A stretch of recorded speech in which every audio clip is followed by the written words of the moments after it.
Religion and Myth. By James Macdonald. Preface. This volume is an effort to put into popular form a number of facts connected with the religious observances and social customs of African tribes. No attempt is made to treat the subject exhaustively, and those who have made ethnology a study will find in it little that is absolutely new. But the ordinary reader, who is interested in questions affecting a people slowly emerging from barbarism, may have his sympathies quickened. When I first began the study of ethnology, it opened to me a new world of thought. Reading Mr. J. G.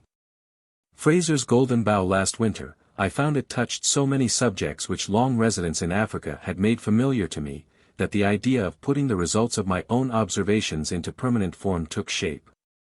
This has been supplemented by facts gleaned from such authorities as were at hand, and the result is the present volume.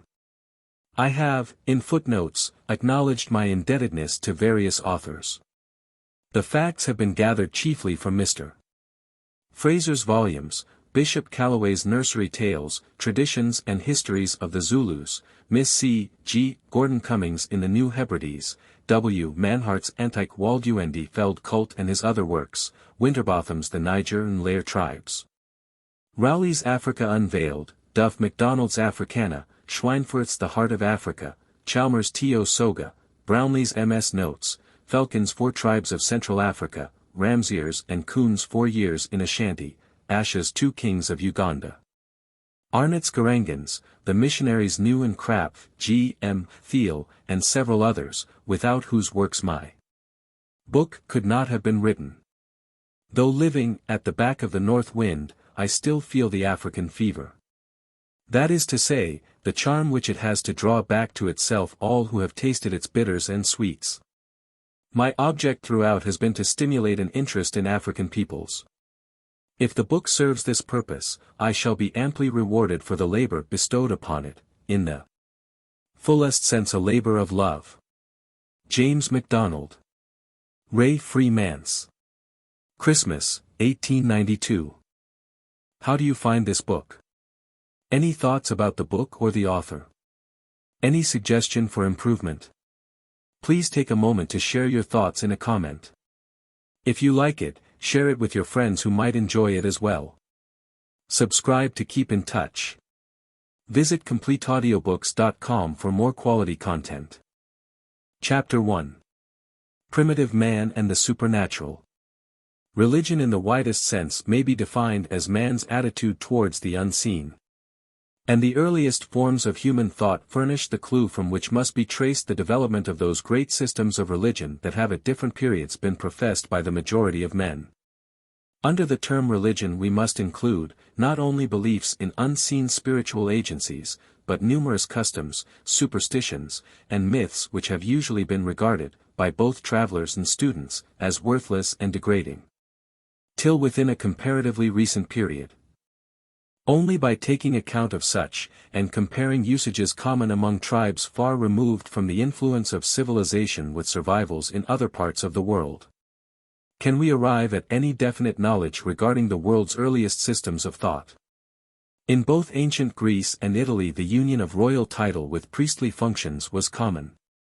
At Rome the tradition was, that the sacrificial king had been appointed to perform sacred functions formerly belonging to the ruling monarch, after the overthrow of the ancient dynasty and the expulsion of the kings. One in Republican Athens the second magistrate of the city was called king, and his wife queen. The functions of both were religious. 2 other examples will occur to readers familiar with the classics. Such traditions and usages leave no doubt but in very early times kings were not only civil rulers, but also the priests who offered the sacrifices and stood between the worshippers and the unseen world. The king would thus be revered as the ruler and father of his people who protected and cared for them.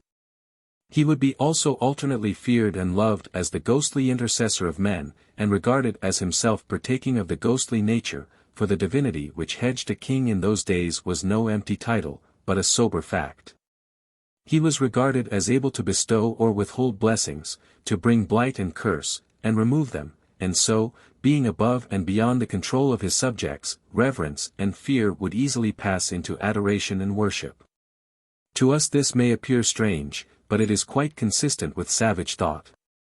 To the savage African or South Sea Islander the world is largely, if not exclusively, worked by supernatural agents, and these act on impulses similar to those which move and influence men, and with which he is familiar in himself and others. Where the forces of nature are under the control of the king-priest, the worshipper sees no limit to his power and the influence he can exert on the course of nature, or even upon the material universe itself. As when a man's father's spirit shakes the earth because the king hurt his toe. He holds converse with the gods. From them come abundant crops, fecundity, success in war, and kindred blessings, and the king who bestows these is regarded as having the god residing in his own person. To the savage man he is himself divine. There is another way by which the idea of a man-god may be reached. In all countries we find traces of a system of thought which attributed to sympathetic magic events which can only happen in the ordinary course of nature, but which are supposed to be produced by willpower through some object. One of the leading principles of this sympathetic magic is, that any effect may be produced by the imitation of it. 3 Perhaps the most familiar illustration of this is the Highland corp cred.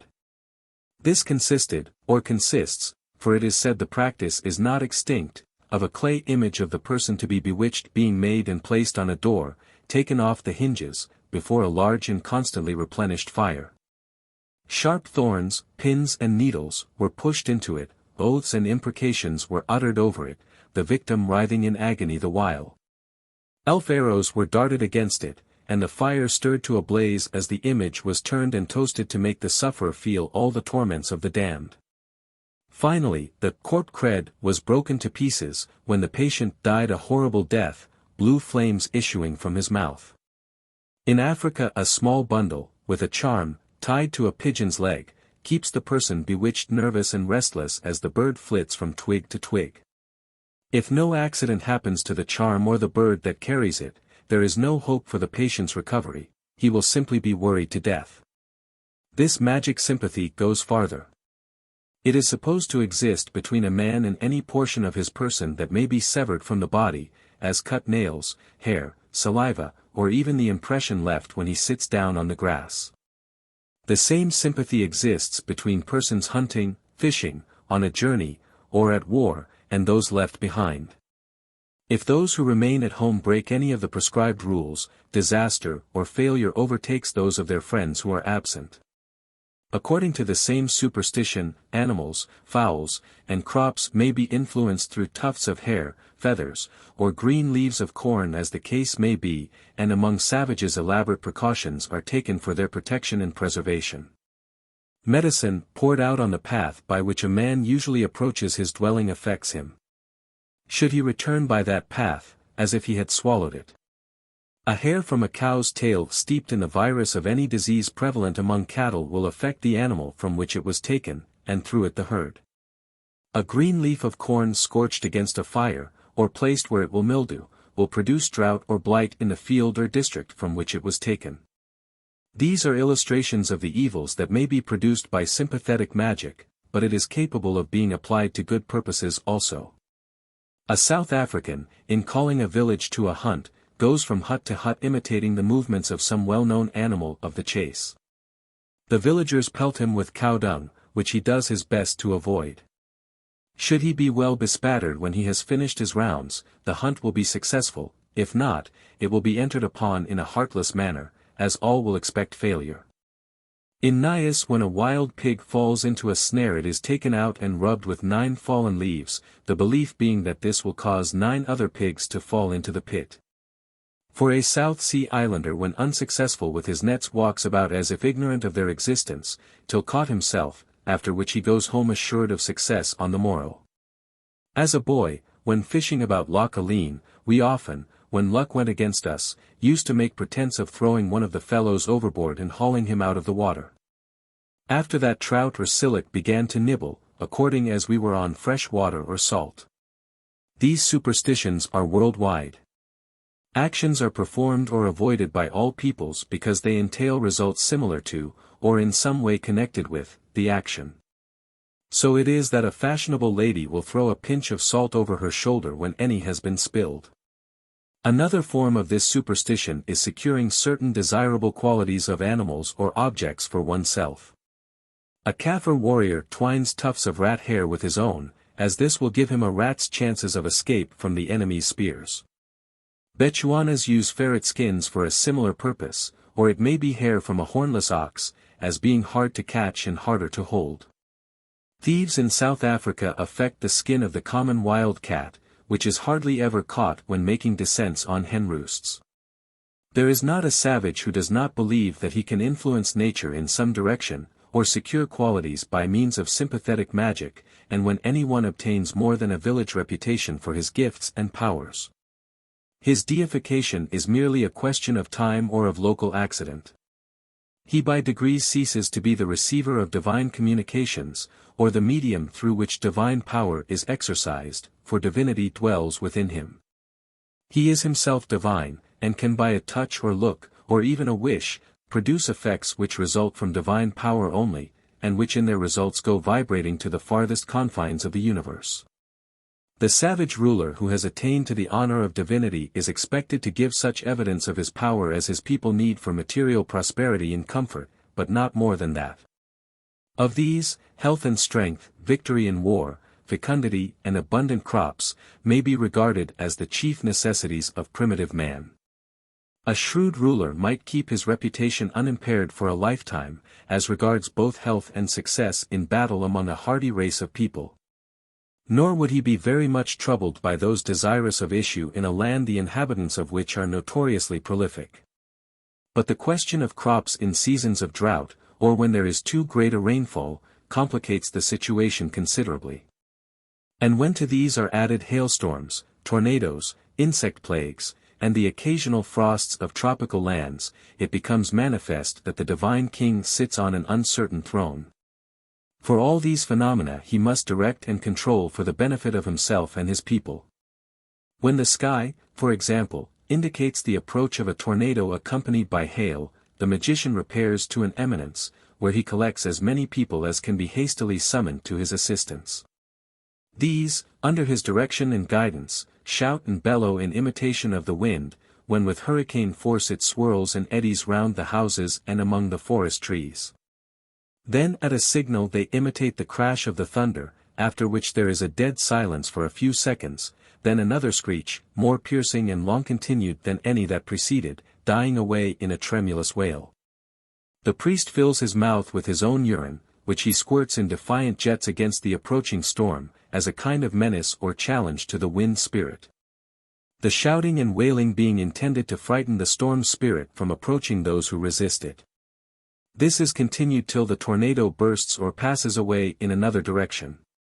In the former case more powerful magic sent it on the course it took, nothing more could have been done to avert it.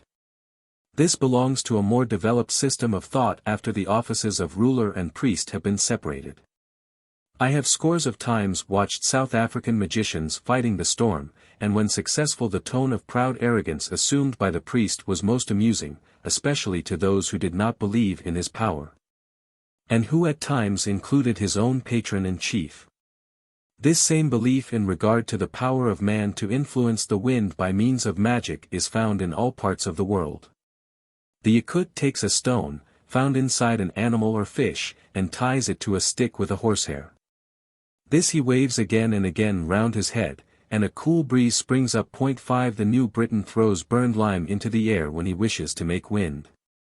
Highland witches sold wind to credulous skippers in knots. One knot opened and a gentle wind blew, a second brought a snoring breeze, the third a full gale. A simple method of raising wind to retard the progress of a vessel was to draw the cat through the fire. 6 How it came to be supposed that the suffering of poor pussy had an effect on the wind the author quoted failed to ascertain. It is well known that a cat scratching table or chair legs is raising wind, and I once heard a Scotch matron order her daughter to drive out that beast. D'ye no see she's making wind, and will no get a wisp. Oh, hey hame the day gin she goes on.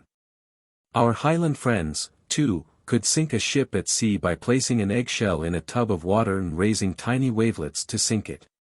By sympathy the doomed ship sank.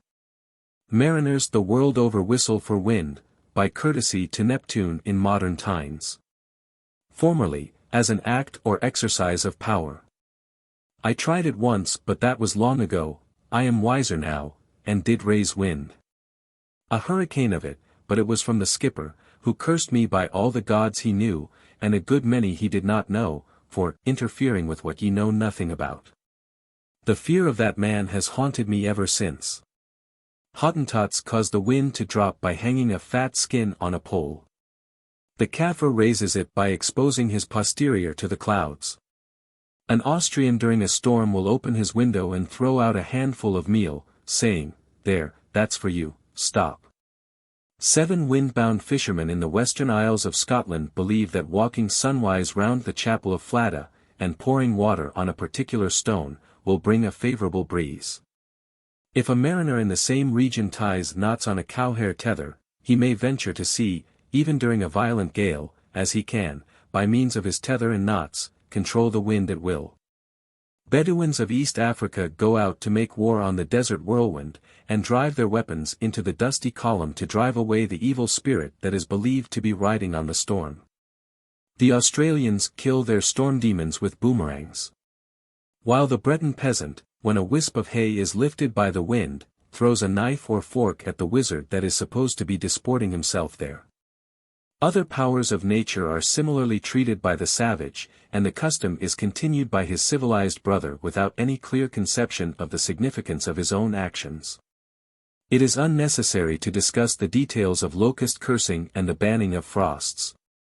But the methods of making and preventing rain occupy such a large place in savage life that a detailed account is necessary if we are to understand man's early habits of thought, and how primitive usages developed into elaborate systems of ritual and religion. The approved methods of rainmaking vary considerably according to the fancies of the professors of the art. In Russia, men used to climb lofty trees with a vessel full of water. While seated on their airy perch, 2 firebrands were struck together to imitate lightning, and a drum beat as a substitute for thunder, during which the rainmaker sprinkled water from his vessel on all sides to produce a miniature shower in sympathy with which rain fell copiously. 8. This system of producing rain by imitation and sympathy is common in parts of South and Southeast Africa, as among Hlubies and Swazes. The rain doctor goes to a river, from which, with much mystic ceremony, he draws water, which he carries to a cultivated field. He then throws jets from his vessel high into the air, and the falling spray draws down the clouds and causes rain to fall in sympathy.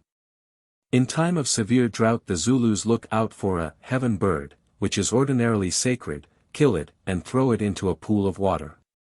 Then the skies melt in pity for the bird and rain down tears of sorrow upon the earth. 9. The Lubber of the Wagogo is lord of heaven and of earth, and gives or withholds rain according as men conduct themselves towards it. New Caledonians dig up a body recently buried, and after they have removed and cleaned the bones they rejoint them and place the skeleton over taro leaves. Water is then poured over it, which the spirit of the man who owned the skeleton takes up and showers down in plenteous rain. 10. The same motive comes out clearly in the mode of making rain common among peoples of southeastern Europe. In times of drought, the Servians strip a girl, clothe her in grass, herbs, and flowers, even her face being hidden with them. Thus disguised, she is called the Dodola, and goes through the village with a troop of girls. They stop before every house, the Dodola dances, while the other girls form a ring round her singing one of the Dodola songs, and the housewife pours a pail of water over her. 11. Similar customs are observed by Greeks, Bulgarians and others. These illustrations, which might be multiplied to any extent, show us clearly that the savage does not place any limitations to his own power over nature, and that early customs, once firmly rooted in the tribal or national mind, are observed by civilized men long after the faith that gave them birth has been forgotten and replaced by systems which, in the interval, may have been changed or modified many times, customs which one moment's reflection shows to be as absurd as they are childish.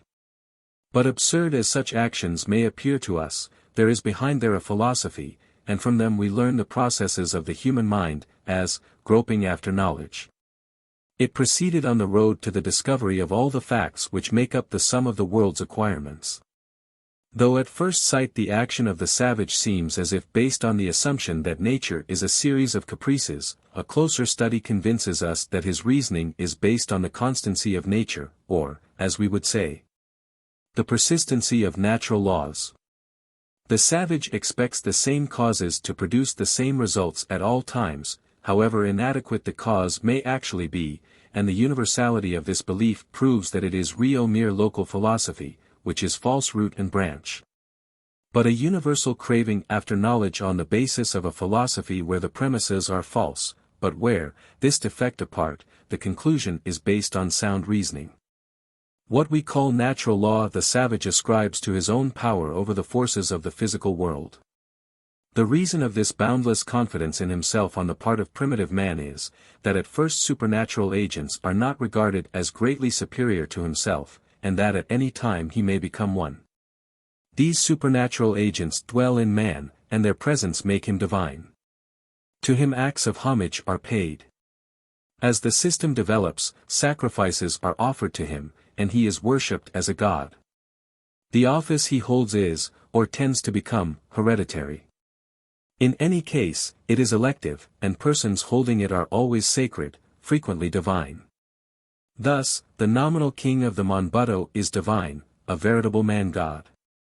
He may not be seen to eat by any one. What he leaves is thrown into a pit set apart for the purpose. Whatever he handles is sacred and may not again be used for any purpose. A guest of even the highest rank and honor may not light his pipe with an ember from the fire that burns before him. To do so would be punished by instant death. 12. What the results of shaking hands with His Majesty would be it is hard to conjecture, probably a tremor reaching to the outermost circle of the universe. When the Pura, or High Priest of the Bulums, West Africa, goes to a place, all women must, on pain of instant death, keep indoors or hide in the depth of the jungle. 13. They must keep up a continual clapping of hands while he is pleased to remain, and should any of them be known to have a peep at the Pura, even through a chink, she would be executed instanter for her presumption in gazing on divinity. Jaggas, like many other East African peoples, regard their king as divine. 14. And all his people do him reverence. Before a visitor can be admitted to his presence, he must be sprinkled with medicine by the magician. On all occasions his person is guarded with the most jealous care, and whatever touches him or comes from his person is sacred and must be treated with the utmost reverence. 15. Is something differing from what was the king simply, rather as having in itself the elements of divinity from its having belonged to one who is himself a man-god. Ngai, that is, the rain cloud, placed the father of the Wakwafi on the snow mountain, Kilimanjaro. This first ancestor was an incarnation of Ngai himself, and was exalted above all men. His children were demigods and the ancestors of the present ruling chiefs. 16. From him, or his incarnations, radiates everything, even the bodies of his subjects, for he is their god. This same form of king adoration and homage exists in Shoa, Abyssinia. The Wado address their king as Lion of Heaven. 17. When his majesty coughs or sneezes, all within hearing say Mwiza, which means Lion or Lord of Heaven. The Jingane, or high priest of certain Congo tribes, is divine. 18. His person is sacred, and he is always accompanied by a novice who, in the event of his death, will receive or catch the divine element or soul which belongs to him in virtue of his office, and which, but for the novice's presence, might be lost or stolen. Among the Baralongs all property belongs to the chief, as do also the bodies of his subjects. He acts as his own chief priest, is invariably called father, often lord.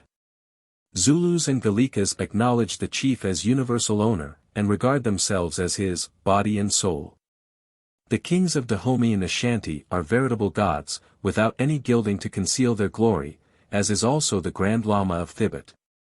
Men pronounce the king of Dahomey's name with bated breath, fearing the very walls may whisper of the great name being used profanely. 19. Among South African tribes there is a marked aversion to pronouncing the chief's name, and it is never done when it can by any possibility be avoided by them. Makusa, the spirit par excellence of the Wagogo and Waganda, leaves his quarters in Lake Nyanza at intervals, and takes up his abode in a man or woman, who becomes Luber 20 or, in other words, a god. The Luber is supreme, not only in matters of faith and sacrifice, but in questions of war and state policy.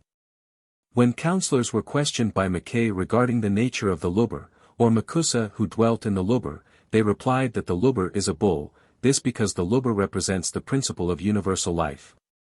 Again, the Luber was described as a wandering spirit, and finally, as a man who becomes a Luber. The first is probably the more general belief regarding the Luber as possessed by Makusa.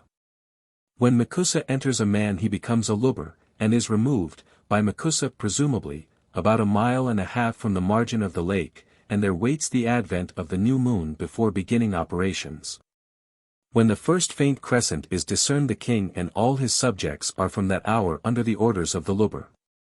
The king orders a flotilla of canoes to start on a trading expedition, the Luber hears of it, countermands the king's instructions, and is obeyed. Whatever the divine man orders must be done. If he takes a fancy for a trifle of 500 heads as a sacrifice, the king's executioners must post themselves on the highways to catch wayfarers till the requisite number is made up. Or should his fancy suggest the extermination of a weak neighboring tribe, the warriors must be called by beat of drum, and he on the warpath before the dawn of day. The king, absolute, despotic, tyrannical as he is, becomes for the time being the agent through whom the executive is carried on by the Luber. The chief Lukonga, at the south end of the lake, calls himself a god, and is treated as such by his people 21 who prostrate themselves before him as they approach, anal perform such acts of worship as are rendered to true divinity. At times, however, there are rival claimants as being descended from the same god ancestor long before, which is a little confusing, and has tended to bring the office into disrepute. Still, the fact remains that the present ruler claims divinity, and his claim is acknowledged, though odd skeptics may exist, especially among those who supported the claims of rivals. In Leongo the king is worshipped as a god, and is called Sambi and Pango, words which mean God. 22 When rain falls and crops are plentiful they load him with gifts and honors. If the seasons are bad, so that crops fail and fish cannot be caught, Lo is accused of having a bad heart and is deposed, but this belongs rather to the practice of killing the god, which falls to be discussed in another connection. Traces of the same kingly divinity can still be found lingering among the Celtic races of Europe. The extraordinary sanctity of the chief's person among Scottish Highlanders of a past generation seems to have been nothing else than a lingering survival of divinity in the head of the clan. From this rapid and fragmentary survey of the position occupied in the world's earliest religious ordinances by the king or ruler, we may safely infer that the claims put forward to divine and supernatural powers by great monarchs like those of ancient Egypt, Mexico, Peru, Japan, and Chaldea, as in the time of Daniel, was not so much the pride of power and the vanity of men accustomed to fulsome flattery and adulation, as a survival of a belief once universal among men. The union of sacred functions and claims to divinity with civil and political power meets us at every turn. It goes to confirm the traditional account given of the sacrificial king at Rome and the origin of the priestly kings in Republican Greece. Nor does the multiplicity of gods in classical times present the same difficulties which might at first sight be supposed, for among primitive men we find kings who are regarded as divine presiding over particular departments of nature. Departmental kings, as Mr. Fraser calls them. 23 At the mouth of the Congo resides Nambula Ruma as king of the rain and storm. His functions do not extend beyond his own department, but there he reigns supreme, and is regarded as divine by mariners and agriculturists. In Abyssinia an office exists known as the priesthood of the Alfai, which is hereditary and kingly. He, too, is a king of rain, and is supposed to avert drought and produce necessary showers. Should he in this disappoint the people's expectations, he is stoned to death, and a successor chosen. No easy task when the heavens are as brass and the ground as iron. The offices performed by the mysterious kings of fire and water in the backwoods of Cambodia, seem to have a close resemblance to those of the king of rain and storm at the Congo and the priest of the Alfai in Abyssinia. Of the mysterious Cambodian monarchs not much is known, and their existence might have passed as a myth, but for the real king exchanging presents with them annually. No one traveled to their domains, and the gifts were passed on from tribe to tribe till they reached their destination. After which the return present of a wax candle and 2 calabashes began an erratic pilgrimage to the king who had dispatched the gifts to his mysterious subjects and equals, or more than equals. The functions of the kings of fire and water were purely spiritual. They claimed no civil power or political authority, and lived simply as peasants. They lived apart, and gifts were brought furtively and left where they could find them. Their offices are hereditary and last 7 years, but owing to the hard and solitary life many are said to die during their term of office. Naturally the dignity is not coveted, and like the Alphi priesthood there is difficulty in finding suitable candidates from among those who are eligible for office. Did the scope of our inquiry permit, a king of the wood and of the sea could be found among primitive men, but enough has been said to show the general relations subsisting between man. As he first began to look out on the world and wander hither and thither over the face of the globe, and the supernatural, which to him was an utterly unknown world. We shall now turn to the consideration of the care man bestowed on those who, according to his conception of the constitution of the universe, were its supernatural agents or divinities. Chapter 2. Guarding Divinity. We have seen in the preceding chapter that the king or divine ruler was endowed with supernatural powers, by means of which he was able to regulate rain and sunshine, the growth of crops and the capture of bird, beast, and fish. His power over nature was analogous to that which he exercised over his subjects. He had but to will in order to have his purpose accomplished, neither nature nor subject having a choice in the matter. But with strange contradiction of thought, while the course of nature was dependent upon and subject to the king's will, phenomena were often supposed to be not only independent of him, but inimical to his interests and dangerous to his life. As were also certain objects, should he touch or even see them. His will was supreme in regard to all conditions of wind and weather, sunshine and shadow, but his body occupied the anomalous position of at once influencing the forces of nature and being liable to take harm from the simplest elements. His divine organism was so finely balanced that a movement of head or hand might disturb the equilibrium of the universe, and if in an evil moment he gave hidden forces a wrong impulse, it might entail such wholesale destruction as the falling of the sky or the hurling the world away into limitless space. Even such a simple act as drinking a glass of wine in the presence of another was so fraught with danger that the spectator had to be put to death. One case is on record in which the king's son, a boy of 12, saw his father drink accidentally. He was seized, finely arrayed, and killed. After that his body was quartered and sent about with a proclamation that he had seen the king drink. 24 No more was needed. Of this class of divine rulers is the Mikado of Japan, a descendant of Izangi, who gave birth to the god of fire. After her death, her spouse, who was her own brother, purified himself by bathing in a stream of running water. As he threw his garments on the bank, the god seemed to have been familiar with the modern tailor's art in those days. Fresh deities were born from each article. From his left eye emerged the goddess of the sun, who was the ancestress of all the divine generations of rulers. 25 The following account of the Mikado was written about 200 years ago. 26. Even to this day princes descended of this family, more particularly those who sit on the throne, are looked upon as persons most holy in themselves, and as popes by birth. And in order to preserve those advantageous notions in the minds of their subjects they are obliged to take uncommon care of their sacred persons, and to do such things which, examined according to the customs of other nations, would be thought ridiculous and impertinent. He thinks that it would be very prejudicial to his dignity and holiness to touch the ground with his feet. For this reason, when he intends to go anywhere he must be carried thither on men's shoulders. Much less will they suffer that he should expose his sacred person to the open air, and the sun is not thought worthy to shine on his head. There is such a holiness ascribed to all the parts of his body that he dares to cut off neither his hair, nor his beard, nor his nails. However, lest he should grow too dirty, they may clean him in the night when he is asleep, because, they say, that which is taken from his body at that time hath been stolen from him. And that such a theft does not prejudice his holiness or his dignity. In ancient times he was obliged to sit on the throne for some hours every morning with the imperial crown on his head, but to sit altogether like a statue, without stirring either hands or feet, nor, indeed, any part of his body.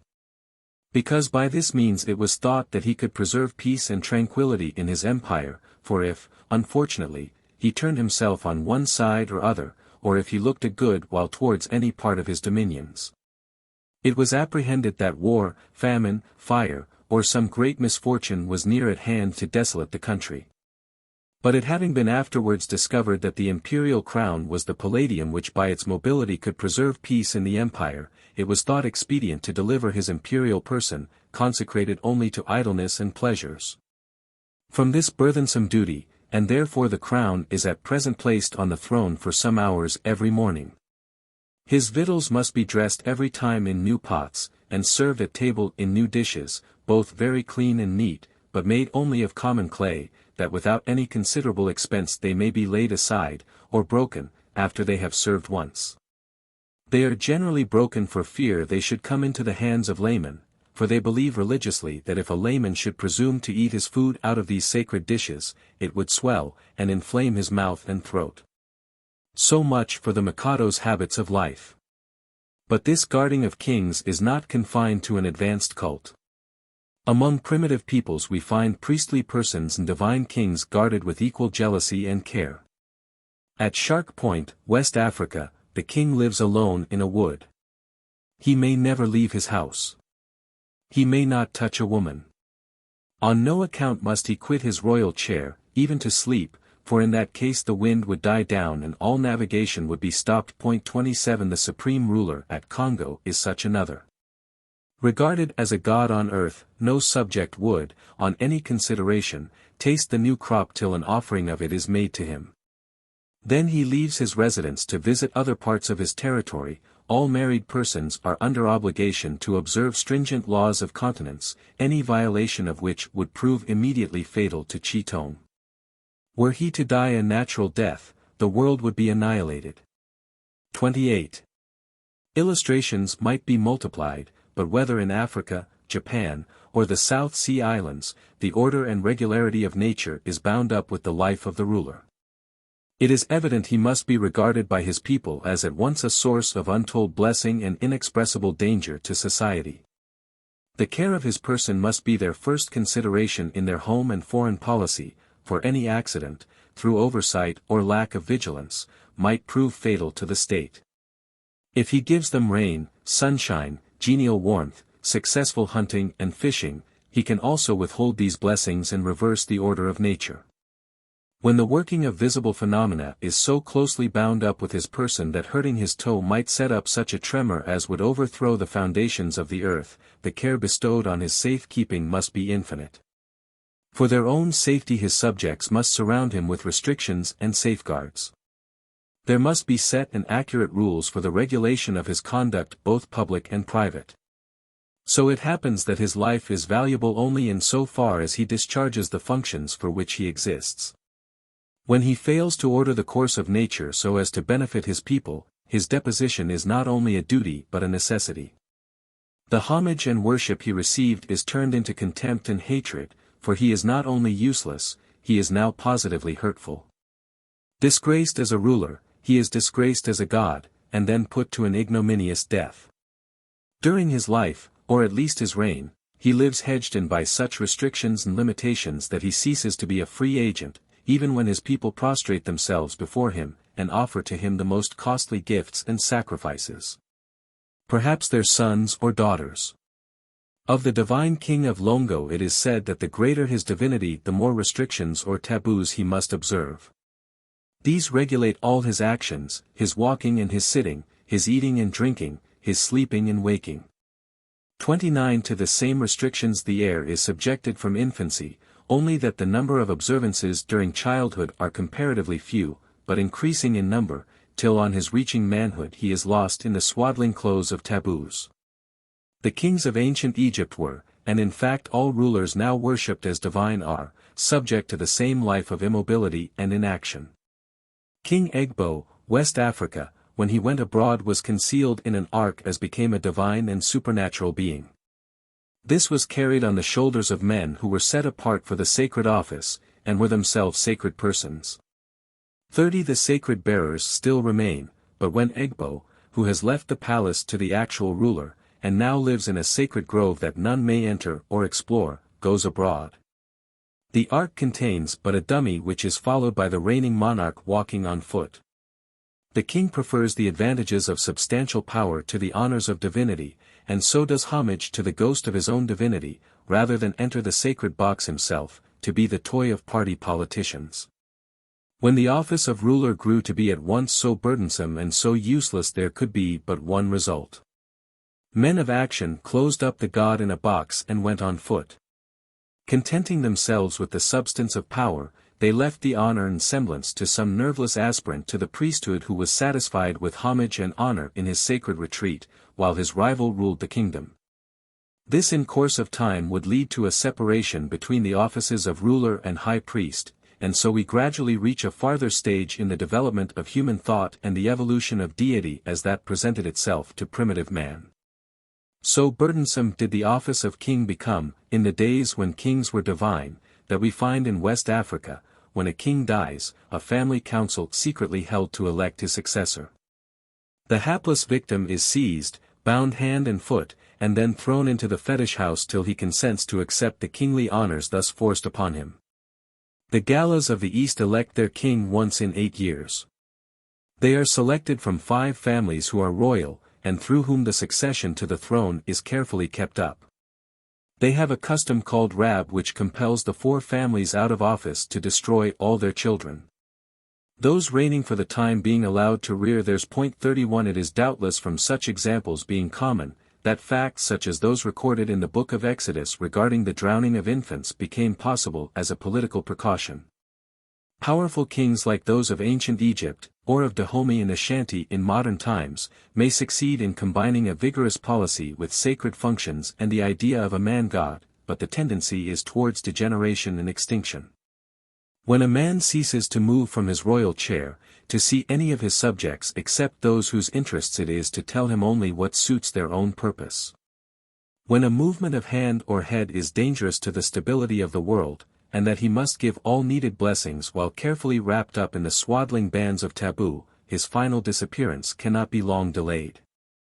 His memory lasts, but it becomes a shadow merging into ancestor worship, or kept in a closed ark in the fetish house. There was another, and perhaps a more powerful, reason among primitive men why those who were men of action should decline the honors of divinity, and that was the practice of killing the god. 32 Ancient mythology has made us familiar with the idea of the death of the gods, and if divine and spiritual deities were subject to decrepitude, decay, and death, how much more the human gods of primitive man. It was natural that men in faraway times should bestow the greatest care on their divinities, and surround them with taboos and restrictions calculated to keep them out of harm's way. But no care could make human gods immortal, and the worshippers had to take account of the stern fact and meet it as best they might. If the course of nature depended on the god, what might not old age and imbecility bring upon the nation? Should his powers decay and his perceptions become dimmed, he might in a second precipitate calamities which would prove disastrous to himself and his subjects. The world itself might be thrown out of place, and projected no one knew where, for in those days the powers of divine persons were not restricted to projecting bits of flimsy French paper in the form of letters with indifferent spelling. There was only one way open by which the danger could be met, and that was by putting the god to death while still in the full possession of his faculties or on the first appearance of outward symptoms of decay, as a gray hair or hollow tooth. And thus secure the entrance of his soul or divinity into his successor. 33 Should he die a natural death, even in his prime, and before the dangers of decay appeared, his soul might be stolen, or stray away into winter night to wander forever. If the world were to collapse on the king of Congo dying a natural death, such a contingency could only be averted by dispatching him to the land of shadows by violent means. So it was that when a king fell ill his heir and successor entered his house with a rope and club, and either strangled or clubbed him to death. 34 The king of Quitiva, in eastern Africa, ranked with deity, 35 and this continued till one of the kings lost a tooth. And feeling no disposition to follow the practice of his predecessors by quitting the upper air on the appearance of the first bodily defect, published to his people that he had lost a front tooth. In order that, when they might behold they might yet be able to recognize him. The historian continues, he declared at the same time that he was resolved on living and reigning as long as he could, esteeming his existence requisite for the welfare of his subjects. He at the same time loudly condemned the practice of his predecessors, whom he taxed with imprudence, nay, even with madness, for condemning themselves to death for casual accidents to their persons. And abrogating this mortal law, he ordained that all his successors, if sane, should follow the precedent he gave, and the new law established by him. 36. This man, whose name is not given, was as bold a reformer as was Ergomenes of Mero. There the kings were worshipped as gods, but whenever the priests sent a message that the king must die, he voluntarily submitted to be put to death. When the summons came to Ergomenes he replied to it by putting the priests themselves to the sword, thus reversing the order, and putting an end to the practice once for all. In Unyoro the king is killed by his own wives when seriously ill. Nor is the custom of killing the divine king confined to Africa. The king of Calicut could only rule 12 years, after which he must publicly commit suicide according to an approved method. A method only a little less suggestive of the shambles than the harakiri of the Japanese. The first modification of the Calicut law of succession was made towards the end of the 17th century, when at the end of the 12 years a tent was pitched, and the king had a great feast lasting 10 or 12 days. At the end of which any one might kill him and gain the crown.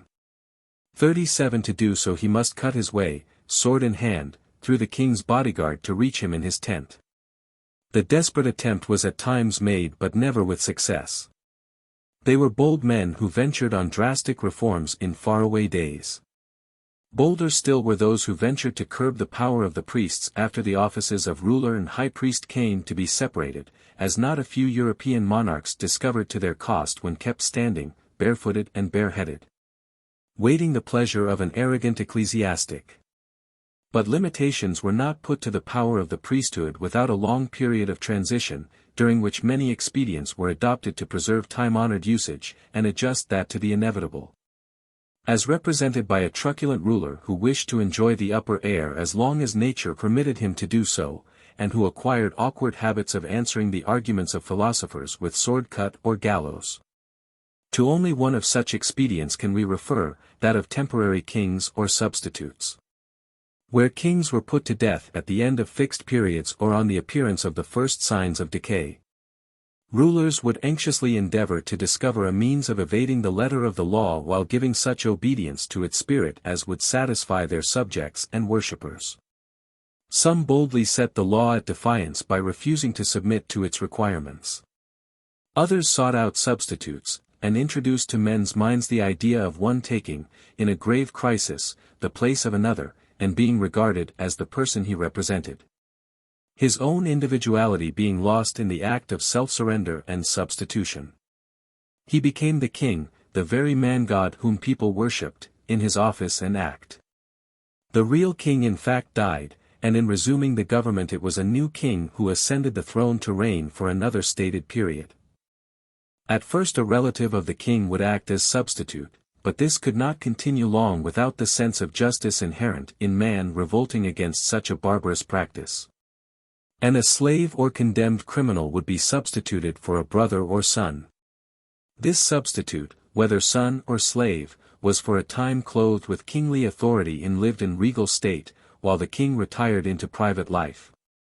Even the royal harem might be invaded by the temporary king, a fact, when we consider the extraordinary jealousy with which they were guarded, which shows clearly that only for the most weighty reasons could such a thing be permitted.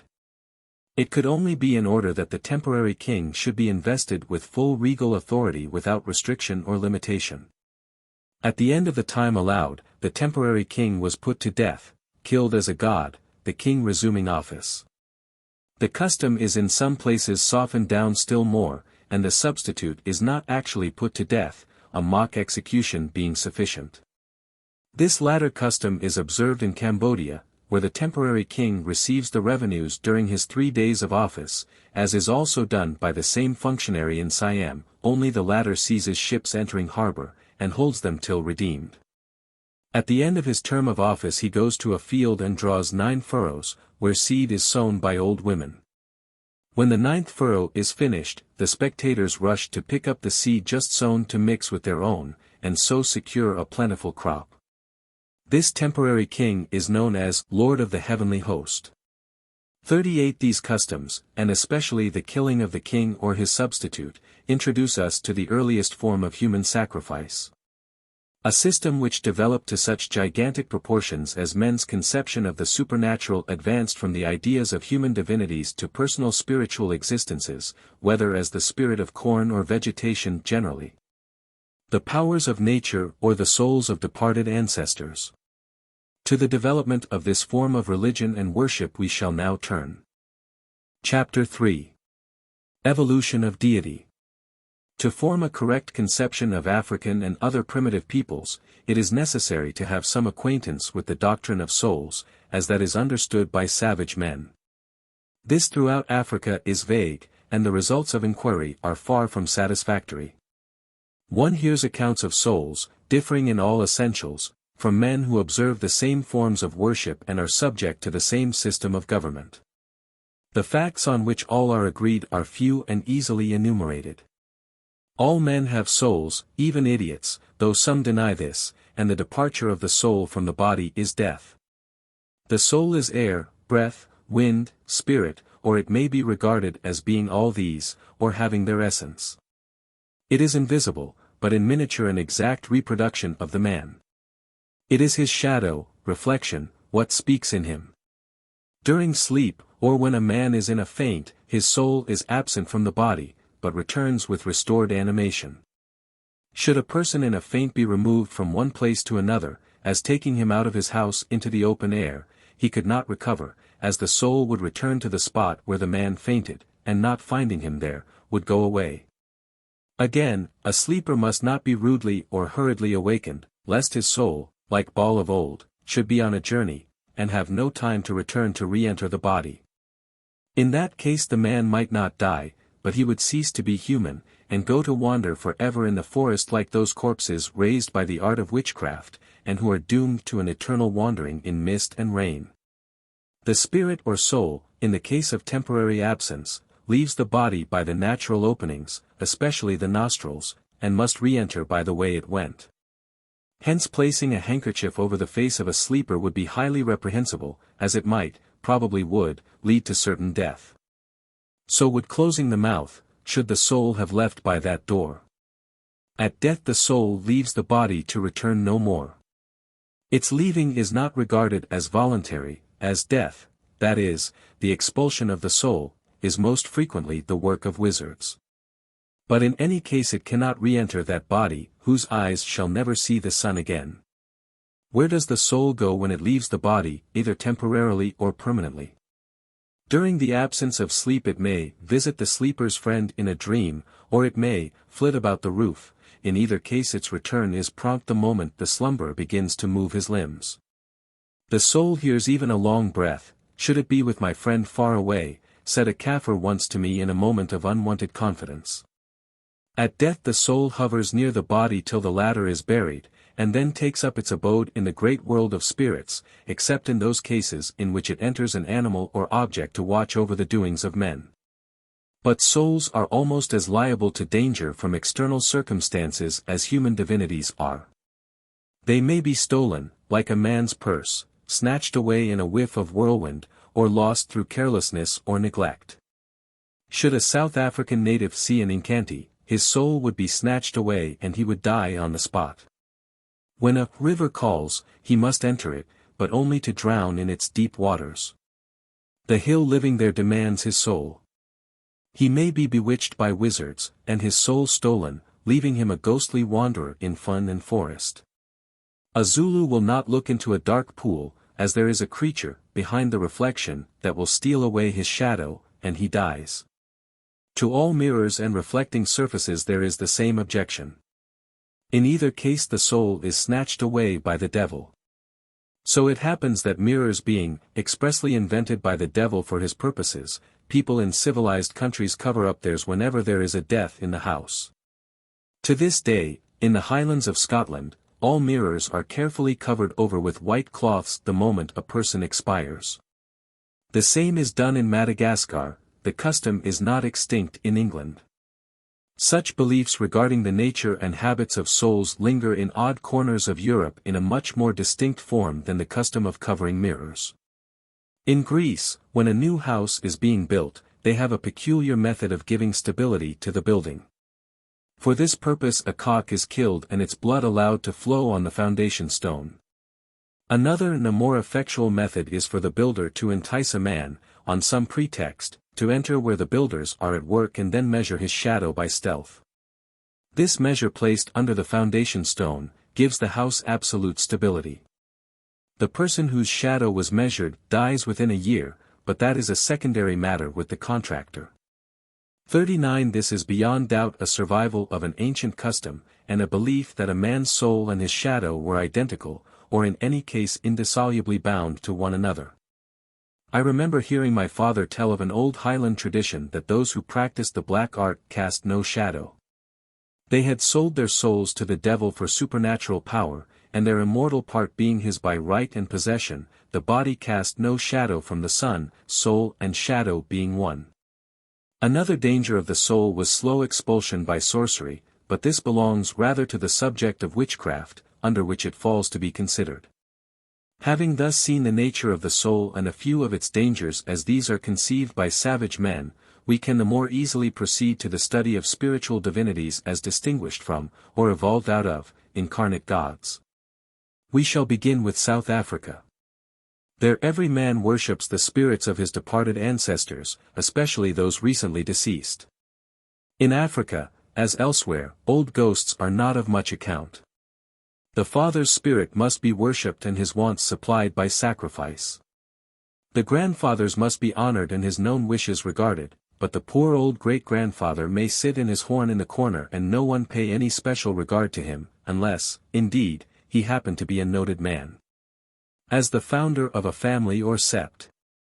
The clans worship in the same manner the spirits of their departed chiefs, and where all the clans composing a tribe are supposed to be descended from a common ancestor, the spirits of departed tribal chiefs are a kind of supreme, or at least superior, deities.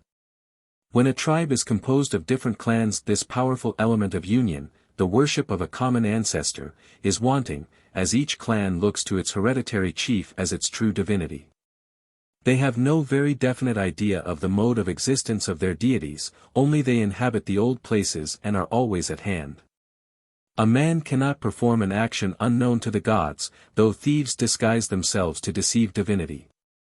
This, however, is never effectual, as the wise men will say, a thief is always known, though we cannot say his name. Closely connected with the doctrine of divinity is that of other spirits than the souls of ancestors. Those most commonly met with are water or river spirits, inhabiting deep pools where there are strong eddies and undercurrents. These are wicked and malevolent beings, and are never credited with any good. Whatever they possess they keep, and seize on anything which comes within their reach, especially the souls of men. Other spirits reside in forests, mountains and rocky caverns. They frequently leave their haunts and assume animal form, as baboon, wolf, wild dog, snake, or lizard. This is always for pure mischief, and their malevolent designs can only be averted by the use of charms prepared by a magician, and sacrifice. Marimo, the god of the Bechuanas, was malicious and cunning. 40 They never hesitated to express their indignation when he disappointed them, by bitter invective and cursing. This same method was suggested to Job by his wife, "Curse God and die," said that virago. When they had good crops, Marimo got all the credit of it, and was patronized as a generous, good-natured kind of a god after all.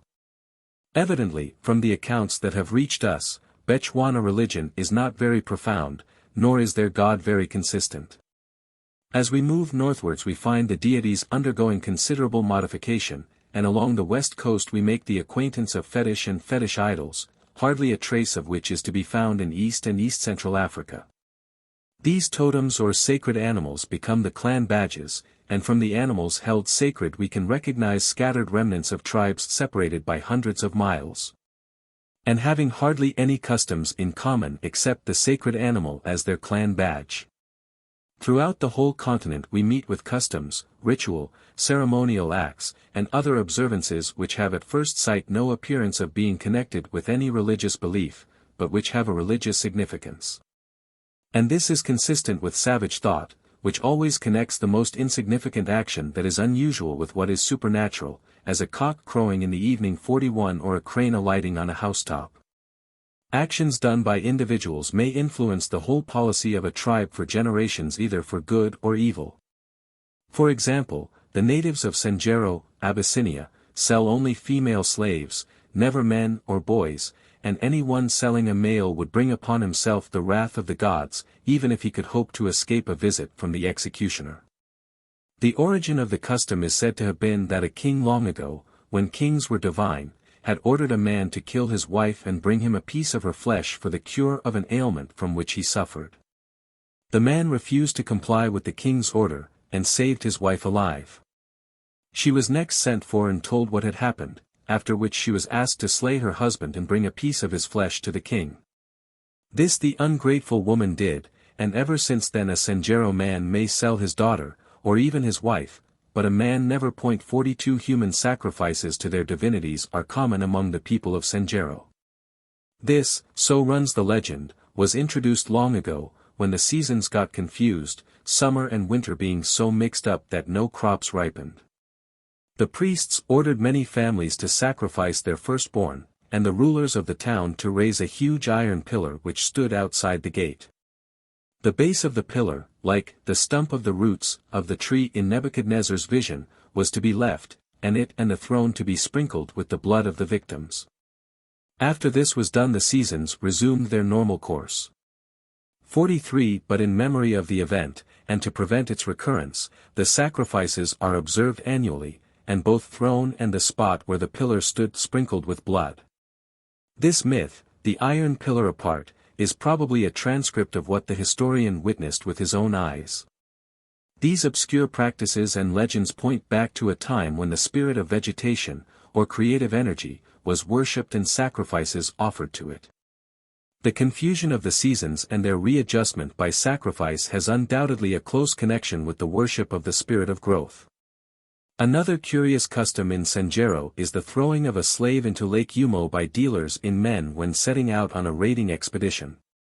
44 The sacrifice is to the deity of the lake, in order that he may, from the victim given as a seed corn, give a plentiful crop. Among the galas the priests occupy a position distinct from the magicians or exorcists. They have the highest place in all religious ceremonies, and receive special honor and homage from their votaries. Here we find trees and vegetation occupying a prominent place in all religious observances and acts of worship. So marked is this characteristic that it is more akin to the worship and sacrifice of the Khans of India than what we are familiar with in most parts of Africa. The Gala priest will sacrifice only under the Woda tree. In it, spirit, even a higher spirit, dwells, and no man dare fell a Woda tree. If he does so, he forfeits his life. 45 The tree itself is sacred, and so too is the Wodamabi, or groves where it grows by the river Hawash where the great yearly festivals are held. At these gatherings the tree spirit is worshipped by offerings and sacrifice. 46 Nor is the worship of tree spirits peculiar to the Galas. We meet with it in Lithuania, in Bavaria, and in southern Europe.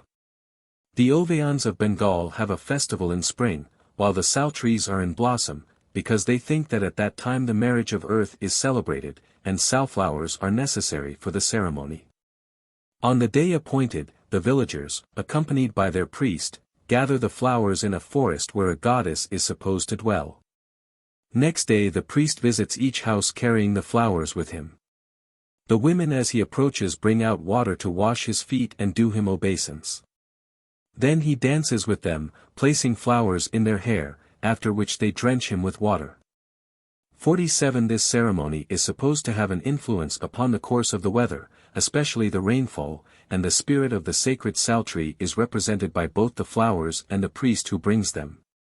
Introducing us to the double representation of the spirit of vegetation, by a person and object, as that survives in the Grass King of Sommerburg or the May Bride of Altmark. 48. The Galas have no idols, but revere objects and animals, serpents being specially sacred. One variety of snake they regard as having been the mother of the human family.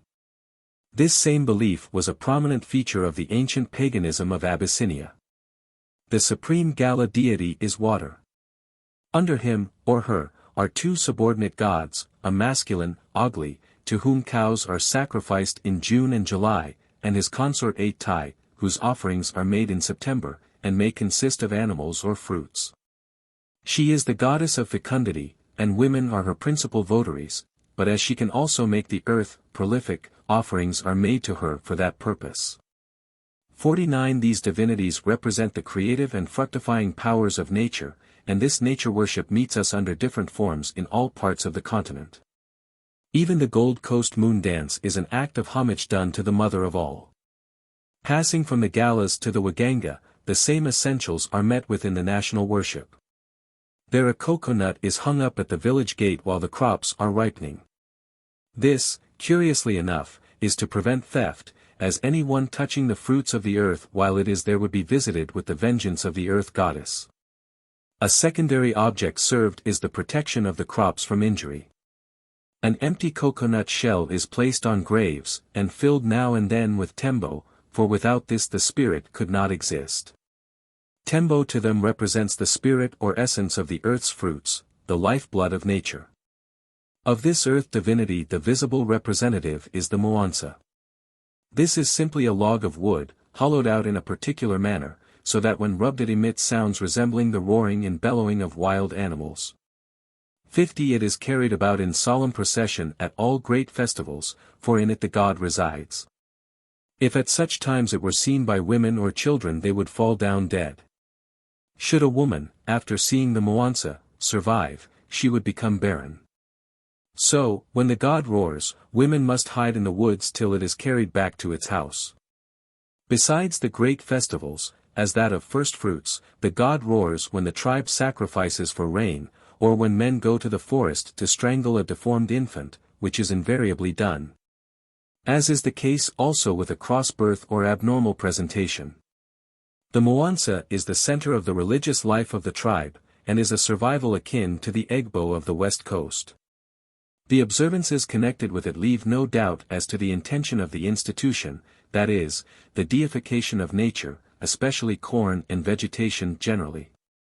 To cut a coconut tree is equivalent to matricide, the mother nourishes her infant, the coconut tree men. Does an infant destroy its mother? Should a man kill the spirit of the tree that is the bread of the people? Other Waganga and Waneka religious observances will fall to be considered under oaths and ordeals. These illustrations of the religious beliefs of East and Central Africa are sufficient for our present purpose. But before passing to the discussion of the divinities of the West Coast we may glance at one phase of a class of social customs extending from the Cape of Good Hope to the banks of the Nile, and which are substantially the same among all peoples over that vast area, though with infinite variety of detail in the manner of their performance. I refer to the ceremonies and usages connected with the initiation of young people into manhood and womanhood at the age of puberty. In South Africa circumcision and in Tanzania are universal. The details of these ceremonies vary, but the object is the same in all. The usual ritual connected with circumcision is as follows. At the season of the year when crops are beginning to ripen, all the young men of a locality are circumcised by the village doctor, and are then insulated in huts, previously prepared. At some distance from the ordinary dwellings, generally near the edge of a clump of trees. Men are appointed to watch over the neophytes, and to prevent their having intercourse of any kind whatsoever with women. They daub the young men all over with a pure white clay, which for the period of probation is their distinguishing badge. During their novitiate they are subjected to considerable privations. What butcher's meat they receive they must steal, and as everyone is on the alert when white boys are about, stealing is by no means a simple art, nor is failure in the attempt the end of the affair. For failure they are unmercifully beaten by their tutors, while a successful foray is worthy of all praise.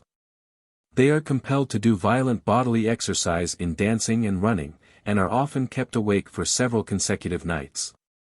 They are beaten with saplings and deprived of food, all of which is meant to render them hardy and indifferent to pain, and also as a privation before they receive that full license which is an essential portion of their initiation.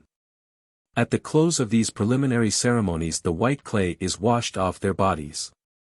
They receive new garments, and then repair to the residence of the chief, where the elders of the tribe and a great concourse of men and women have already assembled. Their bodies are now anointed with oil. Harangues by the minister of war, magician, and bards follow as to their duties to their chief in peace and war. Arms are put into their hands, and they thereby receive the privilege of manhood. A great festival follows, continued for several days and nights. The customs sanctioned by law and usage at these festivals are generally described as obscene. They are certainly such as to lead to the inference that the whole ceremony of initiation is based on the principle of doing homage to the powers of nature. In the lake region of Central Africa, and especially among the Wao, the mysteries are performed at a corresponding period of life, and there, even more than in the south. It is evident the object is to honor the budding powers of nature as a divinity. The corresponding ceremonies through which young women pass do not admit of description in a popular work, the object is clearly the same. When we ask a native to explain the purpose of these ceremonial usages, he replies that without them the young folk would always remain children, and never could become men and women in the proper sense. There seems to be no distinct philosophy to explain the custom, it was always so, and if our people neglected it we would die, which means, gradually decay and disappear as a people. Only when the details are carefully studied, the ill usage and privation of the preliminary stage, the unchecked license of the festival, and manhood not being attained without both, and compared with other customs common everywhere, do we come to understand that the object is to do homage to nature. That the beatings and fastings may even be symbolical of putting the person, or at least the spirit of creative and reproductive energy, to death, to be revived, honored, almost worshipped, during the festival which closes the ceremonies. These ceremonies are performed while the crops are still green but approaching maturity, by sacred persons whose office is religious. Among some tribes, as the Hottentots, circumcision must not be performed with a knife, but with a sharp bit of quartz. Blood must be encouraged to flow to a certain extent. The festival marking the close of the ceremonies must be held before harvest operations are officially commenced, and on the part of the performers there must be a display of the utmost vital energy in dancing, wrestling, and other exercises. The homage due to the goddess presiding over, or residing in, such powers is the true significance of the customs and ritual belonging to the period when youth emerges into manhood and womanhood. Nor does this view lack confirmation from the usages of other countries and times. Harvest festivals are, and have been, akin to the worship of Bacchus, with the rites of Venus added. Men and women who are modest, well-behaved, and in all respects reputable members of society, abandon themselves at the season of first fruits to the gods and goddesses of nature till satiety and disgust recall them to their senses again. Such revels are not the exclusive privilege of savages, for the conduct of the Israelites regarding the Midianites whom they conquered is a case in point. So, too, under other and far different conditions, the worship of the Corinthian Venus and the practice common in Indian temples show the same honors and homage, even worship given to the powers of nature.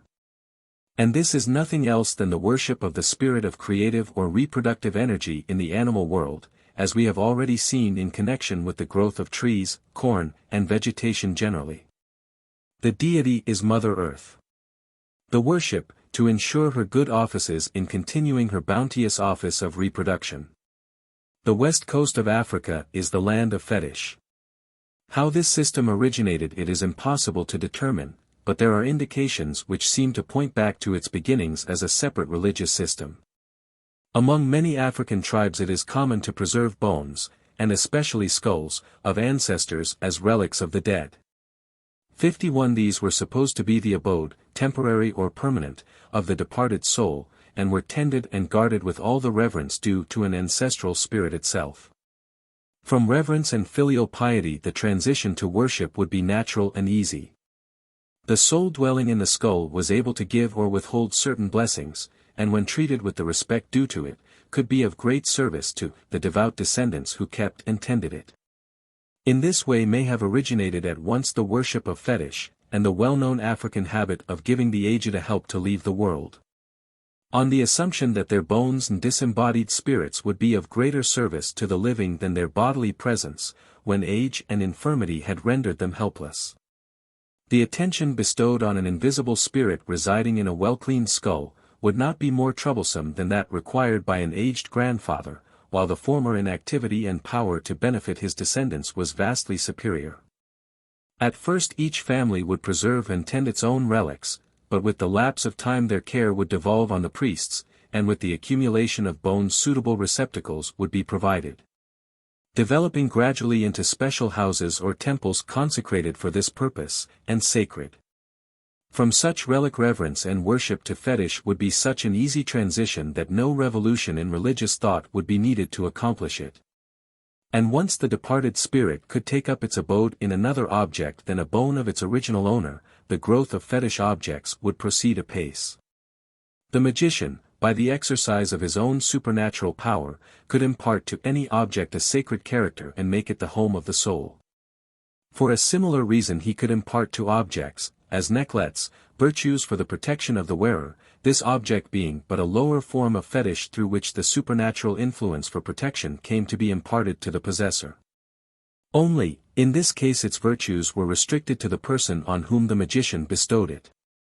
Where relic worship became common the object charmed by the magician would naturally be supposed to be the home of a guardian spirit. And if rudely carved into the image of a man the connection between it and a departed ancestor needed no demonstration. Once this principle became established there would be no limit to the multiplication of fetishes. And so it is that any object in nature may be the abode of spirits. An islet in a lake, a sharp pinnacle of rock, a stone above water in a river, a human bone, a carved image, a ram's horn, or even a man's weapons, may be fetish and have spirits dwelling in them. Fetish brings victory in war, success in fishing, hunting, or trading. It cures all ailments from insanity to sterility. 52 It preserves life or destroys it, according to the intention of the votary and the nature of the offering. 53 Its uses are as wide as are the necessities of man, and it can be adapted to every circumstance of life. But this is not much worse than certain customs still lingering in obscure corners of England. One of these, known as Toad Day, seems to carry us back to the days of the Druids, or even an earlier and pre-Aryan period. On Toad Day people resort to a wise man, or in other words a wizard, to purchase a charm or fetish which is to protect them and theirs from injury for a year. This charm consists of a leg torn from a living toad, which the purchaser devoutly wears about his person. 54 In Scotland, wise women cure rheumatism by giving the patient a potato which he must carry in his trousers pocket. While it is in his possession, and carried according to prescription, he is exempt from attack. I once heard a shrewd, long-headed farmer say, I hae han a twinge o' rheumatics.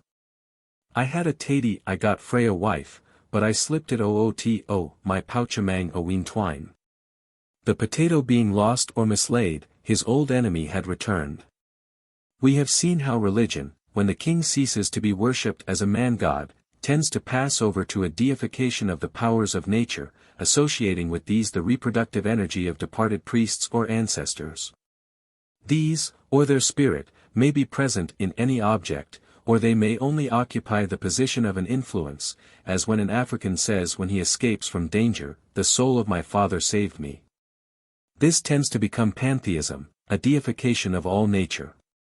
Such is the rude idea of Mlungu of the Zulus, the father of the race of men among the Silaks on the Nile. 55 Loma of the Bongo. 56 Heaven Fire or Lightning of the Middo. 57 In the Lubber of the Lake region. 58 This is a comparatively late development, and can only be elaborated after religion has passed through many phases, and man comes to regard the supernatural as distinct from and independent of his own will. The older forms may and do persist after philosophy has arrived at the pantheistic idea, but they are on the wane, and preparing to follow the systems which preceded into the land of forgetfulness. Before considering the doctrines of substitution, sacrifice and sacrificial worship, we may examine traces of nature worship under the form of the creative or reproductive spirit, as that has survived in civilized lands in popular superstition, ceremonial acts, and national festivals. One of the most familiar of festivals is the village maypole, an undoubted survival from very ancient times. We may the better understand its significance if we compare the yearly merrymaking on the village green with the gala festival of Woda, or, better still, with the annual sacrifices to Tari by the Khans of India. Our knowledge of this latter festival is full and accurate. Major Macpherson, who suppressed the custom now over 40 years ago, wrote an account of it in all its details. Of which what follows is a brief summary. The sacrifices were intended to ensure good crops and avert accidents of all kinds in connection with the fertility of the soil and yield of crops, as well as fecundity and productiveness among the people. The victim, or Mariah, was acceptable to the goddess only in the event of being purchased or being born of a victim purchased at a previous time. To avoid accidents or difficulty in procuring a suitable Mariah at the time of the festival, a number were always kept on hand to be ready in case of emergency. Of these, many were women, and, as the victims could not be sacrificed if pregnant, many of them managed to escape their fate for years. Their children were, however, doomed as victims from infancy, as were also children of a free woman by a male Mariah. Even free people, Khans themselves, at times sold their children as victims. To sell a son or daughter was the highest virtue, as the child died that all the world might live. 59 These ghastly sacrifices were offered by tribes and sub-tribes, and were so arranged that each householder got a shred of flesh to sow in his fields about the time when the crop was laid down, or as the corn already in the earth began to sprout. The sacrifices were performed in the following manner: 10 days before the festival the victim's hair was cut off. Thereafter came days of feasting, dancing, and devilry. On the day preceding the sacrifice the victim was dressed in new and very fine garments, and then led from the village in grand procession, with every possible circumstance of display and honor. With music, dancing, exuberant merriment, and homage done to the victim, the procession wended its way to the sacred grove, at a distance from any dwellings, none of the trees of which might be felled or touched with an axe. Arrived at the grove, the victim was tied to a post, anointed with a mixture of oil and turmeric, and richly adorned with cut flowers. During the whole of that day a species of reverence equivalent to adoration was paid to the Mariah. There was a constant struggle to obtain a flower, a particle of the turmeric, even a spittle from the victim's person, and these were regarded as sovereign and absolute in all cases to secure the end sought by the worshipper. On the day of sacrifice the dance was continued till noon, when it ceased, and the assembled crowd, for young and old were present, proceeded to the final act.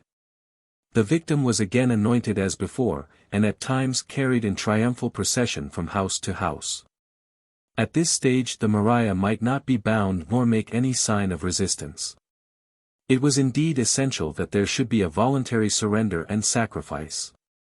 To ensure success and perfect obedience with apparent willingness, the priests might, and often did, break the bones of both arms and legs, or, when this was not done, they gave a dose of some narcotic, as opium. The method of putting the victim to death was strangulation, and that was performed in the following manner: a green branch from a tree was cleft for a length of a few feet, and the victim's neck inserted into the fork thus formed. After which the officiating priest closed and secured the free ends. He then wounded the Mariah slightly with his axe, when the crowd rushed forward with knives and bill hooks to tear the flesh from the bones in shreds and fibers, leaving the head, thorax, and abdomen intact. An alternative method was to fasten the victim to the trunk of a wooden elephant which revolved on a pivot. As it whirled round and round the crowd cut strips of flesh from the living Mariah. In each case the flesh was treated in the manner we shall presently see. In one district the method of death was slow roasting before a large fire. In this case a low stage was formed and on it the victim was placed. Fires were lighted and burning brands applied to make the sacrifice roll and wriggle as long as possible. The more the victim rolled, and the more tears and cries, the more plentiful would be the crop. All this looks like a sacrifice to the goddess Tari, but when the treatment of the victim while held captive, and the homage paid before being put to death, together with the use made of the shreds of flesh is considered, it is highly probable that the intention was the sacrifice of the goddess herself. The decaying powers of nature put to death in order that the spirit of these powers might re-enter the earth as a creative and reproductive power, in the same manner as the spirit of the slain king entered his successor and dwelt there. Confirmation of this view is derived from the manner in which the flesh was disposed of, which was as peculiar as it is suggestive. The strips and shreds of flesh cut from the Moriah were instantly carried away by appointed persons to the several villages represented at the festival and sacrifice. To secure prompt arrival, relays of runners were posted at short intervals along the roads. Arrived at the village, the runner deposited the flesh in the place of public assembly, and there the priest divided it into two portions. One portion he buried in a hole in the ground, to which, while he performed the operation, he kept his back carefully turned. Then each villager, all having rigidly fasted till now, added a little earth till the hole was filled up. The other portion of flesh the priest divided among heads of families, who wrapped up each his share in green leaves and proceeded at once to bury it in their cornfields. For 3 days no house was swept, and silence was generally observed. 60 in 3 days corn sown sprouts, so, too, by inference, the spirit of corn represented by the Moriah. The head and entrails of the victim, which, as we have seen, had been left intact, were watched by the priests for a night, and next day burned with a whole sheep, and the ashes scattered over the fields. These observances clearly show that power was ascribed to the victim other than is associated with sacrifice to secure the favor of deity. But it may be objected that there is no connection between such bloody rites as those represented by Khan's sacrifices and the merrymaking on fine summer mornings, as ruddy youths and fair maidens dance around the village maypole. To trace that connection we must go back to a time when May Day festivities meant, not the exuberant energy and frolic of youth, but the stern realities of a religion observed by men in terrible earnest, and accompanied by the sacrifice of quivering human beings to secure life and favor from the gods. In order to understand this we must trace briefly the history of another form of sacrifice and development of divinity common among the Celtic tribes of Europe. The story of the death of Balder, the good and beautiful god, is familiar to all readers of Professor Rees' Celtic Heathenism. The goddess Frigg obtained an oath from fire, water, metals, trees, beasts of all kinds, birds, and creeping things, that they would not touch or injure Balder. When this was done the god was regarded as invulnerable and immortal. Loke, the evil worker, was displeased at what Frigg had done, and sought to discover if anything had been omitted from the oath by which he could injure or kill the god. He discovered that the mistletoe had not been included, as being too young to swear. So Loke went and pulled the mistletoe, which he brought to the assembly of the gods. A twig of it was given to Hoda, who made it into an arrow, which he shot at Balder. It pierced him through the heart and he fell down dead. The assembled gods stood speechless for a great space, and then lifted up their voices and wept, for the best and bravest had fallen. Then Balder's ship was launched by a giantess who came riding on a wolf, and his body placed on board on a funeral pile. When his wife Nanna saw what was done her heart burst for sorrow and she died. Her body was laid beside her husband, and so too were his horse and trappings. The ship having been fired, was sent to sea with its sad freight, and so ended the life of Balder. This is briefly the story which in the original Edda is told with great amplification of circumstance. Its very minuteness suggests that it belongs to that class of myths which are invented to explain ritual. For a myth is never so graphic as when it is a transcript of what the narrator has seen. 61 The main incidents are, first, the pulling of the mistletoe, and secondly, the death and burning of the god. Both these incidents appear to have formed an essential part of Celtic observances, as cut flowers and the death of the Mariah did of the ritual of the Khans. We may now turn to May Day customs. In all parts of Europe the peasantry, from time immemorial, have been in the habit of kindling fires and performing ceremonial acts on certain days of the year. It is a universal custom to dance round midsummer fires, leap over them, and treat them as in a manner sacred. These customs can be traced back to the time of the Druids. They, in various forms, survived all and every change, and still persist, though thousands of years have elapsed since the reasons which gave them birth have passed away from the public mind. In Caithness, within the last 70 years, each family in the neighborhood of Wat Ten carried bread and cheese, before sunrise on May morning, to the top of a hill called Heathercow, and left it there. 62 After sunrise the cowherds might take away the spoil for their own use. No one could explain the origin of the practice, it was unlucky to neglect it, that was all. Here we have a survival of an offering to the earth goddess, which in Druidical times was accompanied with bloody rites and sacrifices, in which the sacred mistletoe played an important part. It seems to carry us back to the days of Balder, when men killed the spirit of vegetation and creative energy in the person of their god, that it might re-enter the growing corn and make the earth fruitful once more. In the Western Isles the people on a given day poured out libations to the sea god Shoni, and then held a festival with curious rites, which were observed not more than 2 centuries ago. There is an account of the practice, written about 1690, as performed at that date, and with which the writer seems to have been familiar. The inhabitants of this island, Lewis, had an ancient custom to sacrifice to the sea god called Shoni at Hallowtide, in the manner following. The inhabitants round the island came to the church of St. Malvey, having each man his provision along with him, every family furnished a peck of malt, and this was brewed into ale. One of their number was picked out to wade into the sea up to the middle, and, standing still in that posture, cried out with a loud voice, "Shoni, I give you this cup of ale, hoping that you'll be so kind as to send us plenty of seaware for enriching our land for the ensuing year." And so threw the cup into the sea. At his return to the land, they all went into the church, where there was a candle burning upon the altar. And then, standing silent for a time, one of them gave a signal at which the candle was put out, and immediately all of them went to the fields, where they fell a-drinking their ale, and spent the remainder of the night in dancing, singing, and 63 One would very much like to know what the worthy chronicler meant to convey by "hank," and whether here, as in savagedom generally, the worship of Venus formed an essential part of the ceremony as performed at that time. He does tell us that the Reformed pastors had spent years trying to suppress the practice, but with indifferent success. Corresponding acts of devotion, now represented by ceremonial usages, were performed by the Celts in early spring and at midsummer. Similar customs are common in every country in Europe. For example, in Bohemia the spring queen is dressed with garlands and crowned with flowers. She then, accompanied by a band of girls, who whirl round her continually, singing as they go, proceeds from house to house announcing that spring has come, and wishing them the blessings of the year.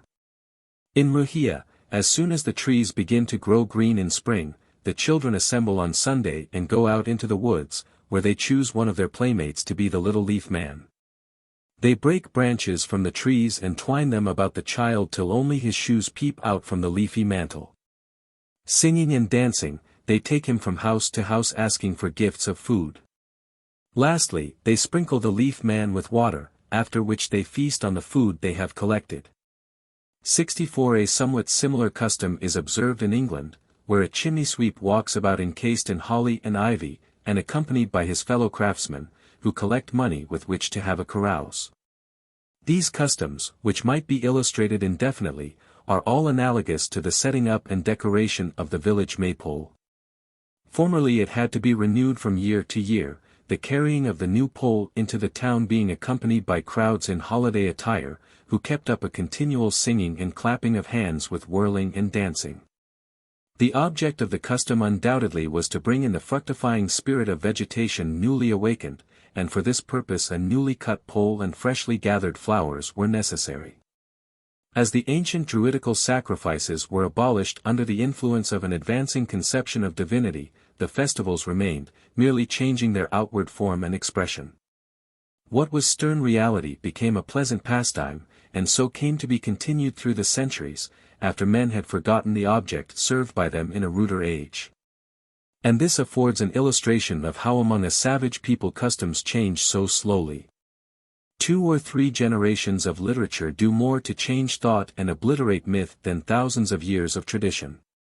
Hence it is that in Africa, Australia, parts of India, and the South Sea Islands, we have at present time conditions similar to what obtained in Europe long before the rise of the Greek Republic.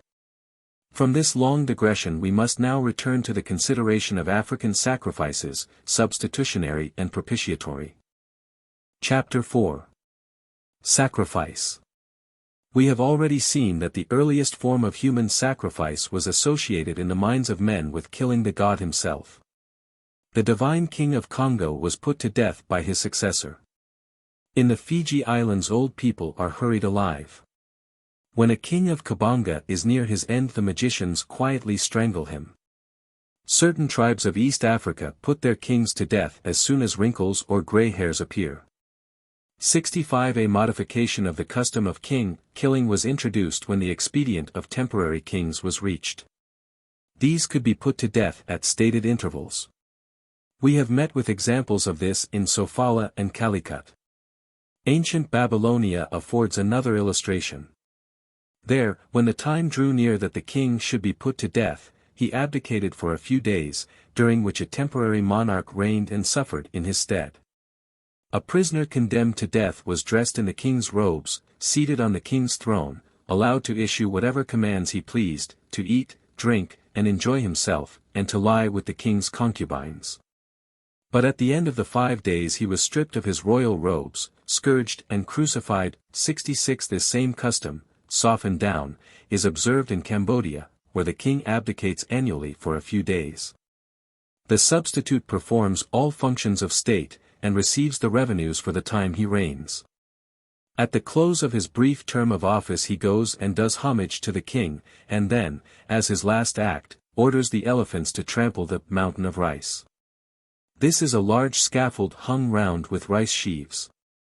When they are trampled down the people gather up the rice, each man taking home a portion to mix with his seed corn and so secure a good harvest. 67.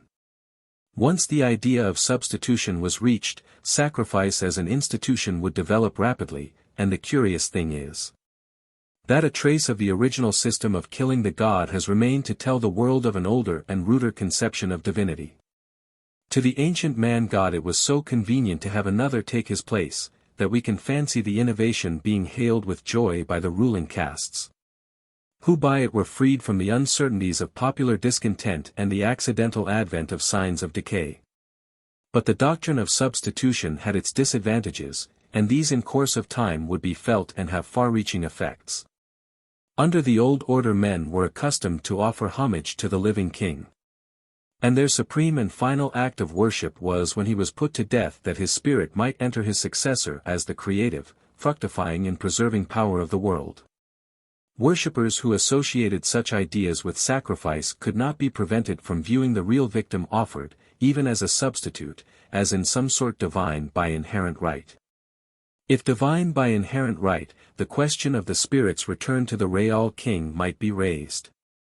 Advanced thinkers would ask whether the spirit of the god, or the godlife, left the king to enter the substitute, slave or criminal, when the former abdicated, and if so, whether other causes might not lead to the same result. Could a successful revolt, headed by a bold and fearless man, secure to the usurper the godlife the moment the king was deposed or slain? If so, revolt and revolution might be, if not lawful, at all events possible, without the collapse of the world. Again, was there a true transference of divinity to the temporary king, his mean and common spirit taking the place of the god in the hereditary monarch?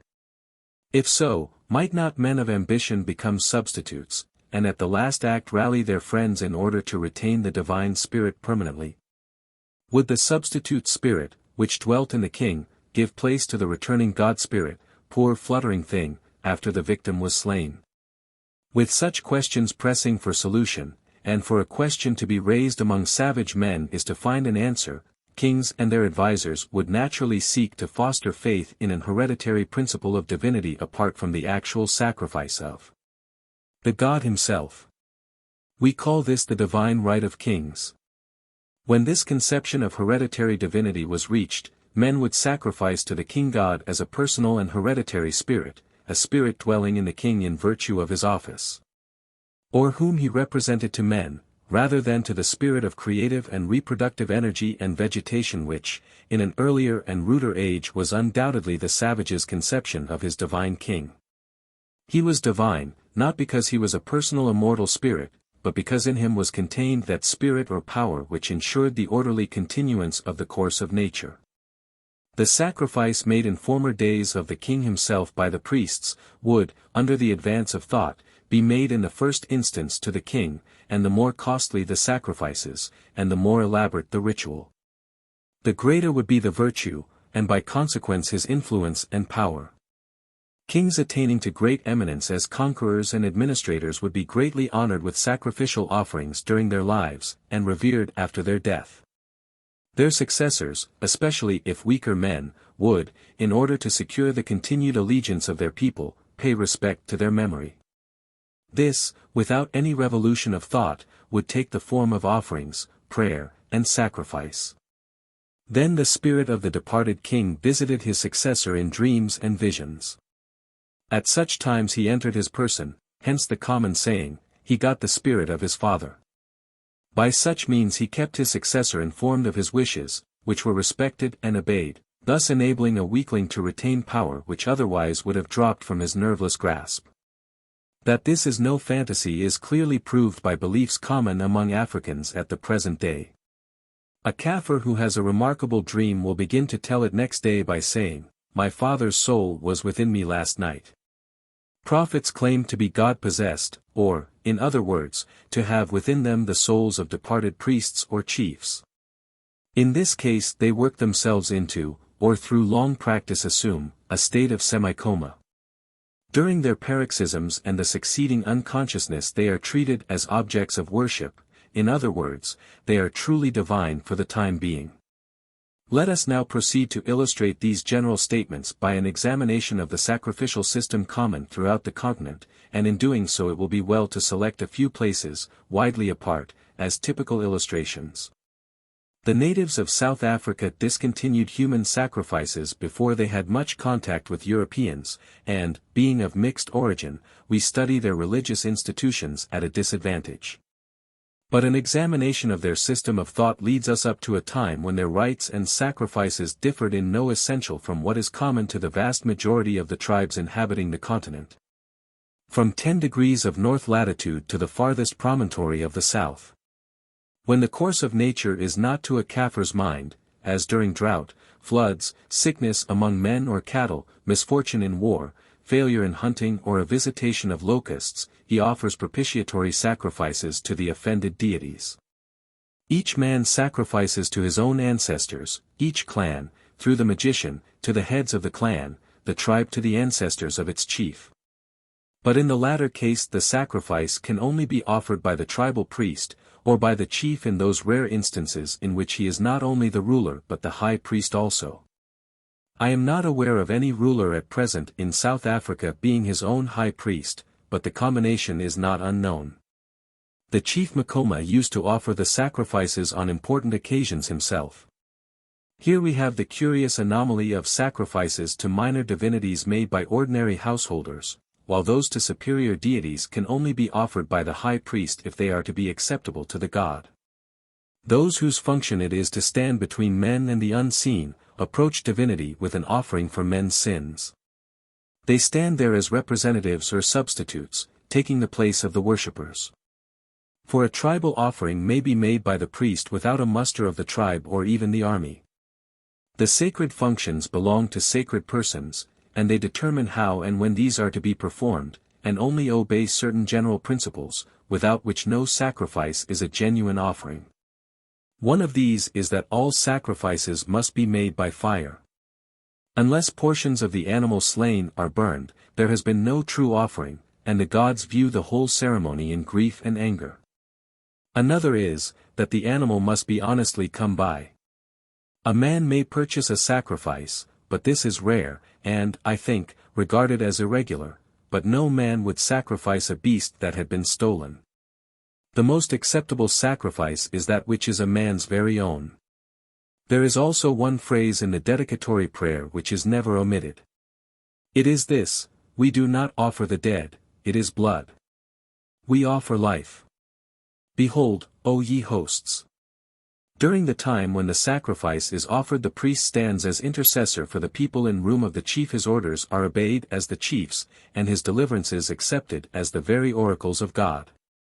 It may at first sight be difficult to connect this doctrine of propitiatory sacrifice with that of substitution, as we have seen that in the case of the killing of the temporary king. And if this propitiatory system of sacrifice were our only guide, it would be impossible to do so. But there is another system, complete in all its parts and distinct from the idea of propitiation, observed by the same people alongside of this doctrine. It is that of thank-offering and sacrificial thanksgiving. For every supposed benefit a man makes a thank-offering. It may be but a single grain of corn, or even an article of no value, as a tuft of grass, but it is never omitted. When a father offers a sheep as a thank-offering for the birth of a child, his idea is not only to recompense the soul of his father for good offices by so much burning fat, but to give to those who were before the keeping of the child's soul, giving the soul to them in homage and thankfulness. This is undoubtedly the dedicatory offering of the soul by the sacrifice of a sheep as a substitute for the firstborn, a custom with which we are only too familiar elsewhere. Besides, the first child of a widow who remarries, should her husband have fallen in war, is put to death, offered to the gods as the child of the assegai. 68 In making thank-offerings for good offices, a man adds to the portion of the sacrifice that is burned something from his own person, and men have been known to cut off a finger or toe for this purpose, to enhance the value of the offering. The Israelitish practice of shaving, as a sign of having made a vow or formed a resolve, is not unknown. 69 Adopting peculiar garments as a headdress, in token of anything remarkable having happened to a man, is common. When a tribe is at war, or preferably before entering upon hostilities, if an enemy can be caught, he is put to death. The warriors eat his heart raw. 70 Various parts of his body, supposed to be the seat of particular virtues, are used in the preparation of the compound known as war medicine, while shreds of fat from his kidneys are burned in the fire. Much the same is done in the case of a slain enemy who has distinguished himself for bravery and feats of strength. 71 This, though the people do not say so, is undoubtedly an offering made to the gods. The explanation given is, our people always did so, and that war medicine, without the fat burning in the fire while it is being prepared, would not act. 72 For the true significance of such acts we must seek an explanation, not from the people, who can give none, but from analogy. And their resemblance to other acts performed by the same people, or by others having customs in common with them. The fat burned in the fire.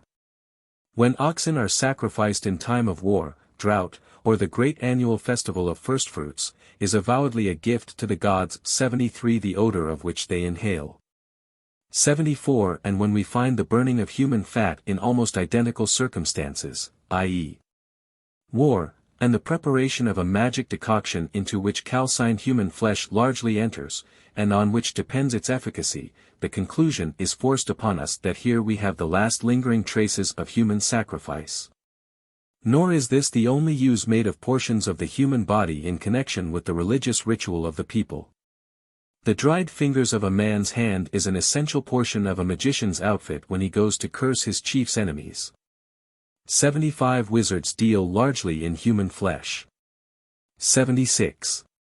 The multiplication of sacrifices is acceptable to all the gods. 77 Of heathendom, and one case is on record in which tribes killed every hoof of cattle and destroyed every peck of corn to secure the favor of their ancestors. True, the priest who ordered this to be done promised that there should be a general resurrection of both ancestors and cattle on a given day, that of full moon. But this only adds to the completeness of the faith reposed in his predictions as the oracles of God. On the appointed day thousands of men and women gathered for a moon dance, folds had been erected for the cattle that were to rise. Stores for the corn which men were to gather, houses for the ancestors who were to come clad in armor. In honor of the great event the sun was to rise double on the resurrection morning. During that night sounds of revelry were heard far and near, but when day came the sun rose alone while his companion lagged behind. Black fear entered every heart. Starvation stared men in the face. Umlanjeni declared they had mistaken the day of full moon, and urged a resumption of the dance with assured triumph on the morrow. But men had no heart left, and the next 24 hours were but a sorry time. Once more the sun rose in lonely majesty, and men's worst fears were realized. The gods had betrayed them. By such experiences did men learn to differentiate the natural and supernatural. When a chief dies, one at least, or it may be many persons are put to death for having killed the king by the exercise of the unlawful art of witchcraft, but this falls rather under magic and divination than under sacrifice. The only connection it has with the latter is, that among most tribes the chief is never allowed to go alone. A few of his wives, servants and slaves must be killed to accompany him and attend to his wants. It may also be noted that the ruling chief may order, even in the case of accusations of having caused his father's death, the substitution of an ox for the condemned person. 78 The ox is sacrificed, not killed, as a criminal substitute for the wizard, who is set at liberty. This seems to point to the victims of witchcraft, whom we generally regard as criminals under native law, being in reality a sacrifice to the gods. The substitution of an animal, which is killed as a sacrifice, is common in cases where the patient has recovered, though causing sickness with intent to kill is a capital crime. When we leave South Africa and pass into the Lake region, all doubt about substitutionary human sacrifice is set at rest. If a whale murderer is caught, he may make compensation by giving a few slaves to be put to death, so that they may accompany the murdered man, taking his place to attend upon him. 79 Should the murderer escape, one of his relatives is caught and treated as if he were the murderer. The object here is not so much the punishment of crime as an offering to the deceased, whose spirit would naturally be enraged at his own relatives were they not to pay due honor to it by sending either the murderer to be his slave, or such of his relatives or slaves as may make amends for his absence. Of departed spirits some have considerable influence among the gods. Methinga of the whale has many powerful servants, and arranges most of the details of the spirit world in that region. 80 He is capricious and easily offended, but can be coaxed by judicious flattery. Men having ghostly relations with him, or with lesser divinities through him, can compound for personal service by substitution. So, instead of betaking themselves to the land of shades, as in duty bound, when a relative to whom they owe allegiance dies, they send a number of slaves as their representatives to do duty by proxy. But it is when we enter the territories of powerful kings, like Mr. Stanley's friend Mtesa, that we can study primitive sacrificial institutions to best advantage. Broken and scattered tribes like those round Lake Nyasa, or bands of marauding warriors like the ancestors of the tribes inhabiting South Africa, do not retain the institutions of their forefathers in their unblemished splendor. In the one case, poverty, oppression, and the constant fear of death or captivity, slowly but surely undermine and modify original institutions. In the latter, daring warriors learn by degrees to defy even the gods, or at least neglect them. That stout old Roman who threw the sacred chickens into the sea was not a bolder reformer than the Zulu monarch who gave battle to the army of Moselcats when all the omens of heaven and earth warned him of defeat. More fortunate than the Roman, a decisive victory saved both his own head and his country's freedom. Among the Wagogo the simplest form of human sacrifice is when the magician comes to the palace with 2 bunches of grass dipped in the blood of a victim slain quietly and without ostentation. 81 These he lays on the lintel or threshold, where they are touched by the king, and so offered to the gods. Of these gods the principal is Makusa, who, as we have seen, claims a right higher than the king over the lake, as the embodiment of the powers of nature. He it is that is personified by the lubber, who is the real object of worship. Makusa as a sort of Neptune is but a chief lubber. 82 He enters a person, that person is God, and to him sacrifices are offered. Closely bound up with the worship of the lubber is the care of the place where the king's predecessors are kept, or rather of these predecessors themselves, for the lubber holds converse with the dead as with the living. 83. Associated with, or subordinate to the lubber are Nend, Kajangiyu, and Kabuka, who are a kind of national guardian spirits. These appear in persons who are God-possessed, and such persons are always accompanied by magicians, priests, and executioners. 84 That is to say, those who slay victims for the sacrifices. The God-possessed person has but to demand a victim, when a wayfarer is caught, bound, beheaded, and offered in sacrifice. Every person holding the sacred office of priest or magician claims to have the spirit of the king dwelling in him, or at least visiting him at intervals. 85 The head wife of every great man's harem is called Kudalubber. 86, i.e. slave of the spirit, meaning one in whom the god dwells. The same terms are applied to the child of a woman long barren, and who offered sacrifice and prayed to the lubber for offspring. This is a true dedication of issue at the shrine when the offering is made. Of this we have an illustration, in widely different circumstances, when Hannah said, O Lord of hosts, if thou wilt indeed look on the affliction of thine handmaid, and give unto thine handmaid a man-child, then I will give him unto the Lord all the days of his life. 87 Which vow Eli, worthy man, thought to be but the ravings of a drunken votary. Mention has been made of the tombs of the king's predecessors. This is a large hut, of comparatively slight construction, and needing frequent repair or renewal. Connected with it is a large college of sorceresses, whose chief duty it is to tend the spirits of the departed and guard the sacred place. When the king decides that it must be repaired, he issues his orders to the members of this college, who see the work done, and report when it is completed.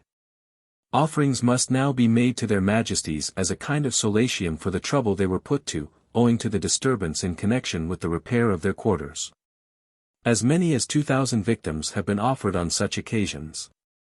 These are to the lubber as the earth god, rather than to the kings, for the lubber is the genius of the country, the object of universal worship. So general is the worship of lubber that no one leaves his hut in the morning without first throwing out an offering, as a wisp of grass, saying, Here, lubber, take that. 88. To them Kadona, or creator, and lubber mean the same, for every phenomenon is subject to lubber. Crops, famine, food, rain, thunder, storms on the lake, day, night, everything in nature has its lubber, and still lubber is one and not many.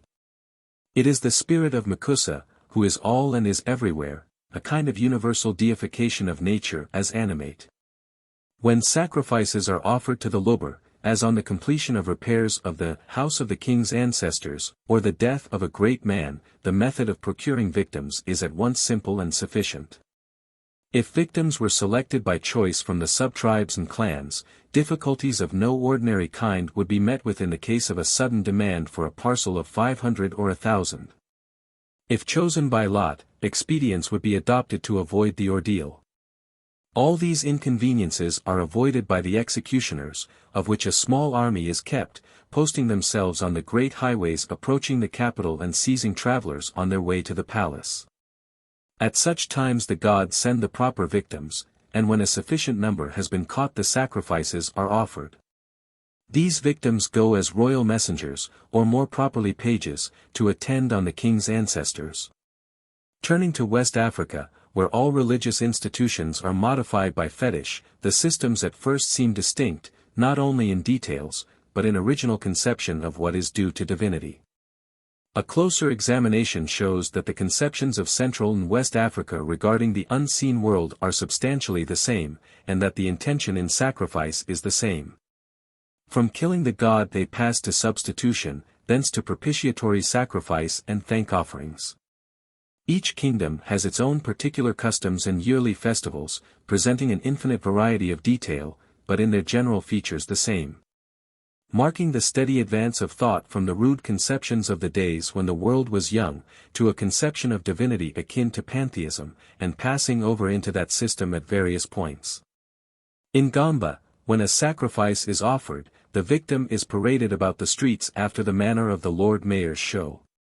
He is decked out in finery, adorned with jewels, and wearing a crown and other insignia of royalty. From being a slave, he becomes something more than a king, he becomes a demigod. He may do whatever he pleases and have all he fancies, should his tastes be like those of the damsel who asked the Baptist's head. Nothing is denied him, as long as it does not imply his escaping his doom at the appointed hour. As he parades the streets he receives and accepts the homage due to a god, and when slain, men prostrate themselves before the body. The body itself is taken up by the women, decorated and honored as divine, and finally treated more as God than an offering to a god. The object seems to be, not so much an offering to the god as the killing of the god himself by substitutionary sacrifice. The king of Ashanti, when holding the great annual fetish festival, calls it the festival of his fathers 89 and is himself for the time regarded as the personification of the gods. His actions are not so much that of their delegate, which he claims at all times to be, but their actions, their words, and their very movements. If the king rises, the gods stand, if he reclines, they sleep. Should he dance, they too caper about with the movements of his arms and legs. For the festival he arrays himself with scrupulous care and with extraordinary grandeur. Whatever of wealth and splendor his palace holds is wrapped round his person or attached to his garments. He is literally loaded with precious gems and the most costly ornaments. The drums that are to accompany him in procession are decorated with human skulls, while soldiers, priests and executioners deck themselves with what is acceptable to the gods and on which they love to gaze. During the festival, sheep, goats, and human beings are indiscriminately sacrificed. The king, during the pageant procession, is carried by the priests, and must on no account walk or even touch the ground. He receives homage on behalf of his fathers, and it is impossible to determine how much the intention is to sacrifice to them or to the king himself. They reside in him as the god in the fetish, and in virtue of such possession he is divine. But the great festival of the year is the Yam Festival. Before the day appointed for the king to eat fresh yams there are processions, reviews, dances, and general rejoicing, in which the king takes an active part. On the 5th day of the festival a human sacrifice is offered, or, to be correct, a messenger is dispatched by the king to the spirit world. As this messenger is not designed for any of his ancestors, nor charged with any commission to them, the inference is that like the Khan's sacrifices to Tari, the sacrifice is to the world of life and reproduction. After the sacrifice is made, the king eats fresh yams from a dish held by the chief cook, who keeps stirring the contents with a gold fork, while the nobles stand before him uncovered. 90 At this and the palm wine festival the honors of adoration are all done to the king, and the progress of the festival is consecrated by any stray person about the palace doors being seized and slain as an act of reverence to his majesty. 91 The treatment of such victims after execution is thus described by Kuhn, who frequently witnessed such scenes. One took a finger, another an arm or foot, and whoever obtained the head danced in crazy ecstasy, painted its forehead red and white, kissed it on the mouth, laughing, or with mocking words of pity. And finally hung it round his neck or seized it with his teeth. Another took out the heart and washed it, carried it in one hand and a loaf of maize bread in the other, and walked about as if he were eating his breakfast. In the evening they brought the skulls of their most important enemies from the mausoleum at Bantama, and placed them, in the stillness of the night, in front of the fetish. Among them was the skull of Sir Charles McCarthy, kept in a brass basin and covered with a white cloth. On the next day all laws were abrogated, and every one drinking freely was permitted to do what was good in his own eyes. Even funerals were celebrated for those who had suffered capital punishment. Here we have, in the extreme west, the common Pondo custom of the abrogation of all law at the Feast of Firstfruits. From the last sentence, which Kuhn does not explain, it is to be inferred that holding funerals for persons executed is, according to Ashanti notions, the farthest extreme of license to which men can go. The festival of Bantama affords the king an opportunity of sending a messenger to his fathers.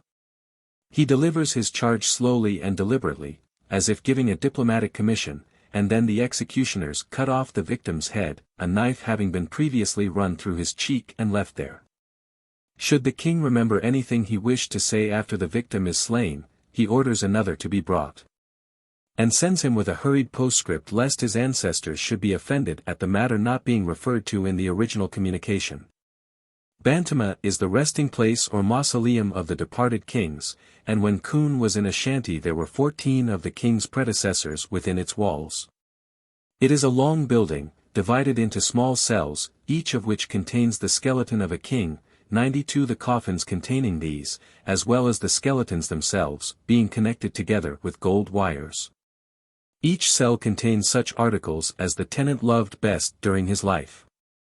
At the festival of Bantama the skeletons are placed on chairs in the audience hall to receive the royal visitor. This they do in the order of seniority. The king on entering offers each skeleton food, and as he does so, passing from one to another, the victim selected for each is decapitated in the approved manner by the executioners. During the succeeding night, and after the monarchs are returned to their cells and coffins, victims are slain at intervals by beat of drum or sound of horn. With the regularity of the minute gun, the horn sounds a double blast, which means death. Then 3 rapid blasts, which signify an order to cut off a victim's head, followed by 1 long blast to tell that the head has dropped.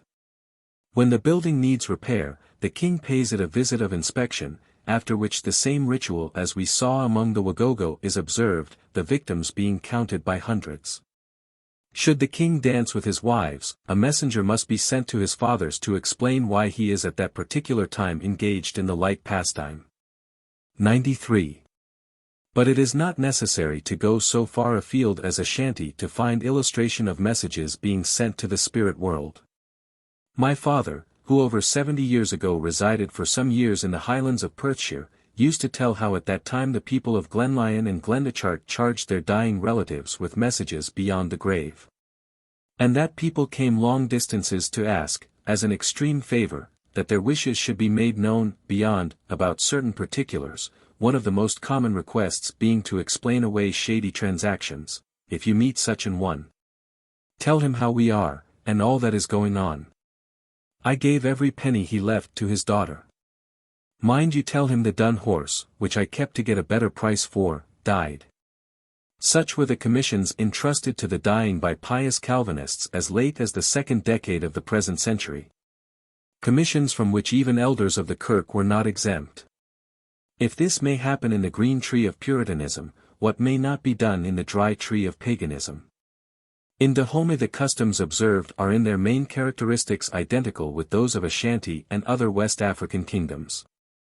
One peculiarity of Dahomeyan religion is, and in this, so far as I know, it is singular, that the fetish priest is supposed to be able to visit the regions of the dead in propria persona, as the substitute or representative of the living, and there act for them as if they were themselves present in the land of shades. 94 For example, a man falls ill and believes that he is being warned by some ancestral spirit that his presence is required beyond the bourne. He consults the priest, who on receipt of a suitable fee agrees to descend and make reconciliation on his behalf, so that he may continue to enjoy the upper air for a further period. When this is done the patient recovers.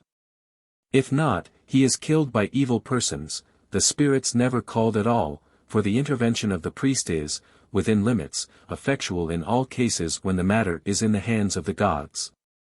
But this leads us to the verge of the doctrine of devils, which is an advanced form of savage religious thought, the worship of devils being a late development as compared with that of the beneficent gods. After spirits were multiplied, men, in seasons of drought and times of disaster and stress of circumstances, would endeavor to conciliate the demon that brought calamity. Hence it is that demon worship is always propitiatory, while the worship of the gods is devotional and sympathetic, as in thank offerings and tokens of goodwill and fellowship towards the unseen, whether regarded as personal or as the earth god. Nature, the mother of all. When a king of Dahomey dies, he must enter the lower world in such regal state as became his dignity while he lived. The number of victims is almost incredible in order to make a grand procession. During his life he sends substitutes and messengers to spirit land on the most slender pretext, or on no pretext at all. Similar illustrations of the doctrine of substitution by sacrifice might be given from the observances of American Indians, South Sea Islanders, ancient Mexicans, and the Teutonic peoples of Europe. In tracing the system we have seen how the original practice of killing the god, as the spirit of vegetation and creative energy, passed into the form of substitution. Even in propitiatory sacrifice we see the same idea of the earth spirit reappearing whenever we can catch a glimpse of society under primitive conditions. Sacrifices to kings or fetish are more to the earth goddess than to the object to which they are immediately presented, that is, to the powers of nature as in vegetation and reproduction generally. This points back to the time when the divine element of natural force resided in kings, and was sacrificed to ensure a new resurrection with the opening year. Our inquiry has led you away from that original conception of primitive man to a more elaborate system of thought, which, gradually expanding, included within its range factors and forces, spirits personal and impersonal, and conceptions of man himself, of which the earlier philosophy took no account. To understand the further development of human thought, and how spirits came to be classified as good and bad, we must consider the restrictions under which divine and sacred persons were placed, and the reasons for such restrictions so far as these may be discovered. Chapter 5. Taboos. We have already seen how the Mikado of Japan and the divine king of Leondo lived surrounded with safeguards and restrictions. The dangers to which souls are exposed have also been touched upon. We shall now consider how these were guarded, and the fresh dangers to which taboos gave rise as restrictions were multiplied. To the savage, as we know him, the great danger of existence is witchcraft and the action of charms and spells. And to secure himself against these he adopts such precautions as the nature of the case suggests. But witchcraft itself is a system which must have had an origin, and developed, from one or more simple conceptions, to be an art practiced by persons who claim to have communication with the unseen world. With the art we generally associate the ideas of pure mischief, but it was capable of being turned to good account. And the Scotch witches who banned rats from farmers' barns were thought worthy of a knight's quarters and a substantial honorarium for their service. It has been hastily inferred that they learned the art from ecclesiastics, who, with bell, book and candle could ban the devil himself. But it is far more likely that priests learned the art of banning from an older cult coming down from the ages before the flood. With great persuasion I once induced an old woman to repeat to me a form of words for the banning of rats, which she had learned from a woman that had the second sight and could do things. It is many years since I heard the doggerel, and can remember but one sentence of it, which, wedged in between imprecations and curses, was, that they should shed the hair off their skulls, if they did not betake themselves to other quarters. This freed the farmer of the pest, but unfortunately the same power could be turned against anyone who offended the witch. She in that case brought an army of rats down upon him, to eat his corn and cut his sacks, and teach him to rue the day that he shut his door on Shonad. This I heard from a Morven woman nearly 30 years ago, when quite a boy. If Andrew Lang, who in those days was a frequent visitor at Ardtornish, had but known Gaelic, we should have had a store of legends, rhymes and charms preserved to us which are now finally lost. I have travelled in all parts of the Highlands of Scotland, but nowhere have I met with such variety and richness of legend and myth as along the shores of the Sound of Mull. If men need to guard against witchcraft in Scotland, how much more necessary must it be to do so in savagedom? Lives of great importance to the community we may expect to find guarded with special care, in the same way as we guard royalty in Europe, from attack by evil-disposed persons, sane and insane. There are not only the dangers which may lurk unseen near at hand, but also unknown dangers from a distance, and which are associated with the arrival of foreigners. Besides, there are districts specially charged with such malign influences, and anyone visiting these must be purged and purified before he has any communication with others. Thus the missionary New and his party were, on their return from Kilimanjaro, sprinkled by a professionally prepared liquor, on arriving on the borders of the inhabited country. This was done by the priest, and before they had had any communication with the tribe. In the Yoruba country there is a custom of keeping strangers standing outside the gate of the town till sundown, lest evil spirits should enter with them if admitted during the day. 95 In South Africa the traveler must halt at a distance from the great place, and is invited to the chief's presence only after the magician has performed the necessary incantations. Dinka and Bongo tribes on the Nile take the like precautions against the advent of evil spirits when visited by strangers.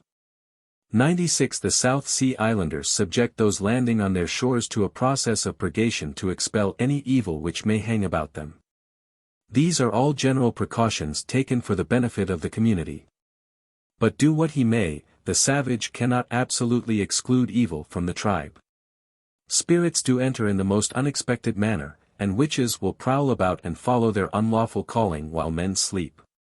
So he takes special precautions to guard those whose lives are of great value, precautions which, in their own language, cannot be taken for commoners. The arts of witchcraft are so subtle that those marked for its victims can be affected through the food they eat, if the wizard can but get his fingers into it, or even see it. Through articles taken from their persons, as cut nails, hair, arms, ornaments, saliva, and also through all those articles which sacred persons may not see or touch. Thus it happens that those whose lives are so guarded may not eat in public, nor must their food be seen except by trusted personal attendants. In Gondokoro a guest asked to a marriage sends a present of food, but it must be carefully covered with a napkin to protect it from the influence of wizards and witches. 97 Through whom the whole bridal party might be affected. A Wanyoro will not return by the way he went, his very footprints may in the interval be bewitched. The king of Longo may not be seen eating or drinking, on pain of death. In Dahomey the same law exists, and Cameron in his walk across Africa paid men to let him see them eat or drink. By judiciously extending these taboos life may be made a burden too grievous to be borne by the persons so guarded, and a day comes when, utterly wearied arid goaded to madness, the king defies the gods and asserts his own independence. Such defiance is the herald of reform and a further advance of thought. Those having charge of sacred mysteries must adapt their teaching to the stern facts of life, and adopt such ritual as will be submitted to by those who have the civil power in their hands. And this illustrates a curious trait of religious life the world over, viz., that reforms are forced on sacred persons from without. From within it does not come.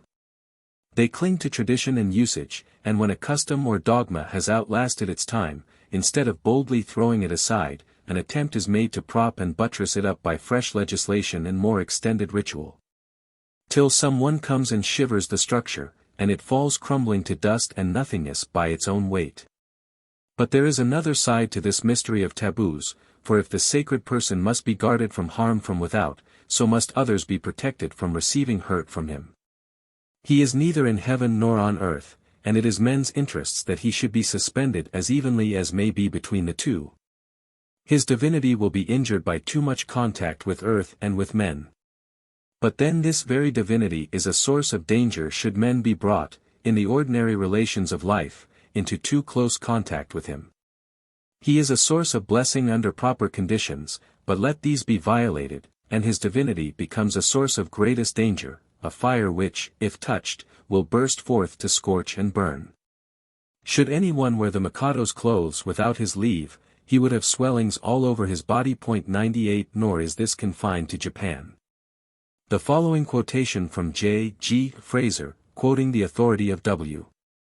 Brown and a Pahika Madri, illustrates the lengths to which taboos were carried in New Zealand. It happened that a New Zealand chief of high rank and great sanctity had left the remains of his dinner by the wayside. A slave, a stout hungry fellow, coming up, saw the unfinished dinner, and eat it up without asking any questions. Hardly had he finished when he was informed by a horror-stricken spectator that the food of which he had eaten was the chief's. No sooner did he hear the fatal news than he was seized by the most extraordinary convulsions and cramp in the stomach, which never ceased till he died about sundown the same day. He was a strong man, in the prime of life, and should anyone have said he was not killed by the taboo of the chief, he would have been listened to with feelings of contempt for his ignorance and inability to understand plain and direct evidence. This is not a solitary case. Mr. Fraser quotes several others, and in each case it is plain the persons died of sheer fright, so all-powerful can a fixed belief become among an ignorant and superstitious people. With such results before his eyes, it is not to be wondered at if we find the savage placing sacred persons among the dangerous classes, and that he should extend taboos to persons and things supposed to be dangerous. Those who touch the dead are, in New Zealand and Africa, unclean till purified by magicians.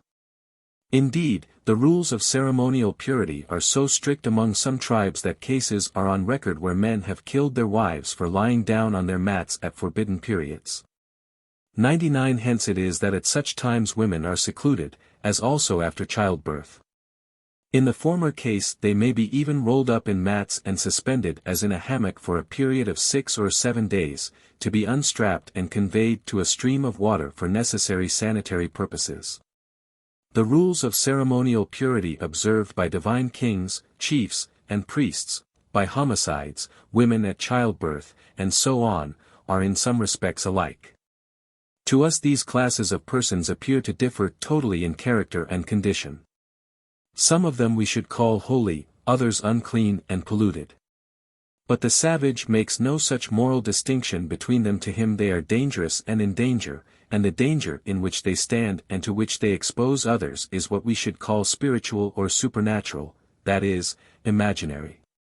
101 Of the substances most commonly tabooed by savages is iron. No iron may touch a sacred person's body. He may die when a simple incision might save his life, but the incision must not be made. A Hottentot priest never uses a knife in performing the operation of circumcision, he uses a sharp bit of quartz instead. Gold Coast natives remove all iron from their persons when consulting fetish. 101 Scottish Highlanders never use iron nails or hammers in making the firewheel apparatus for the celebration of certain Yule festivals, they use wooden pegs and stone hammers instead. The Jews used no iron tools in building their temple in Jerusalem, nor in making an altar. The objection to iron arose in all probability when the metal was new and scarce, and so regarded with superstitious awe and reverence. But soon, daring spirits like Lamech arose, who, defying custom and taboo, and believing only in the strength of his own arm and the trusty weapons his son had forged for him, turned the dreaded metal to good account. A substance charged with such power that spirits could root endure it in their presence, and before which kings might fall down dead. Put into men's hands a terrible weapon which could be used with disastrous effects even against the gods themselves. But if iron could be used against the gods, they in turn could use it against evil-doers, and the priesthood would not be slow in availing themselves of so potent a weapon. Apart from its obvious utility as an arm, when properly forged and shaped, it would be regarded as having magic and miraculous power, when properly used, for the expulsion of evil. And so we find iron, and the metals generally, occupying a prominent place in the superstitions of all countries. When a Scottish fisherman hears the unclean animal, a pig, mentioned, he feels for the nails in his boots and mutters, called iron. So, too, if one of the crew utters certain oaths or curses when at sea. He bans the devil of ill luck and disaster by nailing a horseshoe, preferably that of a stallion, to the stern of his boat. A Gulsby fisherman a few years ago had a small boat with which he had an extraordinary run of luck in the prosecution of his calling. Inside the stem was nailed an entire horse's shoe, given to him by a wise person. As he prospered his ambition grew till he purchased a larger boat, selling the small one and its belongings to a neighbor. From the first day he went to sea with his new boat luck forsook him, nor would fickle fortune be wooed. He bethought him of his horseshoe, and went to his neighbor to demand restitution. This was denied, the new owner contending successfully that he had purchased the boat and its gear. 102 To this day that man believes that to parting with an old shoe was due the entire failure of his season's fishing. Whether returning luck, for he still lives and prospers, had an educative effect upon his mind, I do not know. Sutherlandshire crofters and cotters ban, or expel, the spirit of death from a house after one dies, by placing bits of iron in the meal chest, the butter jar, whiskey bottle, and other articles of food.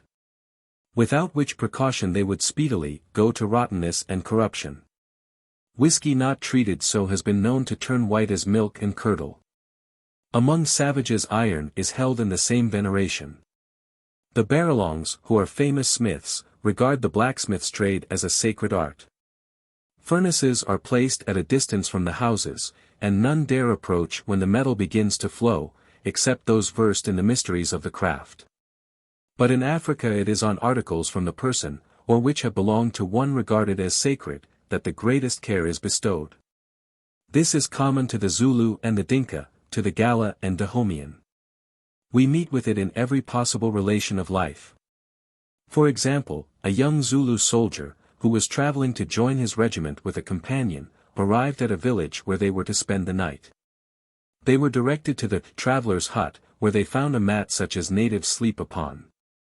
The soldier took the mat and unrolled it, when, to his dismay, he found it contained head ornaments and other articles of female dress, such as is only used by the king's household. Seeing this, he rolled the mat up again and put it aside. It belonged to a girl of the king's harem, on her way to the capital, who had stayed there a few nights before. She had forgotten her mat and ornaments. On arriving at headquarters he was at once detailed for cattle guard, but on his return in the evening he was met by a young man of his regiment, who told him his companion had been put to death, and that he was to be killed for having touched articles belonging to sacred persons. 103 He fled, but was overtaken and put to death. If touching ornaments is a capital offense, stepping over the head of a recumbent African is a yet more serious crime, if the sleeper be a person sacred in virtue of position or office. The head is peculiarly sacred, and to step over it is the most grievous offense that a man can commit, if it be not excelled in enormity by pulling his hair. When this sanctity of the head and the consequent difficulty of disposing of shorn locks is borne in mind, it will be seen that the barber's vocation is, if an honorable one, a dangerous office. Suppose an artist is called to perform a necessary office for his chief, whose ample locks have become too secure a retreat for the colonies that take shelter under them, he must be first purified with sprinkling, and have the tools of his craft cleansed by the magicians. He then proceeds to the royal residence, and, in presence of the king's guards and officers of state, removes the mask close to the skull. If after the operation the king takes a chill, the poor barber is accused of something more than neglect of duty. 104 He bewitched the king, or he may have given a hair to his friend the wizard to enable the latter to do the evil deed. In either case the barber must stand his trial, in the first case as a principal, in the second as an accessory, and failing his divulging the wizard's name, must take the consequences of his guilt if the magicians decide the case as one of bewitching. But should he honestly perform his office and no untoward events follow, there remains the difficulty of disposing of the shorn locks. Burn them, says common sense. But to the savage common sense often is what the law was to the elder Weller, Ahas. To burn shorn locks would be to invite all the demons of a locality to secure and treasure up the very essence they are in search of in the ascending smoke. To them the smell of burning hair or nail clippings is what the carcass is to the vulture. Nor is it safe to keep them by one, for who can guard against rats and white ants, not to speak of accidents of fire, war, and theft. The only prudent course is to bury them. 105 But how and where? And here the sacred and lawful art of the magician comes to the aid of the perplexed. Sacred spots are set apart for such purposes, a kind of consecrated ground where the chief can bury his shorn locks and cut nails, as well as dispose of other necessary superfluities in the most approved fashion prescribed in Deuteronomy 23. 13. There is a wise sanitary precaution, in Africa as a sacred function, at the lowest as a precaution against the works of the devil.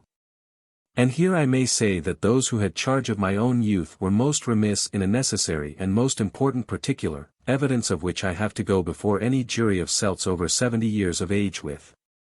One of my earliest recollections is having my hair cut by an itinerant tailor, who combined the art of clothing one's limbs with that of unclothing the head. I remember him still, a gaunt, lean-looking man, with hollow eyes and a sepulchral voice. When the operation was finished, he directed that the severed locks should be gathered up and burned, because, should the birds, it was springtime, and the danger was real, get the smallest particle, even a single hair, to build their nests. I should be grey at 21.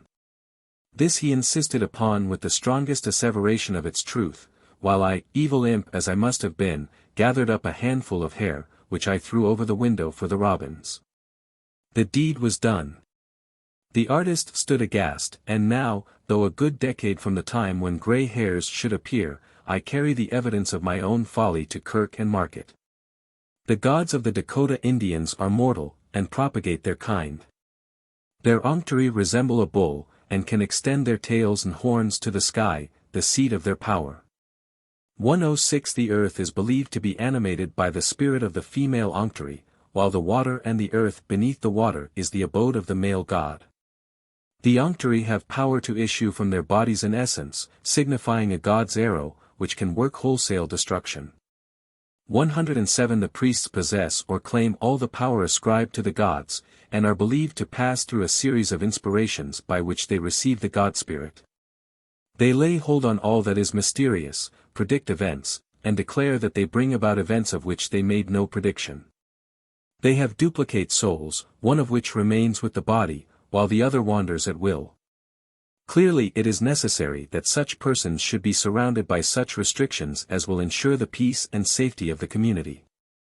And so we find in Africa, America, Asia, and the South Seas the same system of taboo. The same objections to certain objects and animals, and the same sanctity of others, running into clan badges and totems, which are at once sacred and to be cared for, while they afford protection to those whose symbols they are. But let men guard as they may. Let them surround divinities with restrictions, and take every precaution against evil persons getting possession of objects dangerous to their lives. Accidents will happen and evils will accumulate, with a corresponding increase among those spirits who cause them. So, as we have a process of evolution going on among the gods, we have also a development of the doctrine of devils. This I do not propose to trace fully, but it is necessary to refer to the subject in general terms before we consider the methods adopted for their expulsion. How man arrived at the idea of good and evil spirits as personal beings is impossible to determine with accuracy. It is probable after he reached the conception of a soul separate from the body, personal and immortal, or at least capable of existence in a distinct spirit world. He began to attribute to such souls the same character as was borne by the man while he lived. The soul of a seditious man would foment sedition on earth among those whom he could influence after his death. So, too, the soul of a murderer, a thief, or a contentious man would incite to similar crimes. These would be regarded as evil spirits, to be dealt with as men of like disposition are dealt with. To secure society against their influence, only two ways were open to primitive man: 1, to defy them, as is often done in the case of men of evil disposition, and so make them practically outcasts. Another to conciliate them, and so by acts of bribery and flattery secure their good offices, or at least their neutrality. Both these methods are found wherever savage man dwells. Devils are cursed, defied, expelled the country, and treated as we do our dangerous classes. At other times they are flattered, cozened, and feasted with sacrifice, in order that the largeness of the offering may be a sufficient inducement for them to refrain from evil. We shall in the present inquiry meet frequently with devil worship, but here it may be well to inquire how primitive man sought to rid himself of spirits which he both feared and hated. Chapter 6. Expulsion of Demons. When man found his steps dogged by demons, he sought for means by which he could rid himself of those imps of evil which rendered his life an insupportable burden. His first impulse was to surround himself with safeguards, as a warrior in mail armor. But this necessitated an increase of restrictions each time evil spirits or daring men discovered means of breaking through his taboos. With the discovery of gunpowder mail armor became useless. Bullets could only be resisted by an increase in the weight and thickness of the protecting coat of mail, and warriors found it necessary to change their methods. So the savage whose taboos are rendered useless by a Lamech, finds it necessary to re-examine the whole surrounding. Must he add to the number of restrictions, to the weight of the already overburdened taboos, till they become like swaddling clothes in which he cannot move or breathe? Are his movements to be restricted as dangers multiply? Does the advent of each fresh enemy necessitate a readjustment of his whole philosophy? The savage, feeling the awkwardness of his position by ever-increasing restrictions, arrived at the conception that, by a supreme effort made periodically, or as occasion might arise, he could rid himself, for a time at least, of the evils which surrounded him. And when we come to this doctrine of devils and their expulsion, we arrive at a point which marks a distinct advance in thought. Under the earlier forms the king or earth spirit did good or evil according to humor or caprice. But with the conception of personal spirits, divided into a good class and a bad, we find men projecting into the supernatural what they experienced in the natural world. Their philosophy, crude as it was based on observation, and embodied the results of experience so far as savage man could formulate his experience into a system. When taboos failed to meet the case, men adopted the bolder policy of making war on devils. Nor is the savage singular in the methods adopted to expel evils. When fasts and prayers failed the inhabitants of European cities in the expulsion of the devils of epidemic diseases, they made war upon them in sewers and cellars. And to far better purpose than by the older and more pious method of priestly intercession. A comparison of the methods adopted for the expulsion of evils in Africa, and survivals amongst ourselves, gives one the impression that popular imagination is not yet far removed from the age of Balak, whose only hope lay in having a powerful magician, like the prophet Balaam, to curse his enemies before he joined his forces in battle with theirs. Taking South Africa, with the practice of which I was long familiar, first, it may be said in a general way that no commoner dare interfere with spirits either good or bad, beyond offering such sacrifices as are sanctioned by custom. Demons may haunt a man, and render his life a burden, but he must submit to their machinations until the case is taken in hand by the proper authorities. A baboon may be the messenger of evil spirits, and perch itself on a tree within easy gunshot, or regale itself in his maize field, but to pull a trigger at the brute would be worse than suicide. As long as the man remains a solitary sufferer he has little chance of redress. It is assumed, he has been guilty of some crime, and that the ancestors have in their wrath sent the demon to torment him. But should his neighbors suffer? Should the baboon from choice or necessity, for men do pluck up courage to scare the brutes, select a fresh field in which to glean its supper, or another man's barn roof for its perch, the case alters its complexion. The magicians now take the matter up seriously. One man may be visited by the ancestors with severe reproof, as being haunted by a demon, but a whole community is another matter. Clearly in that case there is something amiss, and a remedy must be found. To shoot the baboon will not serve the purpose. African spirits are not amenable to powder and lead, as Scottish witches are to powder and silver bullets, and to kill the baboon would only be to enrage the demon and increase the danger. The first thing to do is to discover where the devil has his permanent abode. This is generally a deep pool of water with overhanging banks and dark recesses. There the villagers gather with priests and magicians. Under the direction of their ghostly counselors, and secured from harm by their presence, men, women, and children pelt the demon with stones. Drums are beaten and horns blown at intervals, and when all are worked up into a frenzy of excitement, as one after another catches a glimpse of the imp as he tries to avoid the missiles, he takes his flight at a single bound. And the village is free from his influence for a time. Baboons may now be killed and crops protected. While the stone-throwing goes on, all present, and especially the women, hurl the most abusive epithets at the object of their fear and vengeance. There is no periodic purging of devils, nor are more spirits than one expelled at a time. I have noticed frequently a connection between the quantity of grain that could be spared for making beer, and the frequency of gatherings for the purging of evils and other necessary purposes. No large gathering can be held in Africa without feasting and drinking, especially the latter. Like the Scotch factor, anxious to let a barren moor with hardly a feather on it, to an Englishman, as, one of the finest bits o' ground I, the north, and who after the second tumbler of toddy, suggested a third before closing the bargain. On the ground that, it's dry work talking, the African finds all public functions, even his devotions, dry work, and needs his poem. If this is not to be had, the assured result is failure. There are demons who are not amenable to stone-throwing and abuse. Such methods would only give them further opportunity for mischief by an increased knowledge of village affairs. They in that case could adapt their methods to the new conditions, and the end of that place would be worse than the first, for they would enter it clean swept of all effectual means of defense. So the Dinka and Bongo expel their devils by guile. 108 There the exorcist begins by holding a conversation with the demon. He ascertains his name, how long he has been there, where he belongs to, his permanent residence, kinsfolk, acquaintances, and other particulars, all the while disguising his own identity as a devil doctor. When he ascertains all he wishes to know, he hurries to the woods to collect such medicines as are effectual for the expulsion of demons of the class to which the one in question belongs. After this his course is clear. He sends the evil one beyond the bounds of his diocese by bell, book, and candle, or, to be literal, by horn, calabash, and torch.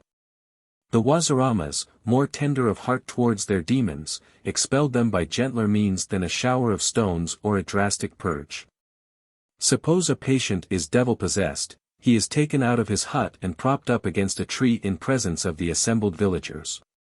An ancient crone ladles out beer to all who wish a draught. When she has completed her round of the crowd, drums are beaten, horns blown, and all manner of musical instruments played.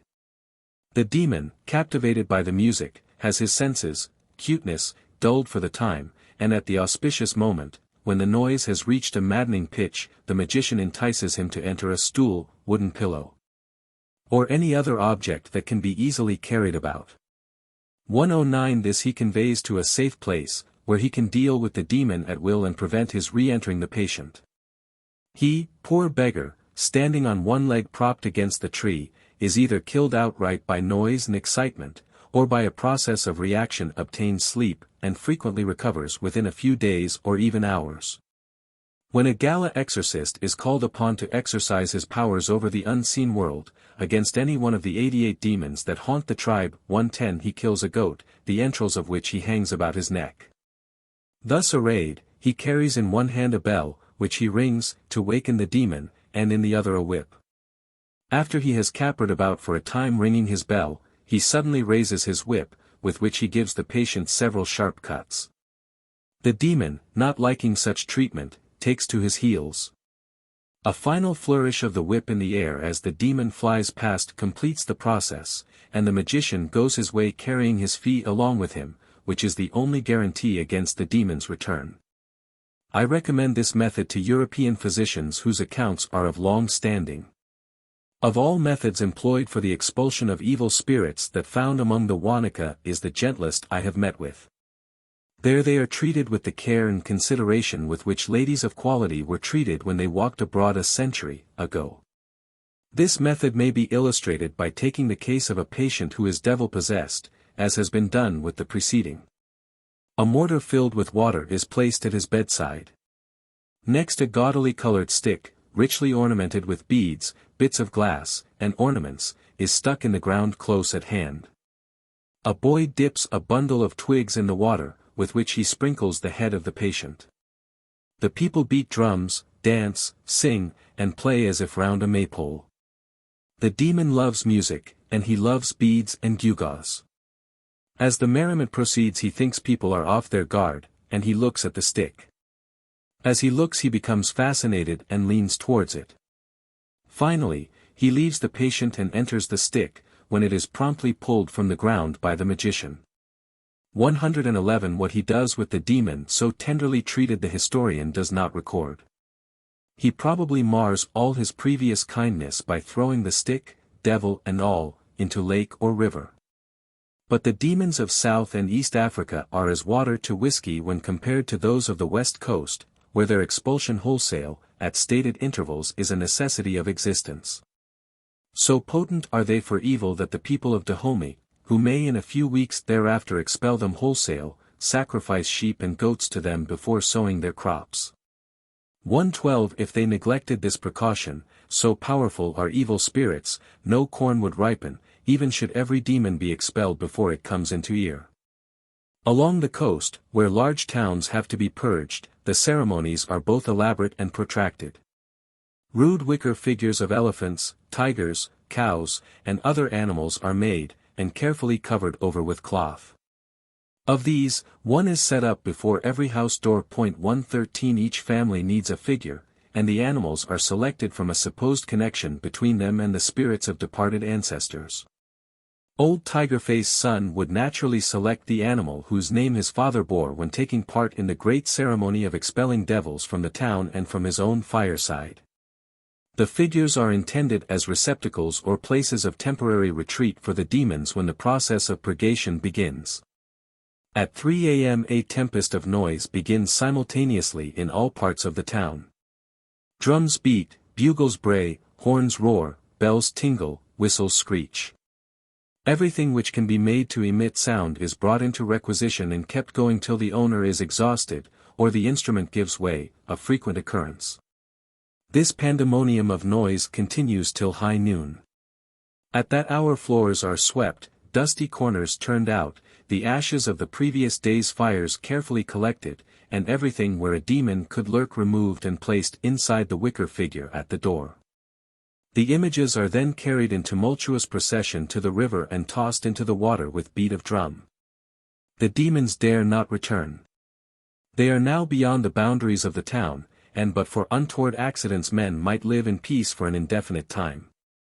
But as ill luck will have it, the next tribe may be expelling their own devils, and these, turned out of comfortable quarters, may enter the newly purged territory in finding it unoccupied. Take up their abode there till once more carried to the river and so cast out. Illustrations of this might be multiplied indefinitely, but what has been given may be taken as characteristic of a particular phase of thought. Now this belongs to an early and very rude state of society, to the time before man had differentiated clearly between the natural and supernatural, and when he still believed himself to have power over the unseen world. The condition has continued among peoples far removed from the flowing current of civilization, and who had not invented the art of writing.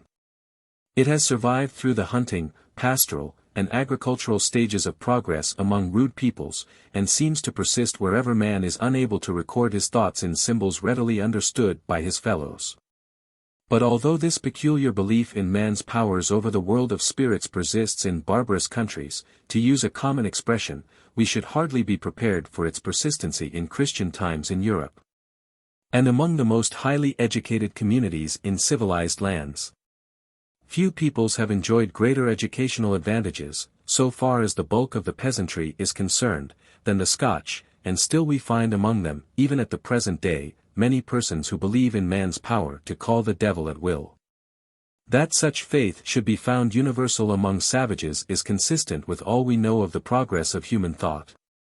That Christian communities should continue, generation after generation, through millenniums of years, to believe in the power of their religious teachers on the one hand, and of their wizards and witches on the other.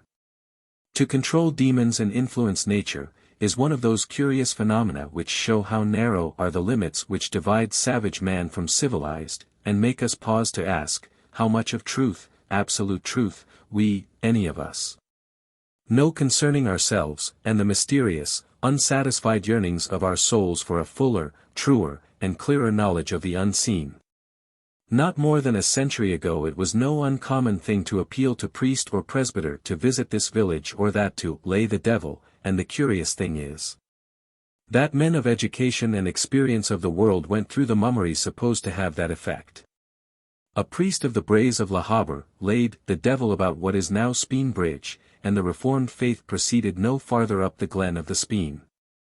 A successor of his, however, doubted whether he had but half laid him in Inveroy, the next district to Speen Bridge, the inhabitants of which, according to the worthy father, did justice neither to God nor man. This laying of the devil was rendered necessary through his being raised by persons who had that power being in league with him, and without whose aid he could not leave his hole. How this was done I have failed to discover with certainty. The laying was by bell, book and candle, or within Reformation times, by prayer and the exercise of the power of prayer, a phrase as difficult of interpretation as any African oracle of them all. Prayer one can understand, but what is the power of prayer as applied to the laying of the devil? As to the raising of His Majesty, one old man told me the following incident, for the truth of which he vouched on personal knowledge, for, said he, it happened when I was a good bit a callant. I give his own words as nearly as I can remember. It's a long time since, but I mind it as if it were yesterday. The boys were having a wild night. Two old men had just finished a pickle malt for the New Year like, and there was plenty going. About the middle of the night, at the turn as you would say, one of the young men began to curse and swear awful. He called on the devil, and said he might come and take him. Some o' them were a wee sober, and bade him keep quiet, but he gied worse, and defied the devils in hell, and said he would like to smell their brimstone. That moment there was an awful flash of lightning, and a woman, said no to be canny, or the likes o' her, came down the chimney and stood afore him. She stood facing him, and said, Ye want to see the devil, he may be here sooner nor ye think. Sorry a word more did she say when the house was filled burning brimstone, and something going up and down in a blue flame on the crook, i.e., the chain for hanging pots over the fire. Then it made a noise such as the like was never heard, and gied out sight. The gun barrels in the house were twisted and broken, and the next day the smell brimstone was strong on their clothes. None of them could ever tell right how it happened, but there's nae doubt about it. It's as true as gospel. And then the old man proceeded to detail other experiences of his youth, and to bemoan the skepticism of the age, which was sure to bring the curse of God down upon the world. This was not an ignorant man, but one fairly well informed. A man who knew his Bible, and could correct preachers on points of Calvinistic theology. I knew him well, and he represented current opinion among middle-aged and old people in parts of the Highlands about 20 years ago. How the devil was laid in this case my informant did not remember, but he was fully informed how it was done in other cases, and believed as firmly as he did in his own existence that the art was known to many of the godly in olden times. There is a woman of my acquaintance in Ray who can do things. Some years ago she asked a coach driver for a sail in his vehicle. He refused. Very well, said Annie, I will be in Thurso before you. A mile farther on one of his horses fell stone dead, and he had the mortification of seeing the witch pass with an air of triumph. The owner has never refused her a sail since then.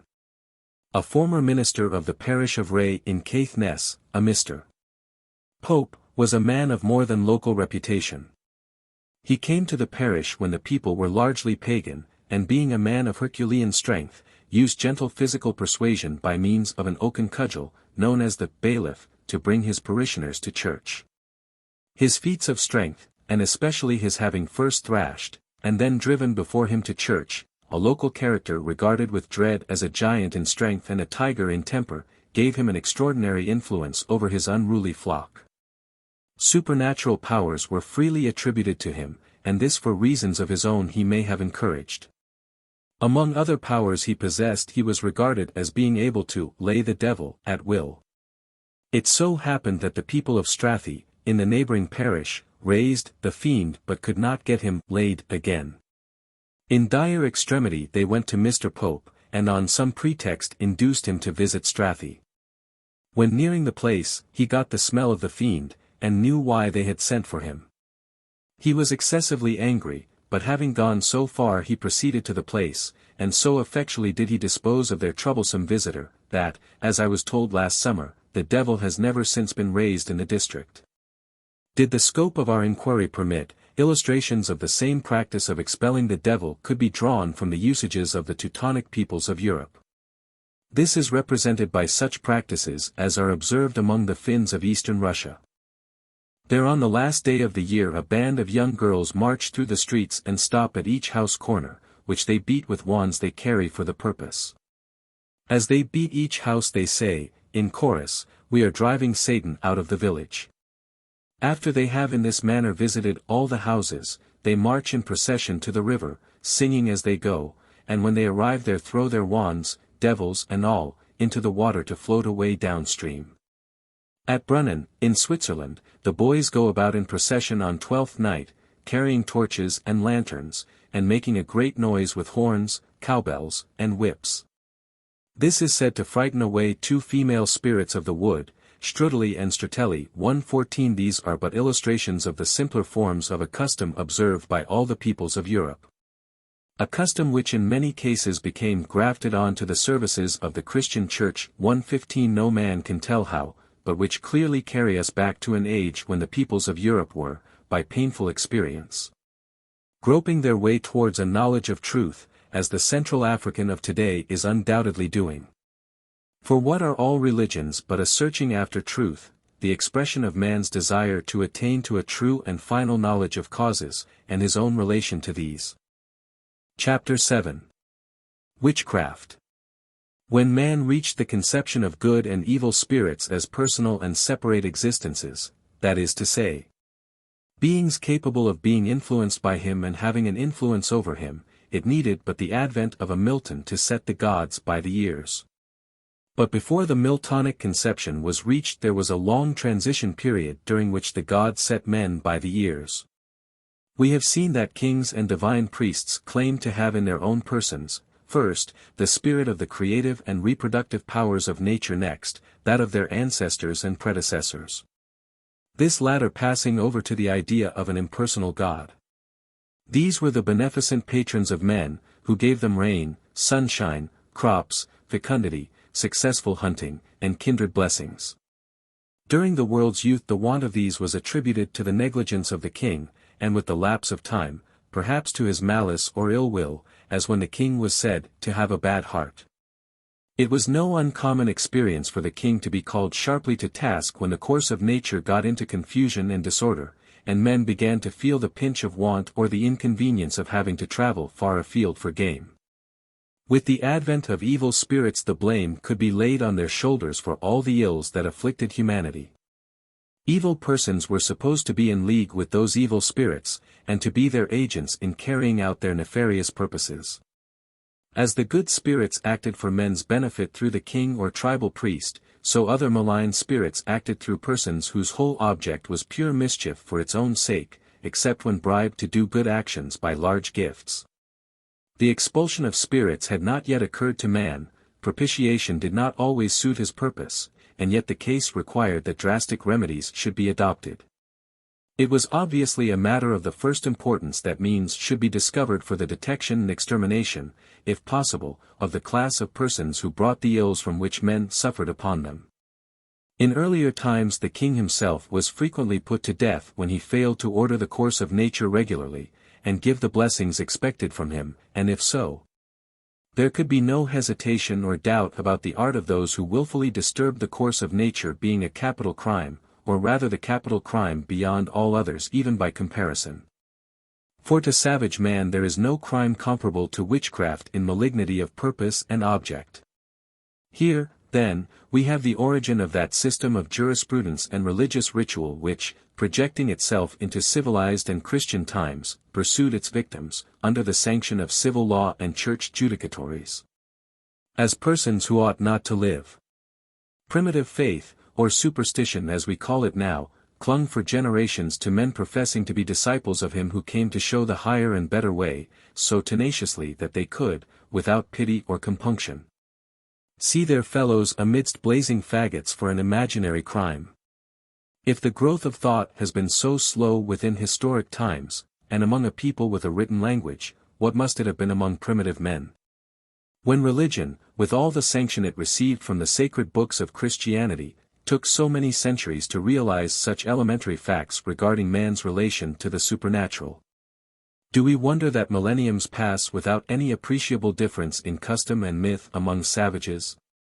But how were wizards and witches to be discovered when the world was young, and before men learned to recognize the witch's mark. Spirits bent on evil gave no outward token of their presence so far as that could possibly be avoided. These spirits would only be harbored by persons of the most malignant disposition, or who for some reason had a grudge against their kind. So the spirits sought out those who, through neglect or ill treatment, had been soured and rendered bitter in heart against their fellows. 116 Thus it happened that deformed persons, and those who through any infirmity were unable to take their place and act their part in life like their fellows, were believed to be possessed of the devil, or, in other words, were wizards and witches. Dwarfs, dumb persons, women who never were sought in marriage, and those with any facial peculiarities or defects which made them conspicuous, were most frequently regarded as the incarnation of the evil spirit of the world. From them it was impossible to expel or allure the demon as in the case of a patient who was devil-possessed, for, unlike the sick, the devil dwelt within the wizards by their own will and choice. They were themselves devils incarnate as the king or high priest was incarnate God. Such being the case, the only hope of safety, the sole means of security, lay in the rigid enforcement of that curious Mosaic enactment, "Thou shalt not suffer a witch to live." 117.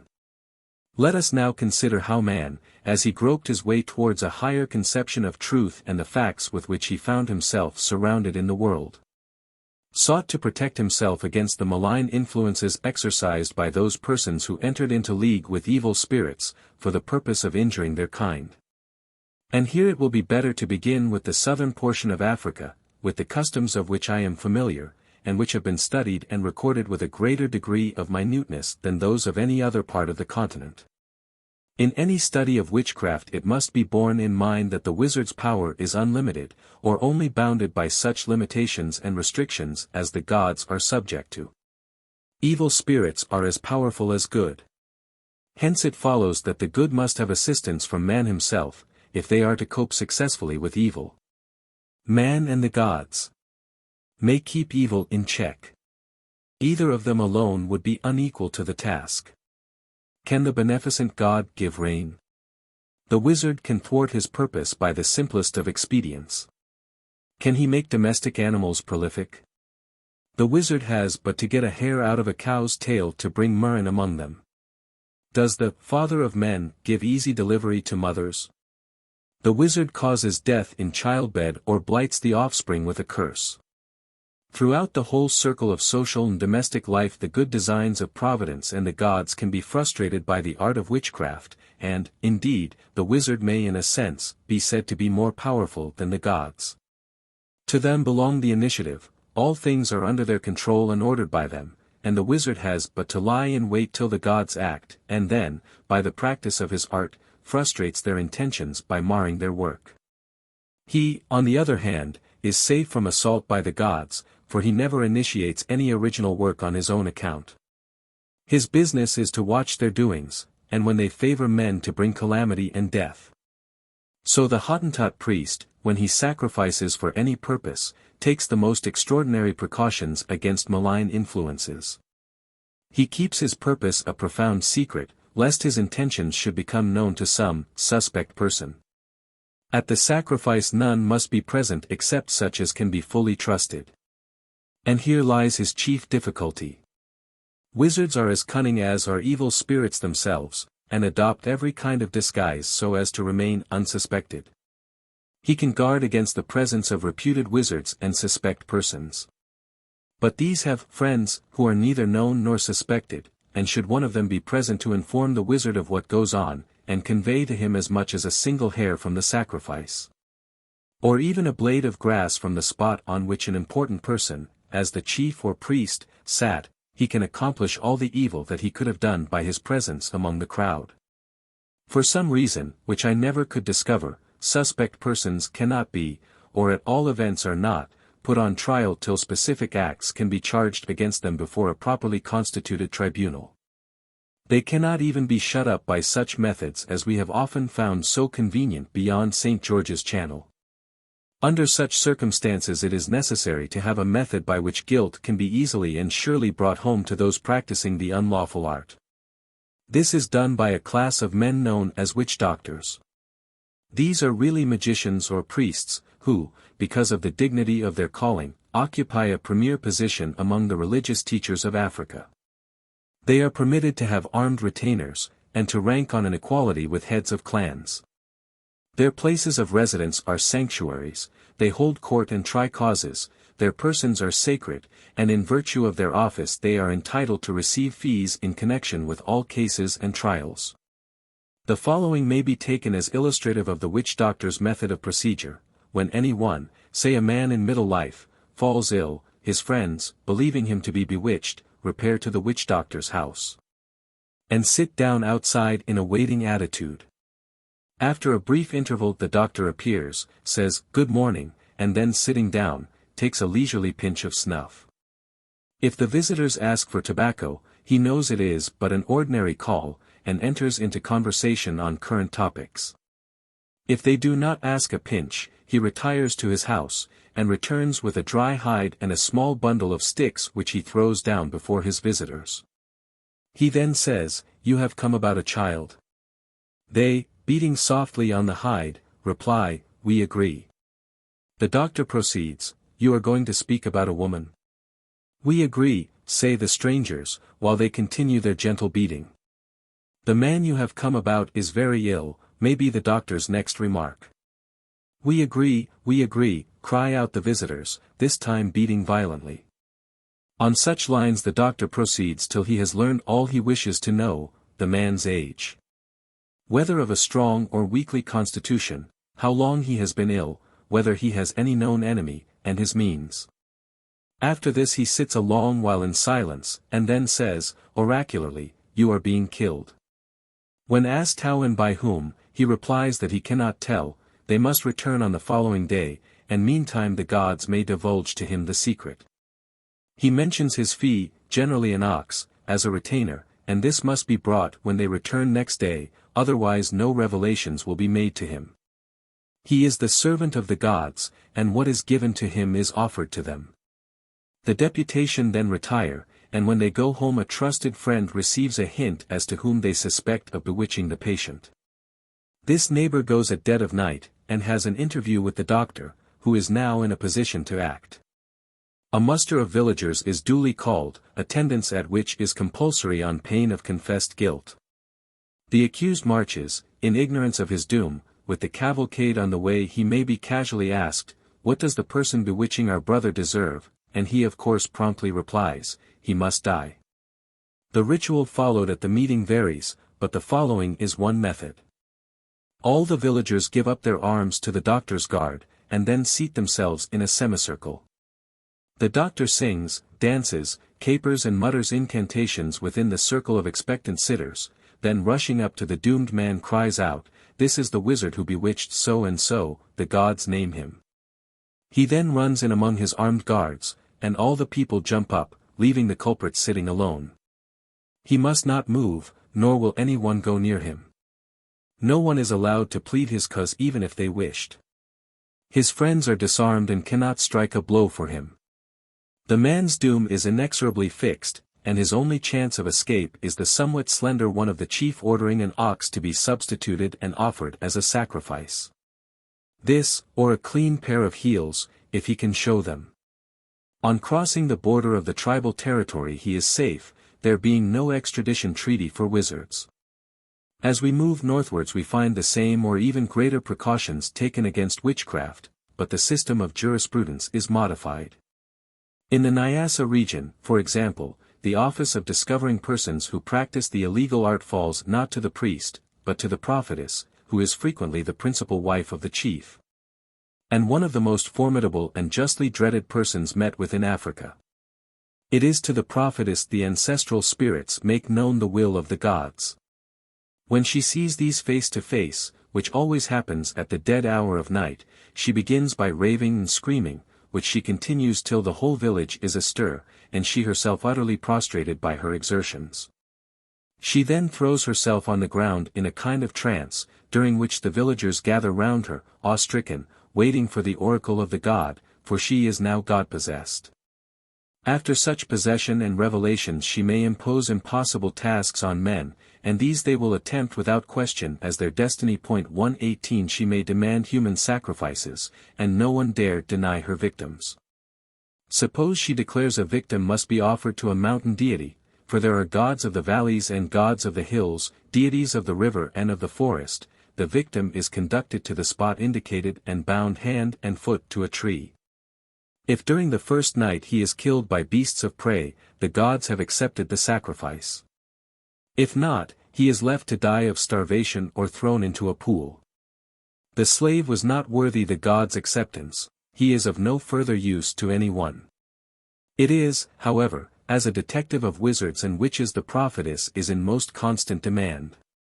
When she travels on such duty she is accompanied by a strong guard, and when she orders a meeting of a clan or tribe attendance is compulsory. When all are assembled, our friend, who is clad with a scanty loin cloth and literally covered from head to heels with rattles and fantasies, rushes about among the crowd in the most frantic manner. She shouts and raves and rants like one demented. After which, assuming a calm judicial manner, she goes from one to another touching each person's hand. As she touches the hand of the bewitcher, she starts back with a loud shriek and yells, "This is him, the murderer. Blood is in his hand." 119 Having discovered the culprit, she next proceeds to prove his guilt. This she does by finding the horns he used in the prosecution of the unlawful art. These are generally the horns of a small species of antelope which are par excellence witches' horns. She finds the horns by going along the bank of the stream from which the family of the bewitched person got water. At intervals she lifts water from the stream, which she pours upon the ground, and then stoops to listen. Spirit voices direct her to the wizard's hiding place. Arrived there, she begins to dig with a hoe she carries, muttering incantations as she works, and there she finds the incriminating horns. 120. Now, how does the prophetess find the horns? By what devil's art does she hit upon the spot where they are concealed? The explanation is to us very simple, but the African has not yet discovered it, or if he has, no one has dared to say so. Wherever she is employed she must spend a night at the village before she begins operations. She does not retire to rest with the other villagers, but wanders about the livelong night listening to spirit voices. If she sees a villager outside his door after the usual hour for retiring, she brings that up against him next day as evidence of guilty intention, and that, either on his own account or the wizard's, he meant to steal away to dig up the horns. The fear of such consequences keeps all persons within doors, and leaves the prophetess free to arrange for the tableau of the next day. So far is the fear of witchcraft carried, that whole villages have been known to partake of the ordeal poison in order to root out evil persons. 121 If a man is guilty, he dies. If not guilty, even if caught in the act red-handed, he recovers. He was in that case not a thief, he was bewitched to make him steal. Such is the Wayo philosophy of trial by ordeal. Among the Bongo on the White Nile no communication can be had with the spirit world except by means of certain routes which are known to the magicians. 122 These are of service, not only in holding communication with the gods, but in warding off all evil influences. Had the secret been kept, the Bongo would have been the happiest people under the sun, but in an evil hour some noted wizard discovered it and made the world unhappy. With this knowledge in their possession, old people may apparently be lying peaceably in their beds while their spirits range the forest by moonlight in search of the magic roots. 123 These spirits assume animal form, which remind us of the familiar stories of farmers wounding hares, and hearing of old women in the next village having broken arm or leg mysteriously, which they set and dressed without aid of doctor. A sure sign that the fear of his seeing the bullet mark prevented their seeking his aid. The Bongo priest who has obtained the coveted roots, can only hold communication with the gods in the approved manner by falling into a trance and receiving their commands in dreams and visions. The wizard, wielding equally potent spells, and restricted by no canons of custom, can leave the visible body, as the soul does in sleep, his only risk being the body being stolen during the spirit's absence, enter a hyena, and range over mountain and plain, working evil as he goes. When a people are exposed to such dangers, to exorcise ghosts, demons, wood goblins, and all evil spirits and persons, must ever be their chief religious duty. When the destiny of a nation depends on guarding against evil influences of a spiritual nature, that people must be regarded as deeply religious, however little their rites may attract the attention of those who visit them. Dr. Schweinfurth, who is one of our best authorities on the usages of tribes living on the upper reaches of the Nile, says that some of them have hardly any religion. The Nyam, he says, have no religion, and use for divinity the word for lightning.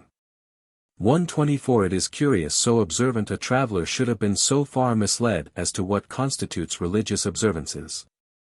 We are familiar in Zululand, Nyasa region, and in Uganda with the use of the term for lightning, in each case a different word, for heaven, thunder, or the god, and these peoples are among the most religious communities in Africa. When a man cannot knock his foot against a tree stump without attaching to it a supernatural significance, 125, that man is religious whether he has a separate word for his god or not. The statement seems all the more inexplicable when we find the doctor himself saying that the same Nyam, who have no religion, have a word for prayer. That they practice augury, and believe in goblins, ghosts, and witches, the latter of which are treated by them as they have always been by persons with properly constituted minds, that is, by getting rid of them in the manner most approved for the extermination of the pestilent race. If the Nyam have no religion, to whom do they pray? Whence came their goblins? How do their witches attain their power except by spirit agency? These are questions which must be satisfactorily disposed of before we can accept a general statement that a people have been found who have no religion, that is, no faith in regard to supernatural powers or agents. If the Nile tribes conduct their witch prosecutions, and religious services generally, in so perfunctory a manner as to attract the attention of travelers but slightly, their deficiency is more than made up by the Bulim tribes of the west coast. When they drink beer they pour out a few drops as a religious act, when they eat, particles of food are allowed to fall on the ground for the same purpose. 126. They can neither walk nor sit, sow nor reap, hunt nor fish, without performing acts of devotion and dutiful obedience to the gods. They move among divinities, and these may be disturbed by loud laughter, by improper movements, or by words which can imply disparagement of the gods or their works. Each day has its own religious duties, but it is in the which palaver, their true devotion and fidelity to the will of the gods is seen to best advantage. Their three great palavers are, sauce palaver, woman palaver, and witch palaver. 127. In the first, which refers to all ordinary offenses, the case is conducted according to the ordinary rules of evidence, either by witnesses or the ordeal. The accused is held as guilty, and he must prove his innocence. If he have witnesses, good, if not, then the poison bowl. The same remarks apply to woman palaver, only that in this case the accused must submit to the ordeal. What that ordeal is we shall see in another connection. Our present business is with the witch palaver. In this case the accused can prove his innocence by no other means than the ordeal. When the offense was committed he may have been on a journey, at sea, asleep, sick and unable to move, on the war path, in any condition or circumstances.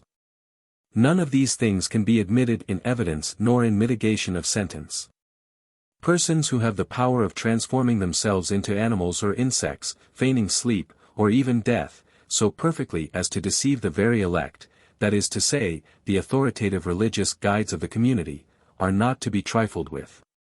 So it is, when a suspect is on trial for specific acts of witchcraft, a red-hot iron is applied to his skin, partly to jog his memory, but principally that the brand may be examined to determine how much skin adheres to the hot metal, whether the wound bleeds, and how its edges curl. 128. To each of these signs great importance is attached in determining presumption of guilt. This ordeal may be final and satisfactory, but the probabilities are against it. The show is too good to be over so soon, and the red-hot poker is succeeded by a jar of oil, which is placed on the fire till it boils. Into this boiling oil a stone, made red hot in the fire, is now dropped and the culprit directed to fish it out with his naked hand. 129 According to the condition of the hand after the ordeal is the presumption of guilt or innocence. If these means do not conclusively prove the case, he must drink red water. 130 This is a decoction which is prepared by the priest in public from poisonous substances. After the preparation is made, the priest washes his hands, as well as the mortar and pestle used, as a ceremonial act. The accused for a similar reason must rinse his mouth with clean water. He is then given a quantity of boiled rice which he must eat. After it he drinks the poison. If the red water acts as an emetic, and that vomiting continues till he brings up particles of rice, he is innocent and escapes. The red water ran away from him. When it does not act as an emetic, even if the man does not die from the effects of the poison, he is guilty. The red water clung to him. Sometimes the drug causes purging. In this case the culprit has spoiled the red water, the augury is doubtful, and to remove all difficulties he is sold out of the territory, it is needless to say. This latter form of ordeal is common in cases of supposed adultery among many tribes of the west coast, as well as throughout the whole of the lake region of Central Africa, and is specially worthy of note because of its close resemblance to, if not identity with, the practice of trial by ordeal for the same offense among the Jews. If a man's wife go aside, and commit a trespass against him, and a man lie with her carnally, and it be hid from the eyes of her husband, and be kept close, and the spirit of jealousy come upon him, and he be jealous of his wife, and she be defiled. Or, if the spirit of jealousy come upon him, and he be jealous of his wife, and she be not defiled, then shall the man bring his wife unto the priest. And the priest shall take holy water in an earthen vessel. And the priest shall have in his hand the bitter water that causeth the curse. And the priest shall write 3 curses in a book, and he shall blot them out with the bitter water, and he shall cause the woman to drink the bitter water that causeth the curse. And when he hath made her to drink the water, then it shall come to pass, if she be defiled, and have done trespass against her husband, that the water that causeth the curse shall enter into her and become bitter, and her belly shall swell. And her thigh shall rot, and the woman shall be a curse among her people. And if the woman be not defiled but be clean, then she shall be free. 131 The connection between this enactment in the Mosaic legislation and the practice among primitive men, it is not my province to trace in the present essay, but the resemblance is so striking that the inference seems plain enough. Turning to the history of witchcraft among civilized peoples, we have in it perhaps the best illustration of the persistency in popular imagination of the belief in the supreme power of evil spirits, and in man's power to influence the course of nature by necromancy and magic. It would be easy to cite examples from every country in Europe to show how the same belief in the power of evil, personified in wizards and witches, influenced the whole domestic and social life of the people. In Jutland a rowan growing out of the top of another tree is exceedingly efficacious against witchcraft. 132 This tree has the same virtue in Scotland, and I knew a worthy farmer's wife, who died only a few years ago, and who annually, in early summer, had St. Andrew's cross made of rowan twigs, which she placed in the cowhouse as a talisman against the arts of witches. German farmers used the mistletoe for a similar purpose. In the island of Rum it was believed that if one of the family of Lachlan, a local family of note, shot a deer on the mountain of Fincra, he would either die on the spot or contract a distemper from which he could not recover. 133 This may belong to the class of totems rather than to witchcraft. Traces of clan totems are frequently met with in the north and west of Scotland. Confining ourselves to this country, we have ample evidence, in the witch and fairy cult still current, of the ancient belief in man's power to influence nature and the lives of his fellow men. And not the least curious thing is, that the persons accused of witchcraft often claimed to possess the power ascribed to them, though this meant an alternative between faggots and a deep pool. Among savage men, on the contrary, denial is all but universal when one is accused of having communication with evil spirits or exercising the art of witchcraft. Among Scottish witches and fairy folk we get glimpses of persons of different grades, some of them holding high office and directing the affairs of the peculiar community to which they belong. Thus, in the Confessions of Isabella Gaudí, indicted for witchcraft at Nairn in 1662, we have a king and queen of fairyland. I was, said Isabella when in the dock, in Downy Hill, and got meat from the queen of the fairies, and more that I could eat. The queen is brawly clothed in white linen and in white and brown cloth. And the king is a braw man, well-favoured and broad-faced. There were plenty of elf bulls, roting and scoiling up and down, and affrighted me. 134 Mr. Kirk, from whom I quote, adds, that on the authority of local tradition, fairyland is well supplied with musical instruments and books of history, travel, plays, novels, biography. But no Bibles, the lack of the latter owing to the fairy folk being in league with the devil, from whom they receive their government and power. Before our familiar fairy cult was evolved, the evil spirits of primitive man had crystallized into a personal devil, supreme and all-powerful, with numerous attendant angels or messengers. And it is curious to note that something very nearly akin to this is met with in a shanty, where the king has 1,000 cra, or souls. 135 The cra are the king's spies, a kind of secret service guild, and are called the king's souls, because when he dies they are all put to death that they may attend upon him in the land of shades. To strike, or even touch a cra, is not only a deadly insult, but a serious capital crime. It is doing it to the king himself. And it is quite consistent with savage thought to regard a powerful king and his cra as still actively engaged in connection with the world's affairs long after they have quitted the upper air. He is chief dictator, and each of his souls do his behests in the affairs of men. This is the common doctrine of witchcraft as that lives in popular imagination. The black art is something carried on under the direction of a supreme evil spirit, who is assisted by a countless host of minor devils or angels, that is to say, messengers, cra, or souls. This doctrine must have been developed when man reached the conception of a supreme spirit of good, opposed by a supreme spirit of evil. But in tracing the growth of the idea of one supreme spirit of good, or God, we are met by greater difficulties than in tracing the doctrine of devils, for the latter took shape and color from the former. When man found a supreme spirit among the gods, he had to account for the fact that he did not, or could not, at all times order events for the good of man. Evil still persisted. So he concluded there must be a supreme and personal devil, who commanded such agencies in the unseen world as were at the disposal of the good God himself.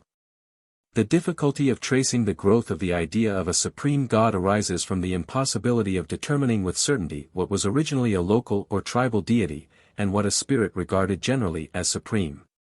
We have seen that the Zulu term Lungu, and its equivalents may mean, great ancestor, lightning, the powers of nature generally, or God.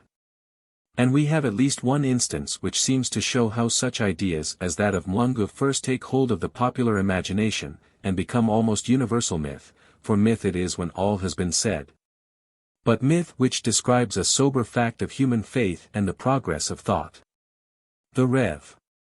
Duff Macdonald, a careful observer, who lived several years in Central Africa, says of the Wayo, that they not only worship their own ancestors, as is common to most Africans, but also invoke by prayer and sacrifice the gods of the country who were worshipped by the people they expelled.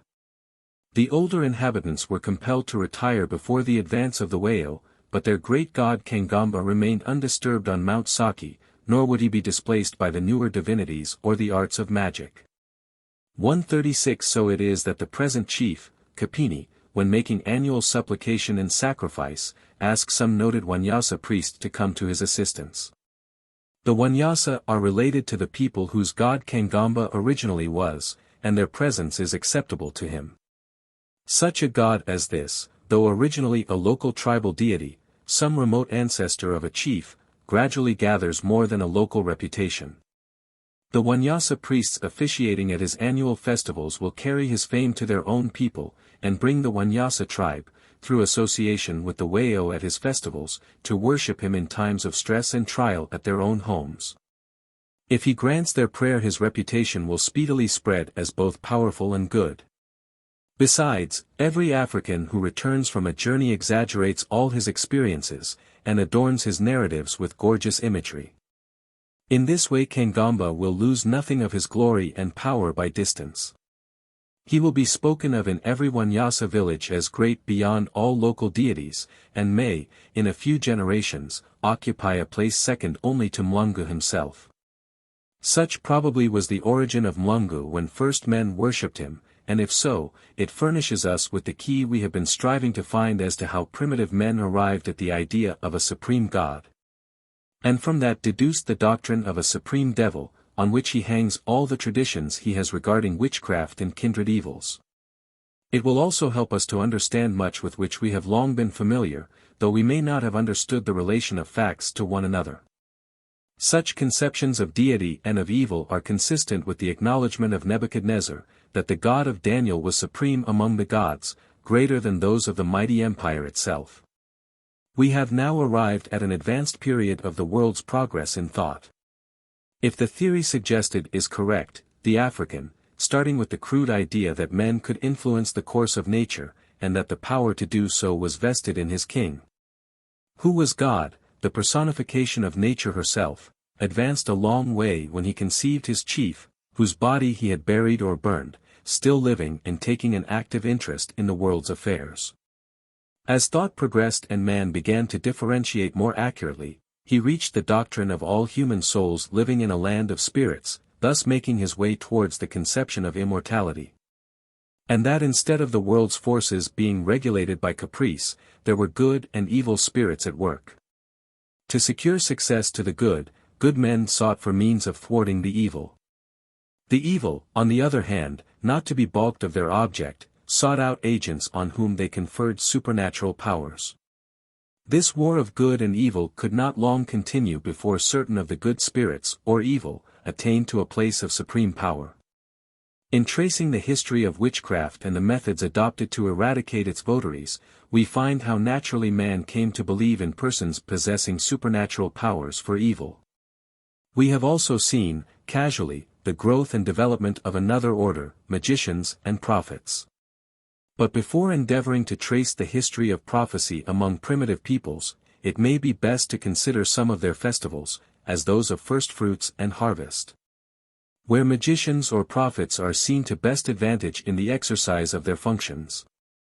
After which we can the better understand the development of the order and the importance attached to the office. Chapter 8. Harvest Festivals. The festivals and ceremonial acts of any people give a clue to the original form of their institutions, and when these can be compared with what still exists, in its original form, among untutored nations, it affords evidence which is of the first importance in tracing the development of religion and the growth of civilization. The yam festivals, as observed in Ashanti, were referred to in considering substitutionary sacrifice. And we saw how closely bound up with the religious life of the people are all the facts relating to the ripening of crops and the gathering in of the harvest. Nor is this peculiar to Ashanti.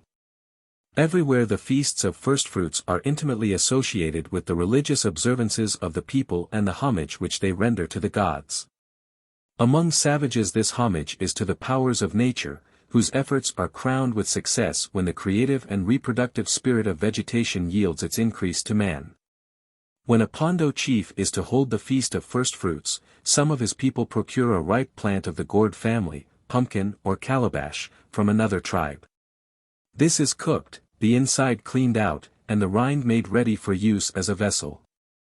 It is then presented to the chief with much ceremony. 137 The firstfruits are now brought forward, and a sacrifice, generally a young bull, is offered, after which the feast commences. The chief issues certain orders for the conduct of the proceedings, tastes the fruits which are served in the gourd dish with which he has been presented, and then abdicates all his functions while the festival lasts. The cattle from all the neighboring villages are collected in the vicinity, and now they are brought together, and the bulls incited to fight to determine which is to be king among them for the next year. The young people engage in games and dances, feats of strength and running. After these are over, the whole community give themselves over to disorder, debauchery, and riot.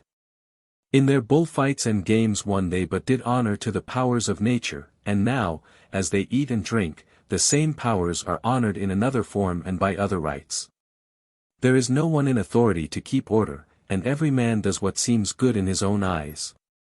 Should a man stab his neighbor, he escapes all punishment, and so too with all other crimes against the person, property, and morality. People are even permitted to abuse the chief to his face, an offense which at any other time would meet with summary vengeance and an unceremonious dispatch to join the ancestors. While the feast continues, a deafening noise is kept up by drumming, shouting, hand-clapping, and every kind of instrument that can be made to emit sound.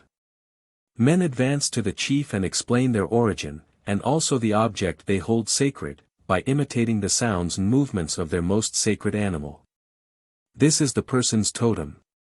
Others imitate the gurgling made by an enemy when stabbed in the throat. Those who adopt this latter emblem are known as children of the spear. When the ceremonies, revels, and mummeries are ended, the chief repairs to his accustomed place, and sitting down there, by that act resumes his kingly functions. He calls the bravest of his braves before him, who is immediately clothed and decorated with skins of animals suggestive of courage and strategy. He performs a dance amid the frenzied shouting of the multitude, after which the chief declares the festival at an end and harvest commenced. 138. The facts deserving of special notice here are the sacrifice, the fighting of the bulls, and the honor done to the reproductive powers of nature. These, and the abdication of the chief, would lead to the inference that the festival is a true survival of what, in earlier times and under a ruder system, existed when a temporary king was appointed and killed as a sacrifice. The incarnate God himself being slain that nature might revive in spring. Whether from such facts men came at last to infer a resurrection of the body, it is impossible to determine. The Pondos are not singular in their observance of harvest customs. The Hos of northeast India have a notion that at this period men and women are so overcharged with vicious propensities that it is absolutely necessary to let off steam by allowing for a time full vent to their passions. 139 For the time they give themselves up to feasting, drinking, and debauchery. The men lose all respect for the women and for themselves, and the women all notions of modesty. Usually the Hos are a quiet, reserved, and well-behaved moral people, but at the harvest festival all this is reversed, and their nature seems to undergo a complete change. The curious thing is, that when all is over they settle down into their old steady, sober habits as if nothing had happened. But what is most peculiar about harvest festivals and feasts of firstfruits is, their close resemblance to one another among all peoples the world over, and how near those of civilized man are to the savage. Differing not in kind, but only in the manner of conducting them, thus showing to us, that they are among the most ancient and primitive of man's ritual and customs. For example, the Peruvians believe that all useful plants are animated by a divine being, that is spirit, who causes their growth. 140 These divine beings are named after the particular plant, as the maize mother, the rice mother, or the potato mother. Figures of these mothers made from the stalks of the respective plants, and dressed in women's clothes, are worshipped. As the mother, these figures had power of giving birth to or producing much rice, maize, or potatoes, as the case might be. 141 And in this acted according as they were treated. The Peruvian mother of the maize was kept a whole year, and burned at the time of harvest, when a fresh one took her place. During the festival, eating, drinking, and general rejoicing goes on. In Ashanti all laws are abrogated for one day at the yam festival, and for the time every man does whatever he pleases. One custom observed is to bring out, to be placed before the fetish house, the skulls of noted enemies killed in war, and it is said the skull of an English baronet did duty for many years, in fact, was still in existence, kept in a brass basin. When the late king's power was overthrown by the English, the people during the Day of Liberty give themselves up to dancing and revelry. Executioners caper about, ornamented with necklets made from the jaws of victims they slew as offerings or kings' messengers to the nether world, and with girdles of skulls. Before eating the new yams the king bathes in fetish water as a ceremonial act. When all is over he resumes his authority as we saw done by the chief of Pondoland.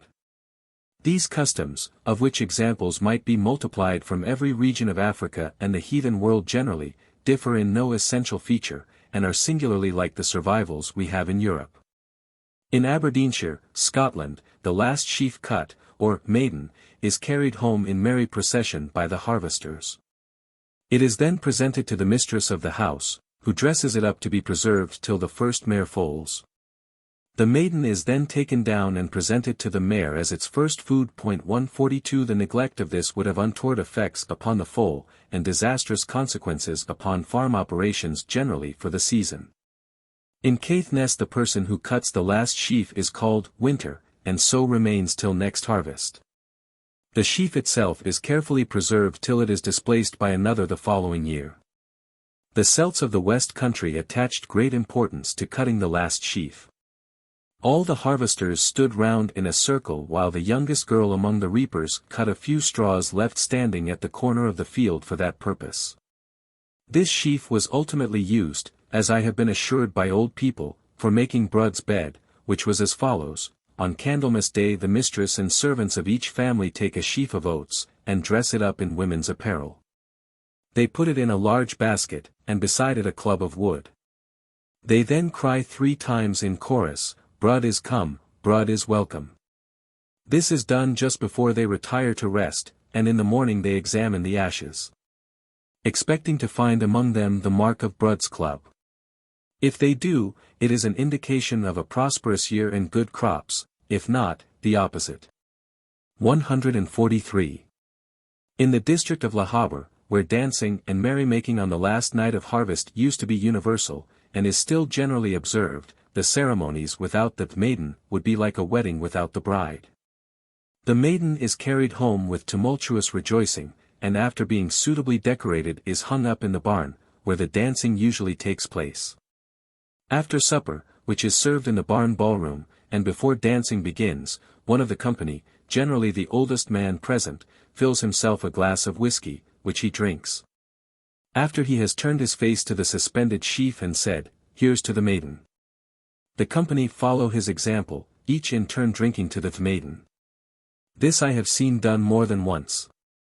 Shall I add that I have myself done it?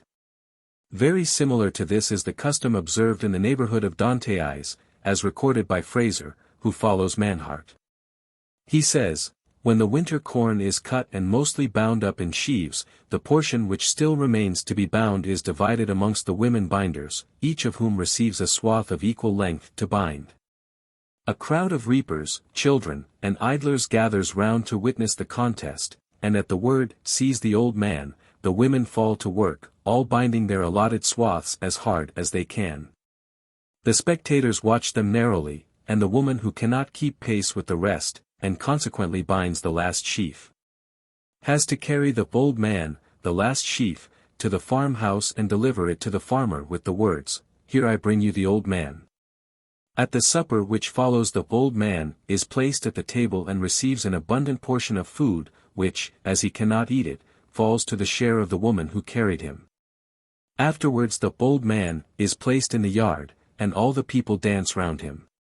Further, the woman who bound the last sheaf goes herself by the name of the old man, till the next harvest, and is often mocked with the cry, 'Here comes the old man.' In Bavaria each reaper, as they are about to finish, has a patch to cut. They reap as fast as they call, and he who has to cut the last few handfuls, drives out the old man. Near Stettin the woman who binds the last sheaf has, the old man, and bears the nickname for a year. Formerly she was herself dressed up in pea straw and carried home, when the harvesters danced with her till the straw fell off. These examples illustrate the contests in reaping and binding, as well as the subsequent treatment of the sheaf and the person cutting it. And when it is remembered that the person who is last at reaping represents the corn spirit, the idea is fully expressed by dressing him in corn straw. That it is the corn spirit that is represented is clearly seen from the customs of parts of Germany, where a man and woman, called the oats wife and the oats man, dance at the harvest festival. After which the corn stalks are plucked from their bodies till not a particle is left.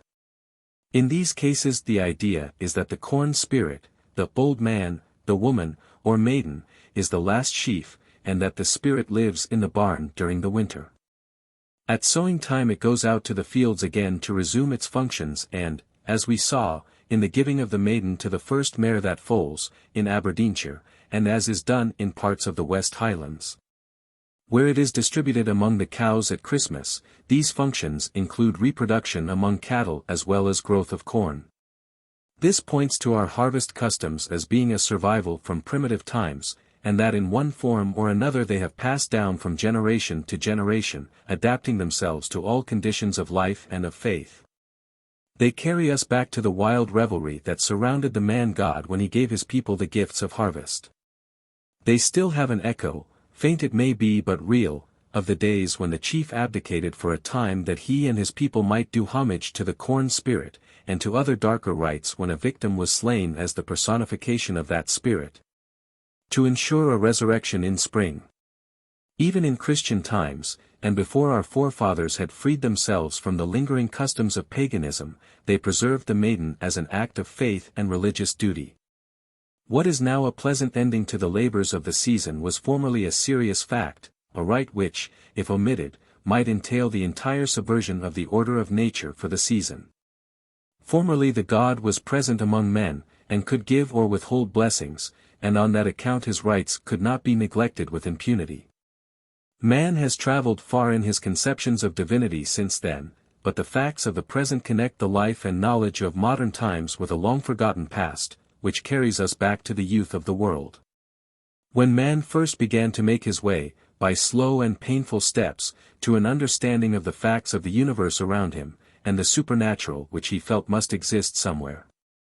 The significance of his acts has changed, and the ideas which are associated with them have no resemblance to what an earlier people conceived, but the acts remain.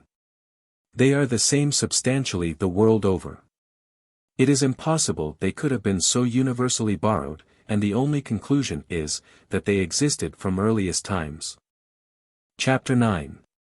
Prophecy.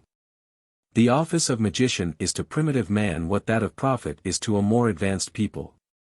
He is the teacher of the ignorant, he delivers to men the oracles of the gods, he foretells events, and explains what is mysterious. The term magician, as that is ordinarily understood, does not cover the idea savage man has regarding his religious teachers. His conception is that of one possessed of supernatural knowledge, wisdom, and power. Power which he has in virtue of his office, and which he can exercise in the discharge of it. He is in reality what the prophets of Israel were to the Jews, so I adopt the terms prophet and prophecy rather than magician and magic. Under witchcraft frequent reference was made to magicians and recognized diviners. These magicians, or prophets as we shall call them, are among primitive men a distinct class, dating their origin from the very beginnings of society, developed into guilds or colleges with the growth of thought and early human institutions. As man's conceptions of deity and the physical facts around him expanded, the necessity of special insight into the spiritual sphere was felt. The king was no longer the only god, he had ceased to be God at all. His father, and the fathers of countless thousands, passed in long array before the worshipper's imagination as objects of worship, true divinities, whom he was bound to honor and obey on pain of dire physical calamity. But while under the necessity of doing homage to departed ancestors, he knew nothing of their condition, could hold no converse with them, nor ascertain their wants and wishes. The more he longed for a glimpse beyond the portals of this mortal life, the denser the darkness closed around him. The king, content with temporal power and a more secure tenure of office than in former days, left such matters to those who might find it more easy to quit the upper air, should the gods call. In any case, it was more convenient for him that they should enter the home of the gods, than that he himself should be compelled to change substantial and tangible honors, even if necessarily temporary. For those shadowy if permanent glories of which he knew little and understood less. The circumstances demanded men of boldness of conception and clearness of vision. The necessities of the case were urgent, and could not be met by half measures or halting compromises. Men must know something of the unseen, and if their just aspirations were to be met, a new departure was the only alternative to the collapse of all institutions and the overthrow of the physical universe. This being the condition of society in those faraway times of transition, there is no doubt but the earlier prophets were simply men who could see farther than their fellows, and who, piecing together the meager philosophies of the past. Boldly struck out a new system, and appealed to men as the interpreters of all that was essential and permanent in the past. The temporary and passing they abolished, as they understood it, while they retained what was truth and permanent. At first their efforts would be wholly devoted to giving an explanation of the facts of life and natural phenomena as these from time to time presented themselves. An attempt would be made to reconcile man's original conception of deity and providence with the changed conditions and more advanced thought. For a time this would be sufficient, and the religious teachers would flatter themselves, as has so often been done in the history of the Church, that they had arrived at a complete and final solution of all questions regarding both gods and men. But this could not be. Fresh complications would arise, and each, as it pressed on men's minds, necessitated fresh explanations. The successive oracles needed to be consistent with fact and with one another, which, as they accumulated, they were not. The prophets themselves needed to be interpreted as well as the facts they sought to explain. Besides, new claimants would arise, outbidding the old for popular favor and official recognition. The office, at first hereditary, or at least confined to a close guild or college, would become vulgarist as dishonest or ignorant men found their way into office. Apart from this, daring and speculative spirits among the community would not be permanently silenced. Sooner or later their conclusions would reach the multitude, and the new thoughts, struggling for recognition, would compel the prophets to adjust their system to that which men had discovered independently of their order. Should the oracles delivered by two persons claiming the prophetic gift differ, the bolder or less scrupulous of the two would naturally assert that he had held communication with the gods, and that his oracle must be accepted as final. But this would establish a dangerous precedent, and the next time a difficulty arose his rival would be prepared with a revelation at the initial stage. Here we have two elements which would of necessity lead to a vast extension of the order in point of numbers, and a great widening of the scope of prophecy itself, tending to convert what began as a philosophy into an occult art. This in process of time would lead to a subdivision of function, one would become the prophet or doctor of war, another of rain, a third of witchcraft, a fourth of lightning. The multiplication of offices and prophets to fill them would be regulated by man's necessities on the one hand, and his ability to support such an army of ghostly counselors on the other. These being periodically thinned out, when, as in the case of the king of Babylon's vision, it was made abundantly plain that the whole college was a huge imposition and fraud. If this is a correct or even probable explanation of the origin and development of the office, it would be natural to infer a steady and sustained deterioration or degradation of the order both in character and influence. And this is what we do find. For while among those tribes farthest removed from civilization the prophet is sacred, and his every word received as the oracle of heaven, among those who have advanced in their philosophy a chief has been known to sacrifice his whole college in one holocaust. The king of Morio, referred to in an earlier chapter, is a case in point. Nebuchadnezzar would have been another but for the timely intervention of Daniel. While we have recent examples in Zululand and in the country of Moselcats of the same thing. Nor is the explanation offered inconsistent with the history of the Jewish prophetic order as given in the sacred books of the Hebrews themselves. The older prophets are giants, men both before and above their time, and who left the impress of their own character on the life and institutions of their country. The later prophets, like the later judges, mark a fatal deterioration. Whole schools of them fell from their own standard of office, and sought to bear the name of prophet when everything but the name had perished. Those the sacred writers describe uniformly as false prophets. They were men who sought office not because they had a message for men, but because they could calculate on the ignorance and credulity of the people for gain. To such prophets it is said, "Will ye pollute me among my people for handfuls of barley and pieces of bread?" 144. Not content with such imposition as false prophecy, as understood in their own day, they fell back on older superstitions, and appealed to lingering beliefs which had long passed away. They revived the primitive doctrines regarding human souls and the power of divine or sacred persons over these, for it is made clear that, like their ancestors in the primeval jungle, they professed to catch and retain souls. Woe to the women that sew pillows to all armholes, and make kerchiefs upon the head of every stature to hunt souls. Will ye hunt the souls of my people, and will ye save the souls alive that come unto you? 145. Compare this with the following account of a common custom in the South Seas. 2 young wizards were passing a house where a chief lay very sick. They saw a company of gods from the mountains sitting in the doorway. They were handing from one to another the soul of the dying chief. It was wrapped in a leaf, and had been passed from the gods inside the house to those at the doorway. One of the gods handed the soul to one of the wizards, taking him for a god in the dark, for it was night. Then all the gods rose up and went away, but the wizard kept the chief's soul. In the morning some women went with a present of very fine mats to fetch a famous physician. The wizards were sitting on the shore as the women passed, and they said to the women, "Give us the mats, and we will heal him." So they went to the chief's house.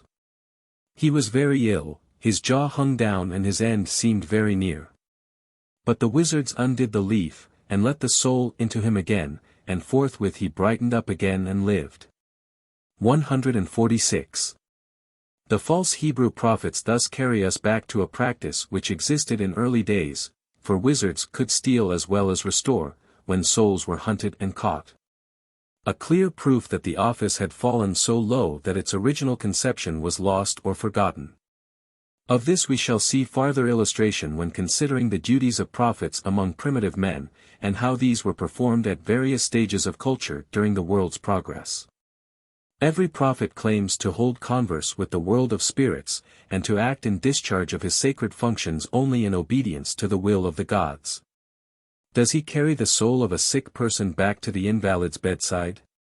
147. It is because the gods reveal to him that the sick is to recover. Does he offer sacrifice for rain? He does it to appease the wrath of the offended ancestors, or because they are hungry and are crying out for food. 148. When he, by his arts, secures places and persons against the thunderbolt, after being struck by lightning, he assuages the anger of the gods, who have visited their children with affliction because of some neglect of filial duty. Should the prophet be called upon to discover a witch or wizard, he smells them out, but it is the gods who reveal to him who they are, a knowledge which they deny to all others. The subject of prophecy and magic is too wide for full discussion in a single chapter, and can be best illustrated by selecting 1 or 2 particulars, as the treatment of the sick and the methods adopted to detect crime. We have already seen the methods by which wizards are detected when considering the subject of witchcraft. Other criminals are discovered by means of a magic horn. 149. This may be the horn of a domestic sheep or that of an antelope, and the prophet, by looking into it and examining its contents, can discover a thief or murderer. By the same means he is supposed to know the whereabouts of the stolen property, if not removed beyond the tribal boundaries, a necessary qualification in this branch of the profession. Readers of Highland traditions will recognize in this the well-known second sight of Celtic legend. Those possessing this gift could foretell events, especially deaths and calamity, and in doing so used the shoulder blade of a sheep, through which they looked, and saw the future in panorama before them. I once met, at Payable, North Uist, a man who was said to see things. The old man, who derived his living, partly at least, from propitiatory gifts, had quite a reputation for prophecy, and if he suggested to any one by a dark hint that he had seen a shroud, that family was plunged into grief. Knowing that he referred to one of their number, though no name was mentioned. The prophet, among savage men, explains the cause of drought and floods, and must devise a remedy for these visitations. Among the Zulu tribes, if the spring rains are late, a black ox is sent to the doctor, who being warned of the approaching visit, sits in his hut covered with a thick layer of mud. If there are no indications of rain, he may direct them to come after the lapse of a few days, but if things are propitious, he at once orders a muster of the tribe. There is much feasting and dancing, mystic ceremonies are performed, sacrifices are offered, and then the prophet announces that before a given day rain will fall. Should the prediction prove correct, well. If not, the prophet must account for his failure. This he does by charging someone high in authority, as the chief's principal wife, with working against him, and raising a dry wind which drives the clouds away. This she does by exposing her posterior to the skies. In time of war the prophet has to perform rites to ensure victory.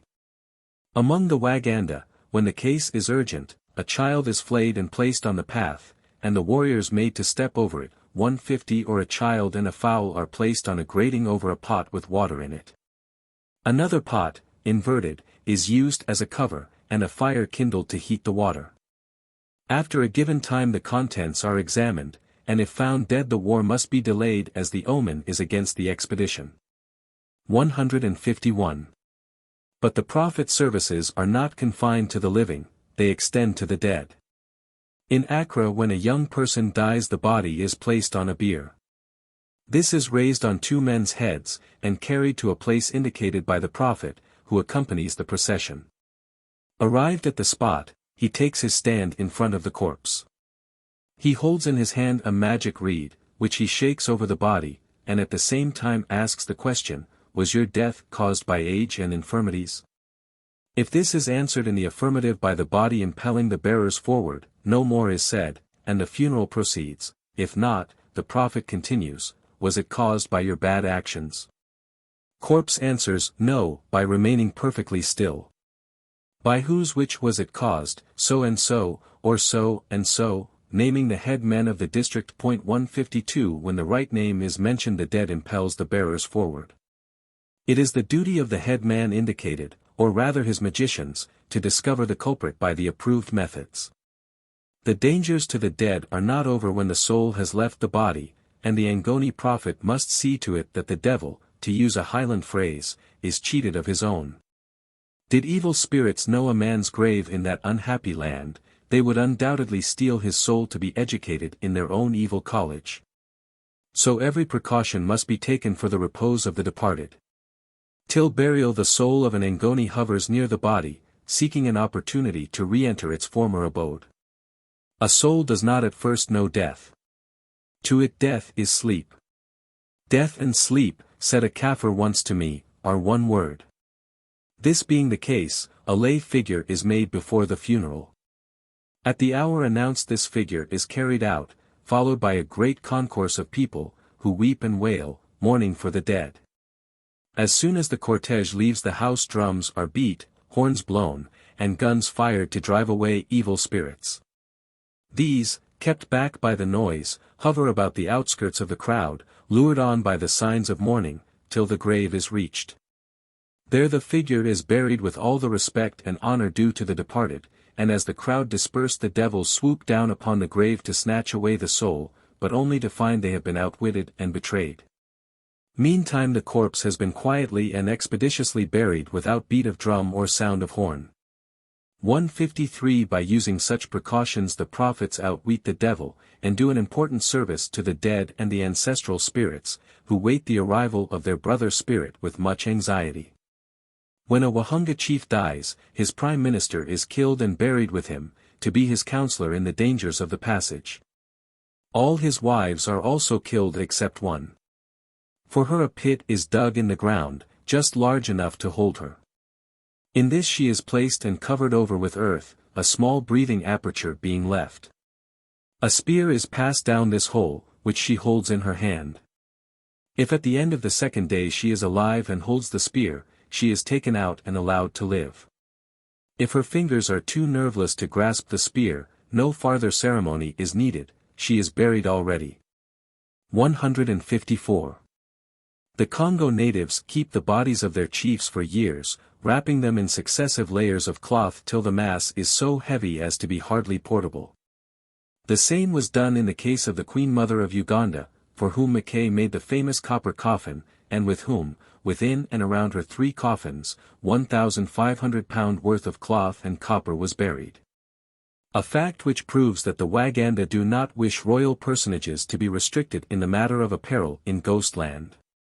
When King Iambo, Congo, died, the prophets ordered 30 of his wives to be burned the first day, 155, and before the funeral rites were over several hundreds were sent to accompany him. Should he have gone without a respectable following, or with only a few, the spirits would ask, "What poor slave is this who is coming alone?" And on the discovery that it was a king, his people would be visited with every form of calamity for having allowed their monarch to go from them like an unknown waif. Prophets regulate functions of government, and in some cases determine the succession to the throne. In Uganda 3 chiefs or counselors, who are magicians or semi-divine, elect the new king from among the late monarch's sons, and generally select a young son, if an infant so much the better, for the regency is theirs. And the younger the king the longer will be their term of office. The elder sons are kept in confinement till the heir is of age, and then burned, except 2 or 3 reserved with the view of keeping up the succession should the young king die without issue. 156. This, though in theory an excellent system to prevent disputes, was apt to lead to awkward consequences for the 3 who held the regency. A son, when his father fell sick, might retire to another tribe, and, returning suddenly seize supreme power and send the regents to join their late master. This was done by the Batekwa chief Dingiswayo 157 who fled to the Cape Colony, to return in a few years to claim his rights with direst results to his rivals' patrons. Prophets experiencing such vengeance now and then, sought to secure their order against untimely accidents by organizing guilds or colleges, the members of which were regarded as sacred in virtue of their office. Under such a system a king might be slain by a rival, but the magicians were sacred, and their divinity would be respected. The rules of their order permitted them to be the supporters of the de facto king, apart from oaths of allegiance to one who might be a fugitive. Thus the Bulums have an institution binding its members to keep the sacred mysteries secret forever, and to yield prompt and unquestioning obedience to the superior of the order. 158 rules which raise a doubt as to whether Loyola's conceptions were marked with that degree of originality which is generally attributed to them. New members are admitted after a long novitiate, during which the most severe tests are put upon their loyalty and resolution. Even then they cannot be admitted till friends of theirs, already members, bind themselves by an oath to put the novice to death instanter, should he make known any forbidden secret. The manner of execution is as secret as it is expeditious and effective. There is no escaping the ordeal of the guild. Similar institutions, with local modifications, exist among the Susums, Timmanis, Basutos, and many other tribes. Among the Timmanis a woman prophetess is general of the order, and a kind of inquisition or confessional exists among them. To the care of this hag fathers and husbands confide their daughters and wives, and the methods pursued by her and her college is highly characteristic. When a penitent appears she is smeared with white clay, and asked to confess, on pain of death. If her confession is deemed satisfactory she is dismissed with an admonition, and injunctions to perform certain acts, unless her sin is witchcraft, in which case she is sold into slavery. If any one refuse to confess, nothing more is heard of her. Should the confession be unsatisfactory in itself, a decoction is given to force a fuller statement from the penitent. This, if the confession was not full, causes intolerable pains which can only be relieved by the priestess. If pains follow, she proceeds to discover the concealed crime by means of divination. The penitent is then charged with it, and asked to plead. If she deny the crime, she is sold; if she refuse to plead, she is poisoned. 159. These guilds exist wherever religion has developed into a system. The chief priest assumes functions to himself which belong to royalty, and so reduces the kingly office to a shadow. This is the case with the Egbo of Calabar 160, the Lubar of Uganda 161, and the Moro of the Waneka. 162. The same abnormal development of the power of the priestly office took place in Europe during the Middle Ages. The temptation and danger of all religious systems is to claim power and authority over men's lives and actions outside its own proper sphere. The result in such cases has always been a degrading of the sacred office, and ultimate disaster to the system itself. But there is another permanent function of prophecy, important in itself, and universal among savage men, which has been touched upon only incidentally, and that is foretelling the future. When a tribe goes to war a great many details cannot be arranged by the chief and his counselors, they must be determined by augury. Such details seem to us to be of the very essence of practical affairs, to be decided by generals, but to savage men the case presents itself in an entirely different aspect. The prophet must decide the strength of the expedition, the clans who are to send their contingents, the sacred place where the army is to be charmed, and the route that is to be taken. Nor can a general go into action, even against a handful, should the oracles be unfavorable. In 1879, during a period of disturbance in South Africa, a chief, Umlanhlo, was marching leisurely across country with his whole army. The day was hot, and not a cloud could be seen. Presently the magicians, ever on the alert for omens, noticed a peculiarly shaped cloud on the horizon. It rose rapidly in one mass, and was observed to roll upon itself. Its progress was intently watched till it reached the zenith and passed over the sun. This was an evil omen. The spirits were offended, and had passed in shadow over the chief and his army. Their backs were turned upon their children. There was, however, no immediate danger, for their scouts had reported that no soldiers were within many miles of their line of march, and they could retire to some sacred spot to have their warriors recharmed. While they were discussing which place to resort to, the van of a small column of cavalry appeared unexpectedly over a rising ground. Dismay was written on every countenance, black fear was in every heart. The war minister, one of the bravest of men, urged the troops to form into order of battle. No one answered his summons. A fatal paralysis had crept over chief and people. He did his best to organize an orderly retreat, but in vain. Not a blow was struck, every man took to his heels, and the army never reassembled. On another occasion a chief, Oba, led an army against some people of the Fingo tribe. He knew their place of encampment, and sent a trusted spy to find out all he could and report. This man crept up close to their campfires, and there saw a diviner pronouncing an incantation against Oba and his army. This was reported to the chief, who paid no regard to it. But on the following morning 2 ospreys flew over the army uttering piercing cries.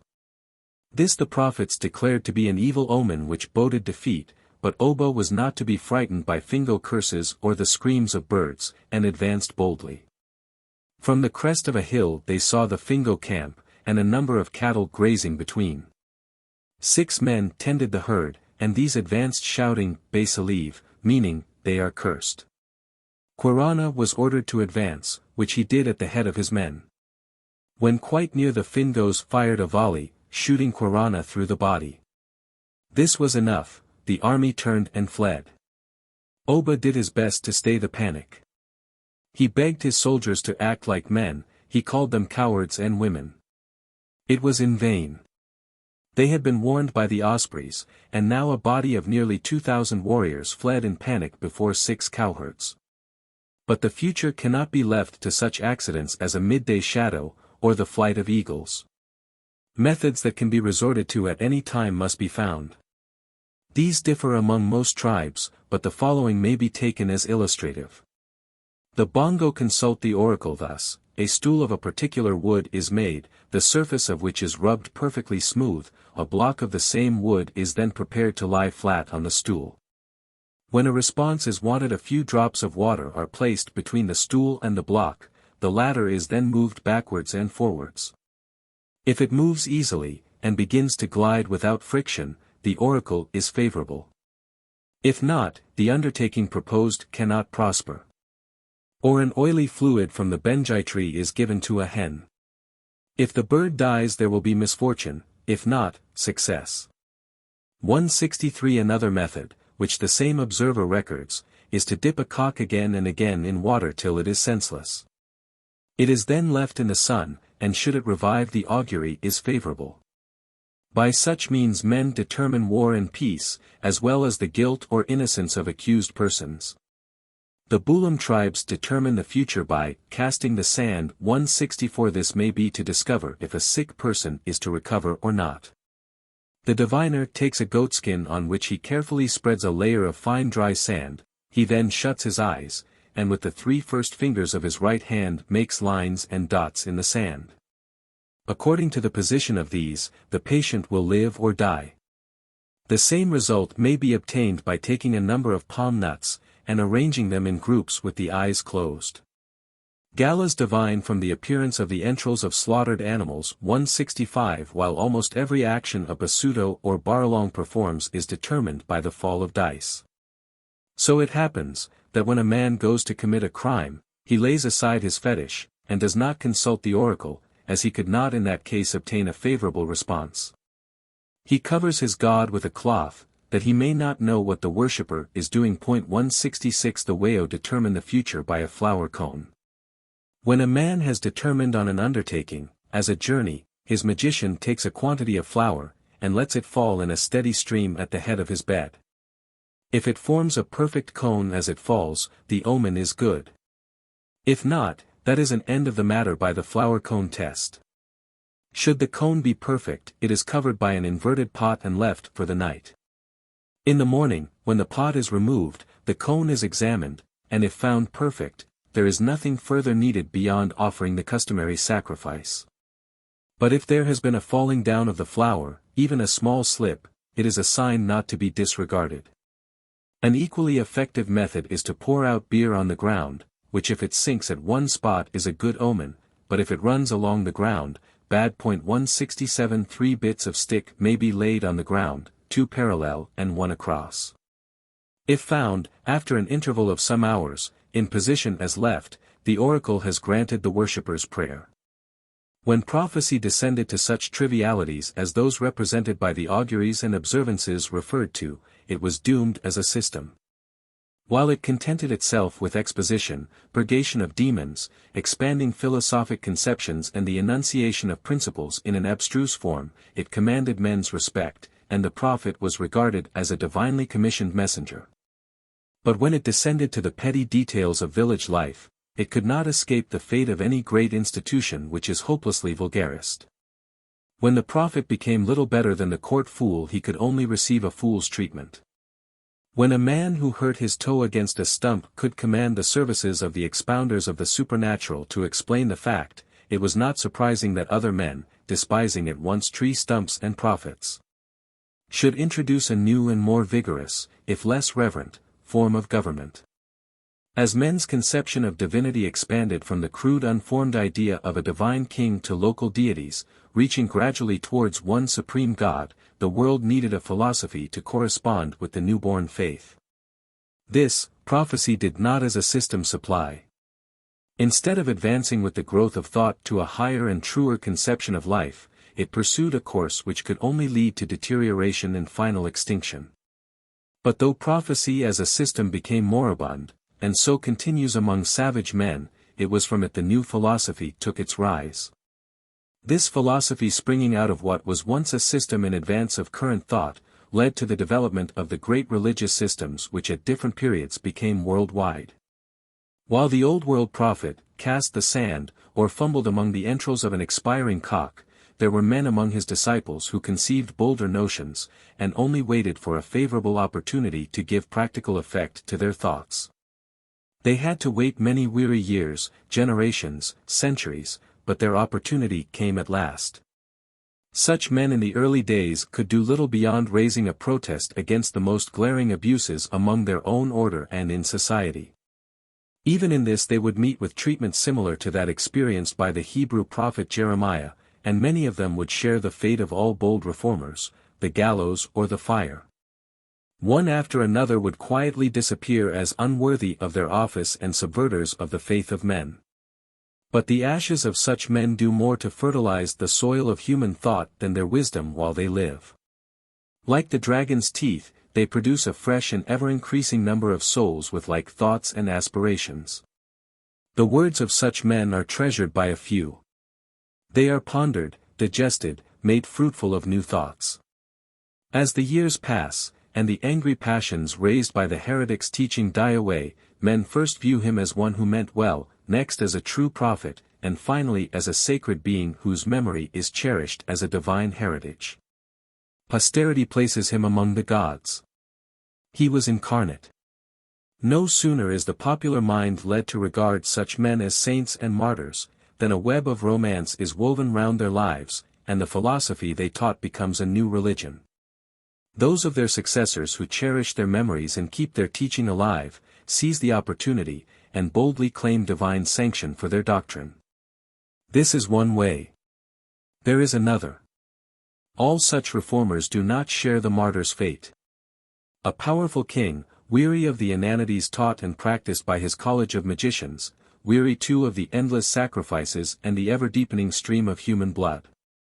Blood it may be, as in the case of a king of Ashanti, in which to float the royal canoe 168 throws the protection of his strong arm over the reformer, as the king of Babylon did to Daniel, and so encourages the movement. Or, it may be, the reformer, finding the current too strong, retires to a lonely place where he lives a life of meditation and privation. Such a man, especially after the invention of writing, formulates doctrines into aphorisms.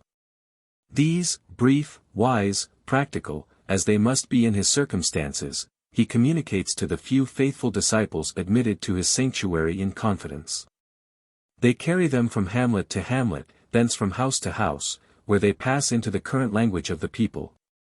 These, when received with favor, the popular imagination connect with a direct revelation from the gods. Ultimately it deifies the man who utters them. Such a life as this would lead a man to introspection and a comparison between himself, with his half-uttered wisdom, and the folly of popular beliefs. There was nothing more natural than for him to conclude that he was God-possessed, and that his words and actions were those of the God.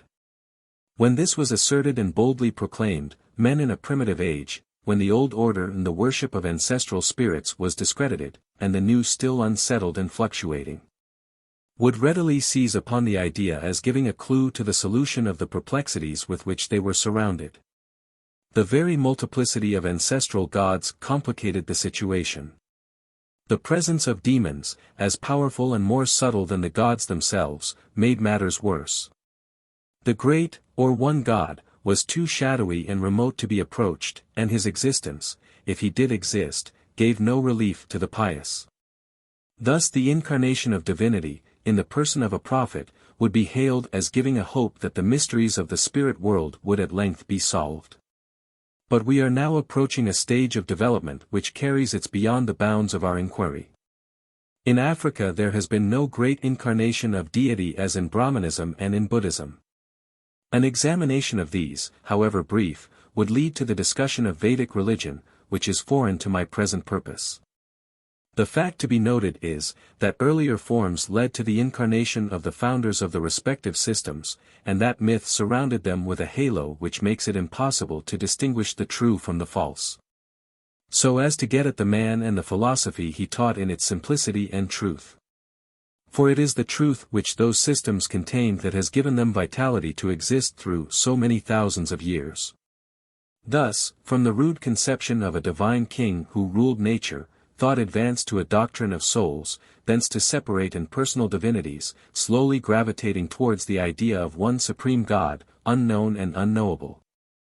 Pursuing its inquiries, never resting for a moment, the human mind reached the conception of the one God becoming incarnate in time.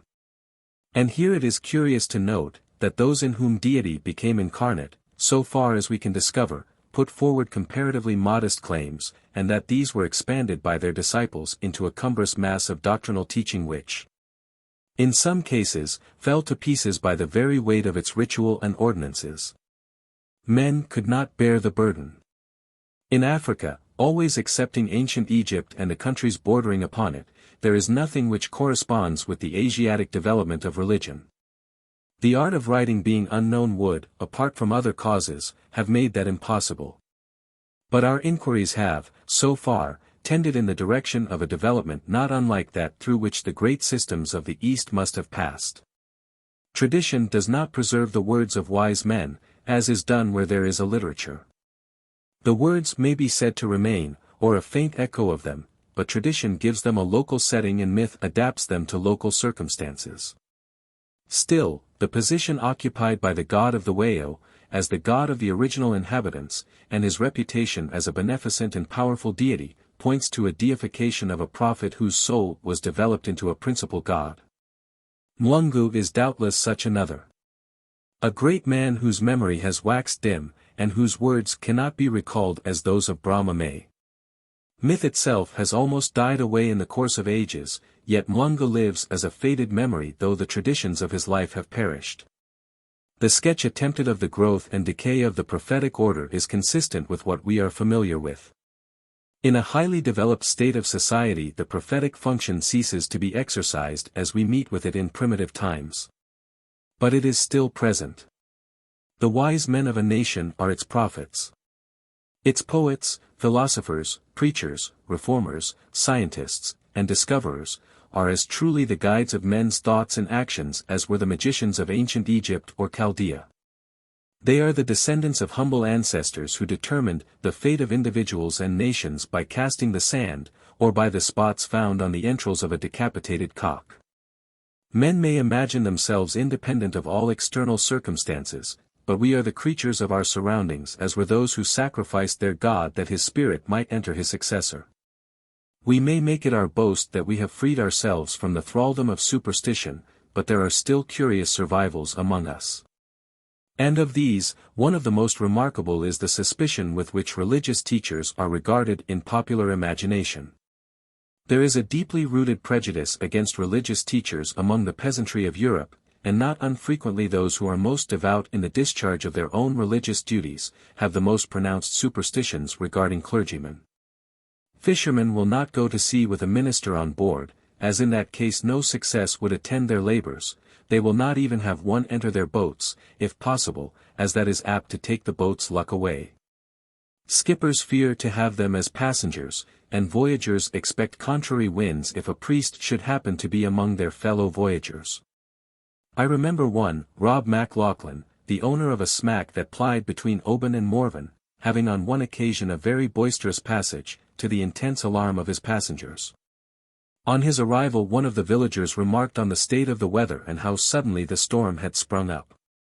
Rob, who had had a sail carried away and was in no good humor, replied, garnishing his sentences with expletives which I shall omit, "How could we escape wind with 3 ministers on board?" These worthies were on their way to a local meeting of presbytery. One of them, ignorant of seamen and their ways, offered a remonstrance, and tried to enlighten the skipper, but had to beat a hasty retreat. Rob knew all about it by long experience, and all his predecessors, from the days of Jonah at least, had been conversant of the fact. That was final and admitted of no appeal, and the villagers to a man sympathized with the skipper who was compelled to carry such cargo. Nor is this fear confined to traditions of the sea. The minister is feared because he can bless or ban, and village children regard him as a being to be avoided when that is possible. When at play, if he happens to pass, there is a hurried and fearful whisper of, "There's the minister," and play ceases till he is well out of reach. If they must present themselves before this august presence, they cease to be children as by instinct, and a word or movement becoming the age of 5 or 6 meets with the awful maternal reproof, "D'ye know Ken that's the minister?" Clergymen themselves are, perhaps, largely to blame. The Church has played so many parts on the stage of European politics and social life that much of the present suspicion may be owing to her arrogance and avarice. But this is not all. Like our harvest customs, this superstitious reverence and fear is doubtless a survival from primitive times, when the magician was a being to be at once feared and honored. The primitive man who offended one of those powerful beings who directed all his life's actions, might expect to be the next victim when a case of witchcraft had to be disposed of, or, if no case cropped up, the gods might require his presence among them, and so demand him as a sacrifice. And so it is that in spite of respectability, unblemished reputation, great services to mankind, honor, place and influence, religious teachers have never been able to free themselves from the suspicion and fear with which their humble ancestors, the priests of the jungle, were regarded in popular imagination. This is perhaps an extreme instance of the persistency of early beliefs, but it goes to show how slowly the human mind parts with ideas once universal. And the vast intervals that must elapse before a complete revolution in thought is possible under the most favorable circumstances. There could be no condition more likely to obliterate the past than that created by Christianity, and yet these customs, myths, and superstitious fears have lived through millenniums of literature and careful oral teaching. The process has been slow, and is not yet completed. And what has taken Europe from the dawn of history to accomplish, with the aid of literature, philosophy and Christianity, could not be done by the African groping his way through oral tradition and universal usage through many thousands of years. The customs which we study today, and which at first sight appear to be local or tribal, carry us back in their original form to a period long anterior to the first dawn of traditional history in the East. They bring us into contact with the condition of the world before the families of men began to scatter themselves hither and thither over the face of the earth. They are our only record of the condition of the world when it was young, and of man in his first struggles with the problems with which he found himself surrounded as he began to look out upon the works of nature as these could be seen in his immediate locality. Chapter 10. Social Usages. It may at first appear as if there were no connection between the religion of primitive peoples and their social usages. The latter, according to European ideas, have so little of the nature of religious rites that they are seldom associated with piety and devotion to the gods. Some men spend their lives among savages and never look below the surface, nor do they suspect that those whom they daily meet have any forms of religious observance. I was once told by a missionary of 20 years standing in Africa that certain ceremonial acts performed by natives had no religious significance. In fact, he went so far as to say, these people have no religion. They live a purely animal existence, whatever they do is just custom. How the worthy man, for he was a truly pious soul, could ever get into sympathy with them, or make any impression upon their minds, I have often wondered. I have long ceased to wonder how a man of such unblemished life and absolute devotion to duty, but so totally blind to the facts of savage life, should have to confess with a sigh and the shadow of a life's sorrow, that the people about here are very hardened. Few of them have come under the influence of the gospel. It is very sad, and I at times doubt if I should be here, but I try to labor on in faith. Being at the time a novice in Africa, I accepted both statements without question. Since then I have learned a good deal, and among other things, that my aged friend's faith must have often been sorely tried as he endeavored to do his duty in a sphere that never could have been congenial. But having made the mistake of becoming a missionary, he heroically stuck to the guns he had not learned the art of using. To gain any influence over savages one must first of all master their system of thought, and learn how to connect the most trivial acts with their philosophy, and such conceptions as they have of the supernatural. It is impossible to know what an act of devotion is till one has learned something of social usage and myth. To illustrate. When a Dongoloa belle is to be married, the eligible young men assemble, each armed with a kurbak or slave whip. The elders of the tribe and a number of women gather as spectators and judges of the contest that is to follow. The young men, stripped stark naked, begin a mutual process of flogging, and he who stands this ordeal best is the successful wooer. 169 No other consideration or feeling is allowed to interfere with custom, as that would be displeasing to the gods.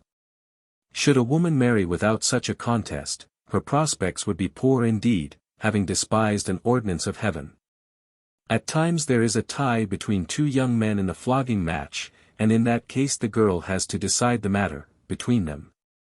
This she does, not by choosing one, for that would be to despise another equally worthy suitor whose hide in the end might prove the toughest. The matter must be decided in a more excellent way. It is done thus: the coy maiden straps a knife to each of her arms, the blades projecting an inch or two below her elbows. She then sits down on a log, a suitor on either side sitting close beside her. At a given signal she raises her arms from the elbows, and leaning slowly forward rests her weight upon the young men's thighs, into which she steadily presses the knife blades. He who does not wince, or winces least under the ordeal, wins the bride and carries her off triumphant. In Unyoro, the relatives of the late king fight for the throne. Here, too, it is a case of the toughest skin, but it is no vulgar contest, but a sacred function conformable to the will of the gods who delight in manly vigor. A Middo chief warns those entering his country of war being made upon them, should they persist, by displaying on a tree near the path, an ear of corn, a feather and an arrow. 170 He who touches corn or cock will receive an arrow. In that country, too, a man wishing to marry applies to his chief for a wife. If thought worthy, one is bestowed upon him, as all persons and property within the territory belong to the king. Both Middo and Niam bury their dead, with strict regard to the points of the compass, men being buried with the face towards the east, women looking to the west. 171 This is conformable to the rule that women must eat alone, and not come near men at meals, unless it be to attend upon them. When a Waneka arrives at the age of puberty, he is smeared with white clay and decorated, after which he betakes himself to the woods, either alone or in company with others of his own age. There they must remain till they meet and kill a man, after which they wash off their clay and return home to be feasted and honored. 172 They are now men, not boys. A Waneka prophetess begins operations at midnight by frantic screams. When all are astir she declares, Roma, i.e., spirit or the god, is here, and demands the sacrifice of a black ox. This is at once provided, and men heave a sigh of relief to find it is not a more costly victim. The men of Jaga spit on a departing guest as an act of courtesy, and to bid him God speed. By so doing, they bestow on him their highest mark of honor, for it is a religious act. A Wakamba must carry away his bride by strategy, and for this purpose may have to lie in wait for months. Before he begins his vigil he pays the parents the dower. Hottentots preserve a certain membrane at birth, a bit of which is worn through life. Its loss would entail evil here and hereafter. 173 Common people in Dahomey may not grow grain except for domestic purposes, as all property belongs to the king. So, too, the persons of his subjects. At certain annual festivals he holds a sale of marriageable young women. 174 Court favorites receive wives free, but all others pay. Unlawful wounding is an injury done to the king's person in that of his subject. All things merge in him as the head of the state and the object of reverence. To his people he is divine. The house of the Bodio or high priest of the Krumman is a sanctuary to which criminals may flee for refuge. From it they cannot be removed except by his orders, and, as he gives no reason for his decision, he shelters a large number of ruffians, who, more secure under his protection than ever Jew was in a city of refuge, live and enjoy themselves, doing all the dirty work and throat-cutting for the Bodio in their nightly prowlings.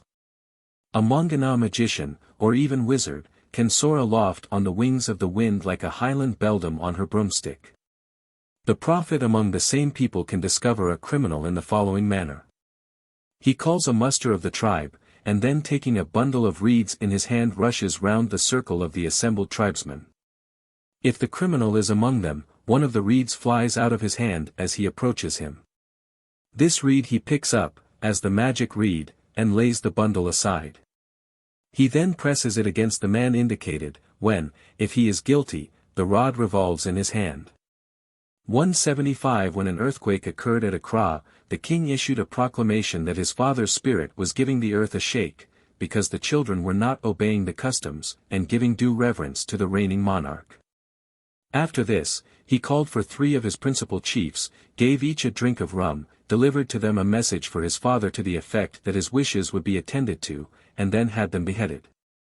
34 others were enclosed in jar-like baskets, their heads projecting from the neck. These were brought in one by one and promptly beheaded, to go as an escort with the chiefs who carried the king's dutiful message. He then retired to his gardens, satisfied he had done an act of most reverent devotion. His conduct will not seem so strange and horrible as at first sight appears, when it is borne in mind that as late as 1230 human sacrifices were offered in Prussia in honor of the goddess of corn and fruits. 176. When old King Chop of Calabar drank, a chief held his great toe. The chief of Old Town kept his soul in a sacred grove near a spring of water. Some Europeans, in frolic or ignorance, cut down part of the grove, to the intense indignation of the spirit, who, according to the king, would visit them with all manner of evil. 177 A successor is not chosen till the king is buried and all the ceremonies completed. These are elaborate and protracted. What becomes of the soul in the grove I do not know. Probably it enters the new king, who in turn deposits it in the wood for safekeeping. For, after all, this is the great object of savage man in guarding divinity, and if a perfectly safe place could be found for the purpose of depositing the soul there, he would be supremely happy. But as love laughs at locksmiths, so do wizards at man's arts in concealing the whereabouts of souls. To enter the council of government among the Waneka, the candidate is placed in an enclosure where he lies down as if stone dead. His head is then covered with a thick layer of mud. A mixture of clay and hair is spread over his face. Horns are mounted over his eyes, and his body decked with feathers. He is then led to the edge of the forest, where he wanders till he has killed a man, after which he returns and has a ring of rhinoceros hide placed upon his arm as a badge of office and to indicate that he is now a sacred person. 178 Some tribes regard twins as the greatest good luck, others as monsters to be killed, the harbingers of calamity. Most, if not all Africans have some sacred animal which they do not kill, and with which their lives are in some way bound up. This is in reality fetish, totem or clan badge, according to the stage of civilization at which a people has arrived. Among the Majame strangers are received in the following manner: a goat is brought forward by the tribal priest, which the chief takes by the horns and spits on its forehead, saying, "As this stranger has come into our land, and says he is our friend. If he lies may he perish, he and all his caravan." The stranger then takes the goat, and doing as the chief has done, says, "If I practice any evil against Macdonald, him or his people, his cattle or his lands, may I utterly perish, and this caravan." 179 The goat's head is then cut off, that blood and saliva may mingle. The skin of its forehead is divided into 2 parts and one given to each of the parties to the contract. A small slit is made in this and worn as a ring on the middle finger in token of brotherhood. The Wagarengo of the same region practice blood brotherhood to cement friendship. 180 The people of Kiwendo never sacrifice a goat, but at their great religious meetings they turn one adrift to wander where it will. The animal has a collar of cowries tied round its neck, by which it is distinguished from a strayed animal. 181 This is the only approach to the idea of a scapegoat, as understood by the Jews, I know of in Africa. The goat is devoted to Lubber. Of old, when a Scottish king gave an unjust judgment his neck took a twist, and so remained till justice was done. African chiefs have boils 182 in such a case as this. These customs I have set down at random, selecting them from the observances of peoples widely apart. My object is not to trace the development of any idea, but to show that all these are in the savage mind associated with religion and the worship of the gods. This will be better understood if we now consider acts of devotion, and the object aimed at. By the performance of these acts. Chapter 11. Acts of Devotion, Myths. To the savage who is constantly surrounded with spiritual beings, and whose life is dependent on securing their continued favor, no actions can be performed without a religious significance. He has not arrived at the idea of natural law apart from agents which regulate phenomena. To these agents he owes allegiance, because of the benefits he receives at their hands, and according to his conceptions of their wants and wishes, their tastes and fancies, will his life and actions be ordered. At first sight it would appear as if the whole business of religion were left to its avowed professors, for these are in evidence in connection with every event which happens. But there could be no greater error than to conclude that the magician's vocation represents the domestic religious life of the people. We may take it as a general rule that the magician's services are required only in connection with what is unusual in village life, as births, marriages, deaths, accidents, evil omens or any circumstance the meaning of which may be doubtful. The religion of ordinary life, of eating and drinking, sleeping and walking, working and talking is conducted by each individual according to the approved method of the tribe. In the details of this religion he has been instructed from childhood. His intellectual faculties lie dormant, but the ritual of life has been burned into his very soul and become part of his being. An African is no more likely to forget the minutest detail of private devotion than a European is to forget to undress when he retires to rest. The chief, as in the case of the Barotse, may be a demigod. 183 and his people flock to his village for protection during a thunderstorm, but it would be an error to suppose the Barotse devoid of a religion and ritual. Because of this simple childish trust in the divinity of the chief. They have a peculiar method of presenting their offerings. A sacred horn is stuck into the ground, and when they sacrifice they pour the blood of the victim over the horn. It is also customary to tie pieces of cloth devoted to the gods round it. The horn is generally placed in a sacred grove, and is really an altar to which the worshipper repairs to do his private devotions. 184. There seems but little religion in a number of love-sick swains battering one another with slave whips, nor in a maiden running knife blades into their thighs. But in a land where the bull is the emblem of universal life the gods rejoice to see a display of vigor and virile power. That and heroic endurance are the cardinal virtues. A free fight with bare sabers for a crown is not consistent with our ideas of succession, and the suggestion of weapons of war banishes all thoughts of devotion from our minds. But he who is to sit upon the throne favored by the gods must, as an act he owes to them, win his position by giving evidence of the physique as well as mental vigor necessary for upholding the dignity of the tribe. A chief hanging on to the toe of old King Chop as he regaled himself with trade rum is not suggestive of altars and incense, but then King Chop himself was divine and represented the godlife to his people. To hold his toe was a sacred office, an act of dutiful obedience to the gods. Who could tell but, as he poured the devil water down his throat, the god spirit might escape by his toes if these were not held by a sacred person. The Waneka who wandered in woods with murderous intent during his novitiate believed himself to be doing a religious duty of the most sacred nature. And that without this preliminary the gods would never give him wisdom in council nor strategy in war. By obedience he was qualifying himself to advise regarding the affairs of gods and men, so different are savage man's conceptions of qualification for office from ours. The king of Dahomey while doing homage to the gods would to us appear to be engaged in a profitable commercial transaction, and but for his being himself divine there would be a strong suspicion that considerations of profit influenced him. All the women of the country are his by divine right. It is an act of divine favor to bestow a wife on a subject, and when he does bestow one he expects handsome black male. It is he who gives to men all they possess. They must toil for the corn which the king gives through regulating the course of nature, and if they must pay by toil for the lower gifts, it would be impiety not to labor also for the higher, that is, for their wives. The king has given his subjects fecundity, they in return must reward him for the blessing, else the younger generation of women will be barren. Thus we see that many acts, which according to Western ideas are far removed from the region of devotion and worship, are in reality parts of a life every act, word, and movement of which has a significance in a religious sense. I have seen natives of Africa perform acts of devotion before the eyes of men who declared that they had no idea of worship nor of gods. When a native glances at the sun or moon, he prays.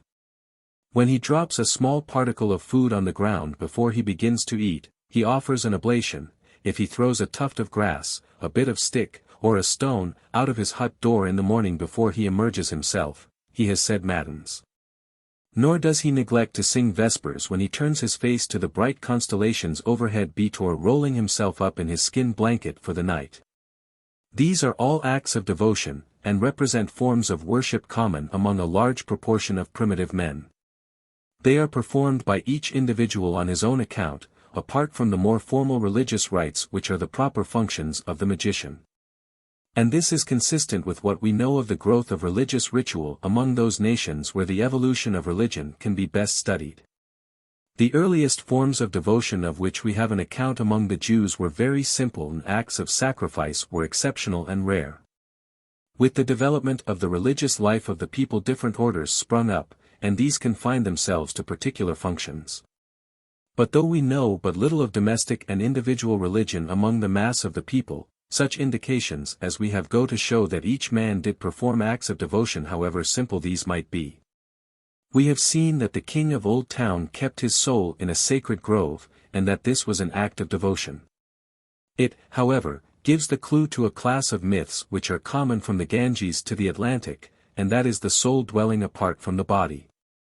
It is difficult to classify the legends and folklore tales in which these myths are met with. They partake of magic certainly, but are more of the nature of devotion, and the caring for the soul's welfare by placing it in such safekeeping as to defy the enemies of mankind to obtain access to it. In a former chapter reference was made to the soul's absence during sleep or fainting. Some of the dangers of soul snatching by ghosts, wizards, and evil spirits have also been noticed. The dangers of the soul during its temporary absence were considerable. While resident in a man's body it was comparatively safe, but even then there were dangers, and dangers of such nature as to be difficult to guard against.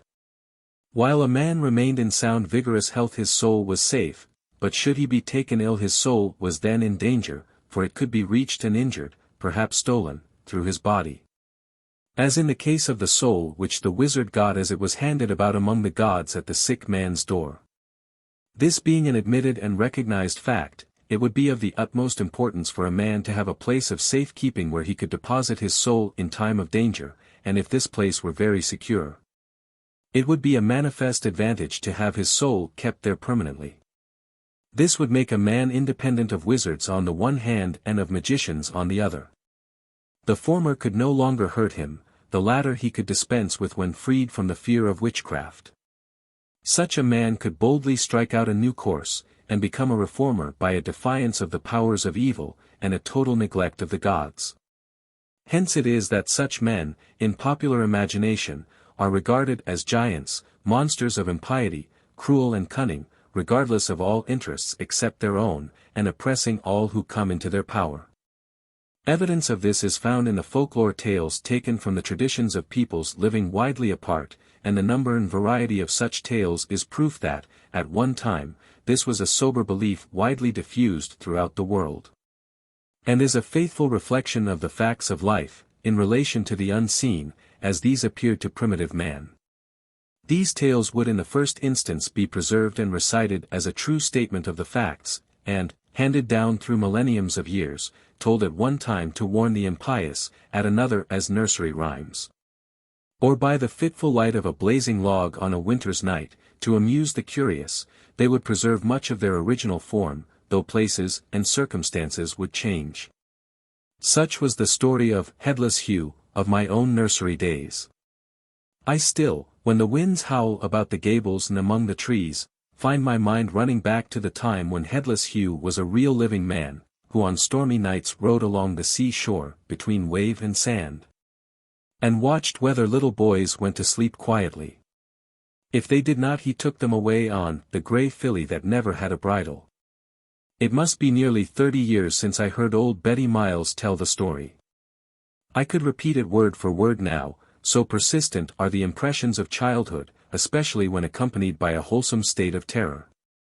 Hugh was a prince of Lachlan, and was long held captive by a giant who lived in a cave overlooking the Sound of Mull, and known by his name to this day.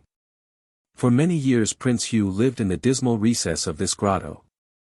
One night there was a violent altercation between the giant and his wife, and Hugh, who lay very still listening, knowing that he would be killed and eaten if it was known that he overheard their conversation, discovered that the giant's soul was in a great pearl, literally precious gem, which he always wore on his forehead.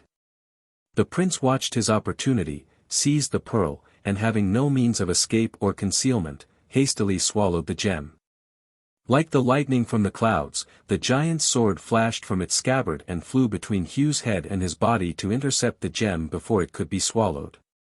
It was too late, and the giant fell down, sword in hand, and expired without a gasp.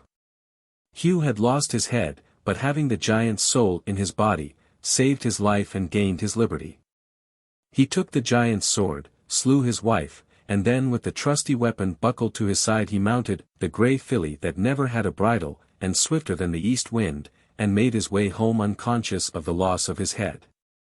His friends did not recognize him, declared he was a ghost, and refused to admit him to the palace, and so, he wanders in shades of darkness forever, riding the grey filly faster than the east wind. On stormy nights he is seen riding along the shore, between waves and sand.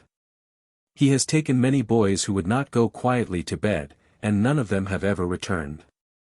This is the outline of a story I often heard from an old beldam who made my young life a long-continued torment while she had the opportunity of doing it. Compared with it, the following Hindu tale betrays a common origin in the days when such facts were soberly believed. The story is of a giant or magician who had held a beautiful queen captive for 12 years. At last the queen's brother came to visit her, and they both spoke the magician fair. He told them, in a moment of confidence, that he kept his soul thousands of miles away in a desolate country covered with jungle. In this jungle there was a circle of palm trees, within the circle 6 water tanks, piled one above another, under the lowest a birdcage with a small green parrot in it. The parrot was his soul, or rather he kept his soul in the parrot. The queen's brother hearing this sought out the jungle, and at last found the cage which he brought to the magician's palace. When the magician saw it, he cried, "Give me my parrot." The boy tore off a wing, the magician lost an arm. In this way he was torn limb from limb, and, finally, when the parrot's neck was wrung he fell down dead, his neck broken. 185 In another Hindu story the soul is in a necklet. In a well-known Highland story the giant says, "There is a great flagstone under the threshold, under the flagstone is a wether, in the wether's belly is a duck, in the duck's crop an egg, and that egg contains my soul." 186 The egg, as usual, is found and crushed and the captive is set free. The giant dies, of course. The same form of superstition and myth is common to Teutons, Norse, Slavonians, ancient Greeks, and Jews. The history of Samson 187 as recorded in the Book of Judges, is a case in point. He remained invulnerable till, through the wiles of his wife, he was shorn of his locks, and then his strength departed. The variations in this case from the Hindu and Celtic tales is nothing more than might be expected, when the national characteristics of the Jews and their peculiar history is taken into account. This form of myth is as wide as humanity. I was on one occasion sitting in a Hlubi chief's house waiting for the appearance of the great man, who was doing his toilet, to hold a palaver. Several of his chiefs and counselors were present, and entered freely into conversation with my attendants. I did not pay any particular attention to what passed till one of my own people said, in English, "Tame has his soul in these horns." At the same time pointing to a pair of magnificent ox horns placed in the roof by the lightning doctor to protect the house and its inmates from the thunderbolt. The horns were those of an animal offered in sacrifice and were sacred. I took the statement at the time to mean that to hold a palaver with tame was equivalent to holding converse with an ox, and made no farther inquiries. Whether my factotum spoke a parable, or stated a sober fact gathered from the counselors present, I cannot say. He addressed me in English, which he spoke fluently, and as no one else present understood a word of what he said I took his statement to be a hint to be careful what I said, and how I received our host's promises and professions of friendship. I have had no opportunity of verifying the statement, but the idea is in no way foreign to South African thought. A man's soul there may dwell in the roof of his house, 188 in a tree, by a spring of water, or on some mountain score. This form of superstition leads by an easy transition to totemism, and it is on this account I regard it as more religion than magic or witchcraft. The object where the soul dwells is sacred, and it gets its sanctity because it is the home of the soul. This may be a bird, as the tufted crane among Kaffirs, an animal, as the crocodile, among Bechuanas. An insect, as among the Hottentots, who regard the mantis religiosa as a divinity. All these objects are sacred because either a person's life is bound up with a particular specimen, or the tribal life with a class. The horns of a lightning sacrifice are sacred, and must not be touched except by the doctor, but this does not extend beyond the family in whose interests the sacrifice was offered.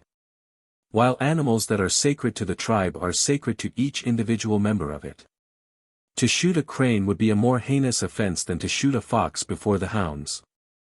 Again, tribes are named after animals or objects, as the elephant people, the swimmers, men of the wood, and such other names or titles descriptive of supposed qualities as tradition has preserved.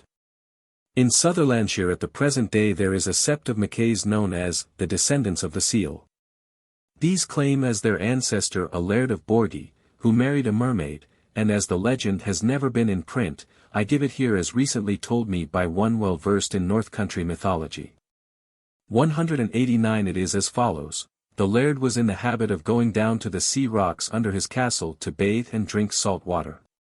One day he saw a mermaid close in shore, combing her hair and swimming about as if anxious to land. After watching her for a time, he noticed her cowl on the rocks beside him, and knowing she could not go to sea without it he carried it up to the castle, hoping she would follow him. This she did. But he refused to give up the cowl and detained the maid herself, whom he made his wife. To this she consented with great reluctance, and told him her life was bound up with the cowl, and if it rotted or was destroyed she would instantly die. The cowl was placed for safety in the center of a large haystack, and there it lay for years. One day, during the master's absence, the servants were working among the hay and found the cowl. They showed it to the lady of the house, not knowing what it was. She took it, and then, strapping her child securely in its cot, she left and went to sea never to return again to Borgie. For years she used to come close in shore that she might see her boy, and then she would weep because he was not of her own kind so that she might have him at sea with her. The boy grew to be a man, and his descendants have always been exempt from drowning. They are famous swimmers, and are known locally to this day as Slyacht and Roin, that is, the descendants of the seal. It is difficult to give an explanation of such myths as this, but when I first heard it I began to make inquiries, and discovered that there are floating traditions of shipwrecked crews having settled down among the native population. And I have thought that the Borgie mermaid may have been a castaway maiden. If so, was she detained against her will? Did she make her escape? Were there negotiations about the custody of her child between her friends and the wild septs of the Ray country? And did local tradition weave these facts into the legend as it was current half a century ago? An answer to these questions is made all the more difficult by the existence of other local traditions. There is a sept known as the Men of the Hide in the same district, and the tradition regarding their name, if not their origin, is this: the devil visited the district to get the names of all those who were willing to aid him. The laird of Courtesies met the stranger, whom he found a nice-spoken gentleman, albeit he was attired in a bull hide with the horns attached. The laird noticed that his visitor kept his feet concealed, but in leaping a bog he got a glimpse of the cloven hoof, and to get rid of him recommended a visit to Melness. The devil put to sea in his bull hide, and raised the kyle of tongue into foam and furrow as he crossed. After an interval he returned, and called to pay his respects to his friend Courtesies. The latter asked how he had succeeded. "Oh," said he, "that is the place to go to, I have covered my hide with names. I got so many that some are marked on the horns. 190 The men of the district are known as Fernasiac, the men of the hide. This the present generation resent, and are apt to fly to their fists if bull hides are mentioned." Chapter 12. Woman. In any inquiry into the religion of primitive men, it is necessary, if we are to understand the significance of many actions and familiar customs, to take account of woman's position and her true sphere in savage life. Many travelers describe woman among untutored tribes as a beast of burden pure and simple, an animal to be driven while it lasts and can do useful work, then left neglected to die, sometimes of hunger, but oftener by means still more equivocal. There could be no greater error than to accept such statements as correct, or as giving a clue to woman's position and influence among the community. That labor, which, according to Western ideas, belongs exclusively to men, falls to the lot of women is true. Nor do they have a voice in village councils and palavers. Even domestic arrangements as brewing beer, the food for the day, washing and the like are regulated by the men, but this is largely accounted for by the system of polygamy. It is, however, this outward and apparent position of woman, which makes her appear to the stranger of so little consequence in the affairs of the community. She seems to be a mere drudge. A beast of burden with intelligence, and whose duty it is to labor for her husband, bear children and rear them, but take nothing to do with the produce of her own labor or the training of her offspring. We have already seen the prophetess at her work in the lake region. We might find a woman regent in South Africa. The wife of the noted chief Makoma acted as regent during the minority of her son, Sandili, and with conspicuous success. A woman was once war doctor to Hinsa, and among the Khans a woman is not supposed to be unworthy of representing the god life of creative energy and reproduction. But it is more in the code of restrictions or taboos to which women are subject that we learn the important place assigned to them in the moral and religious codes of savage men. Individual women rising to eminence might prove too much if that were taken by itself, but when we place such facts beside the general treatment they receive, we see how important is the place they occupy and the influence they have on national life and religion. For example, among the objects placed under taboo is blood, and especially woman's blood.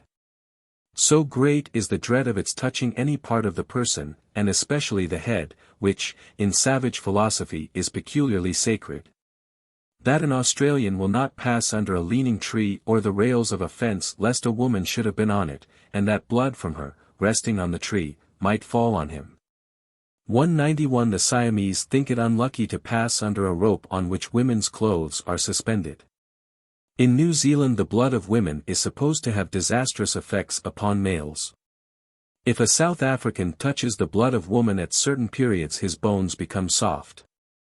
If a woman steps over him, or even over his spears he cannot hit his enemy in battle. In Burma it is an indignity to have a woman overhead in a house of more than one story, hence it is that most houses have but one floor. In a house raised on piles, a servant will not go in below the house for any purpose lest a woman should be in the rooms over his head. With divine and sacred persons a number of rules have to be observed for their own safety and the safety of the community. One of these is that the sun may not shine upon them.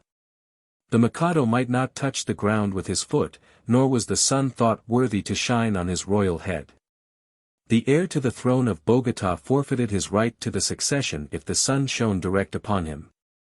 In Sogamoso the heir apparent is shut up in seclusion for 7 years without seeing the light of the sun. 192 Now, it is remarkable that girls at puberty and women at regular intervals and after delivery are subjected to the same rule of restrictions during a variable period. In Leondo, a purely Negro state, girls at puberty are confined in separate huts, and may on no account touch the ground during the period with any part of their body. Among the Zulus and kindred tribes, when the first signs of womanhood show themselves, a girl, should she be walking or working in the fields, runs to the river and hides herself for the day among the reeds that she may not be seen by men. Her head she covers with her blanket that the sun may not shine on it and shrivel her up into a withered skeleton, an assured result of any disregard of custom. At night she returns home and is closely secluded for a period of 7 days. She then resumes her work. New Ireland girls are confined for 4 or 5 years in small cages and kept in the dark. 193. Customs akin to these are worldwide, and have left in the folklore of all nations evidence of their being once universal.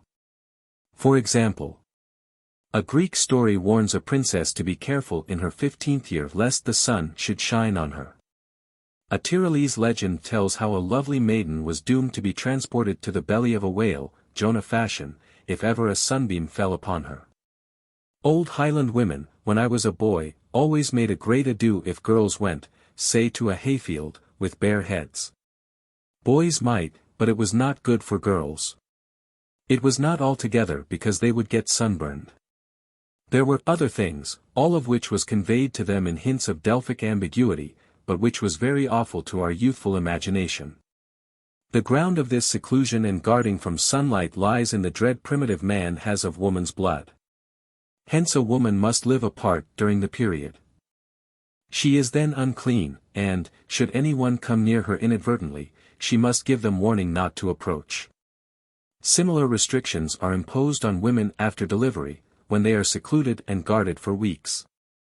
Nor are restrictions confined to the periods referred to. Precautions must be taken against accidents, as these may happen at any moment. Scores of times did I put the question to South Africans, why do your women never enter the village by the paths the men follow, before I could get a satisfactory answer. I was told it was custom, women must be taught obedience. People always did it, or that the master made rules and all must obey, that it was to keep wives from quarreling if they saw the head of the village walking frequently with a favorite wife. Because men are greater, that is, more sacred, than women, the woman is to a man a child. Gradually and indirectly I came to know that the restriction was designed to avoid accidents such as might happen with the advent of womanhood unexpectedly. The object of all such restrictions is to neutralize the dangerous influences which are supposed to be connected with women at certain periods. The woman is viewed as charged with certain properties. Properties productive of evil in themselves, and which, in certain circumstances, she can use with infinite power for mischief. These must be kept within bounds. If not, they may prove destructive to the woman herself, as in the Zulu shriveling up, and to all with whom she comes into contact. The uncleanness of woman and the sanctity of the sacred or divine man do not, to primitive men, differ from one another. Both must be guarded against and avoided when that is possible. Both must be surrounded by taboos for this object as well as for their own sakes, so that their properties, which are good or bad as they are directed, may be guided to be conducive of good to man. Persons charged with such properties, and having at their disposal such powers for good or evil, cannot be without influence upon the community. Where every action has a supernatural significance, it is impossible to have any force in existence without its tending to give color to all the institutions existing among men. In a land where a woman may not touch a cow's udder 194 on pain of direst results, we may expect to find her wielding power however harshly she may be treated. Even from the most closely guarded harem come influences which go to make or mar the state. The Luba of Uganda may be under the direction of a prophetess. In the lake region, the prophetess is all-powerful, and may determine peace or war, as she often does in the south. The women of most African tribes are modest and retiring, and seldom address strangers except when they bring articles for sale. And even then it is not uncommon to find a husband or father accompany the woman to do the actual trading while she carries the burden. But this is not universal. There are tribes where the women are bold, aggressive and self-assertive. The Monbuto women are independent, obtrusive and immodest. 195 They do the field work as is done by all African women, but in other respects assert their independence in a manner rarely met with. The Monbuto are an island of humanity, in the very heart of Africa, differing in customs and habits from all the surrounding tribes. Their laws and observances resemble, and especially the aggressive immodesty of their women, those of certain minor tribes inland from Nhambane more than that of any other African people. Dr. Schweinfurth does not give in detail an account of their behavior, but leaves the reader to infer that as regards public morality there is much to be desired. Our information regarding the Nhambane tribes referred to is also meager. A few years ago, a Lieutenant Underwood and a German missionary were traveling together through the country. Both were new to African travel, and their ignorance of the language may have prevented their understanding the meaning of facts which came under their notice with painful prominence. So obtrusive did they find the women that they were compelled to get some of their own Swazi women camp followers to mount guard over their persons in their tents while they slept. 196 Whether this was a natural aggressiveness of character, or the ordinary courtesies of the country I do not know. It is common enough for a chief to order one of the members of his harem to be given to a distinguished stranger during his stay, but the women will only repair to his tent at night and as if by stealth. Though not objecting to a temporary change of husband, they cannot effect the change during the day lest the gods should be offended. 197 When Dr. Falcon pressed King Tessa to replenish the mission larder, the king, wearied with similar demands and anxious to settle the question once for all, sent the doctor a parcel of 18 wives to attend upon him, and supply his wants. The ungrateful man refused the kingly gift. The subject of public morality it is impossible to discuss in a popular work. But though not suitable for the pages of a book intended for general readers, its value in forming an estimate of the people's character is considerable, and the man whose lot is cast in Africa, cannot, without grave loss to his own usefulness, dispense with an intimate acquaintance with much that is unsavory.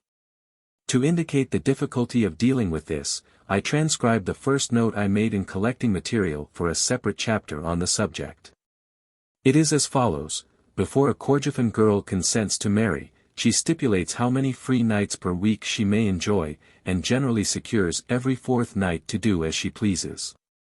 So different are African standards from ours that anything said could only be suited for the pages of a scientific journal, as is illustrated by the following incident. A missionary was one day addressing a crowd of natives, many of whom had taken part in a regular saturnalia held in the vicinity a few days before.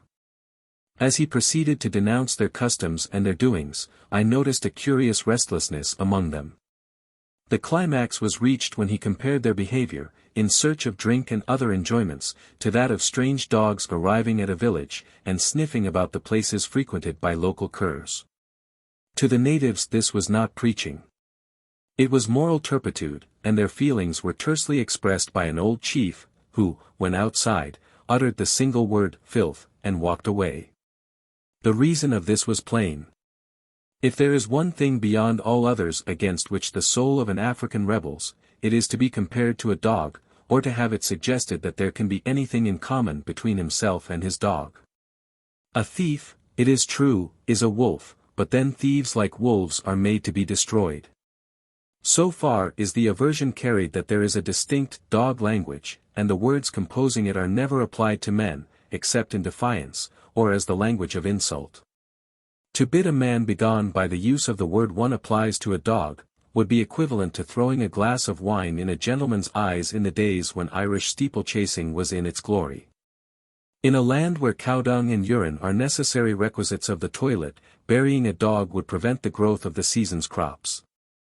198 It is by a knowledge of such customs and prejudices we can reach the minds of such peoples, and come to have an understanding of their domestic life. By beginning with what they can understand, we can gradually advance, leading them to higher conceptions both of man and of God. But while it is impossible to discuss the details of their moral code, there are broad outlines common to all primitive peoples which help us to an understanding of the progress of thought among them. The harem and zenana we may regard as a comparatively late development. The product of an advancing civilization, and the growth of exclusive political power in the hands of the chief. The exclusiveness and sanctity of the harem could only be the product of settled government, permanent residence, and suitable buildings. Among a nation of hunters, wandering from place to place, a zenana would be an impossibility. Seclusion of any considerable number of persons would entail settled residence. At the same time, we find among primitive races that infidelity on the part of any of the king's wives is a capital offense, even if the custom is all but universal among the lower orders. To them a lapse on the part of a member of the royal household is a serious crime, while their opinion regarding other orders is faithfully expressed in the reply of the Kaffir to whom his missionary said, "I know many of you spend your nights roaming about after other men's wives." "No, master," he answered, "we do not do that, we have our own wives at night, it is during the day our people go to see other women they love." 199 Another Scotch parson was asked, "How many wives have you?" and on his replying that he had none, his interrogator asked sympathetically, "Was that because you could not get the cattle?" Chapter 13. Courtesies of Life, Dress. A more savory subject than public morality is courtesy, which in Africa is all that could be desired. Hospitality hardly knows any bounds, and the chief who receives a stranger as his guest treats him with courtesy and kindness. Many chiefs, on the great caravan routes, are now demoralized quite, and demand blackmail as one enters their territory, a demand sure to be repeated as he leaves. Man in the early days of the world regarded his neighbor as having a claim upon him, and in the age of hunting, food, while it lasted, was practically common property. To this day, in times of great scarcity, food is hardly ever stored up by families for their own use, they share it with their more needy neighbors. They reason in this way: the gods are good to men. They give them their food. They watch over the actions of their children, and as the fathers, who are now above, were good and kind to the stranger and the poor, it is their will that their children should obey custom. The whole of the past is wrapped in a halo of glory which myth weaves round it, and each man feels that he falls short of the ideal life if the stranger leaves his house hungry or empty-handed. When the native bards sing the praises of the mighty dead, their deeds of valor occupy a secondary place, as if that were the necessary accompaniment of hospitality and the courtesies of life to the hungry wayfarer. The king, as the father of his people, is responsible for village hospitality, and by a kind of fiscal arrangement he levies a tax for this purpose on those of his people best able to bear a burden. His acts of kindness to strangers are representative acts, and any failure on his part is a disgrace to the tribe. 200 I remember once visiting a man of some local standing. He sent me a fowl for my supper, and the counselor who brought it seemed to be ashamed of his commission. Little was said, but I felt the reception I met with did not promise success to my mission. I was mistaken. After the clatter of tongues by the camp fire ceased and all was still, the door of the hut I occupied was cautiously opened, and the counselor who had brought the fowl entered. In a low whisper he said, "Here is meat," at the same time taking a whole sheep's carcass from a young man who accompanied him. I asked what it meant, and the old man's reply I shall never forget. "It is," he said, "nothing. You have bought it. Brandy has killed my chief." Here was loyalty to a chief whose whole soul was in strong drink, to the neglect of all the functions of royalty. He, as a counselor, could not offer to do what his chief neglected, but his sense of honor, and particularly the honor of his chief and tribe, prompted him to do by stealth what he felt was necessary to uphold ancient tradition. Though by doing it he put his neck in some danger. Very pathetic too were his words, "Brandy has killed my chief." The chief had not changed, had not neglected the stranger, did not forget the honor of his tribe. No. He was dead, that was all, and for his dead chief this loyal man did the courtesies of hospitality. Philosophers and traditional theologians never weary of discussing the savage's moral sense and his innate ideas of right and wrong.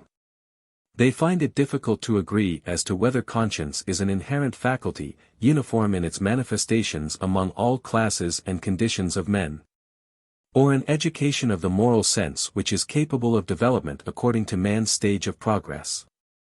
I am not a philosopher nor a professed theologian. I am simply an observer of facts as these are met with every day in savagedom. But as an observer I have often puzzled over the philosopher's right and wrong, and the ideas attached to these terms.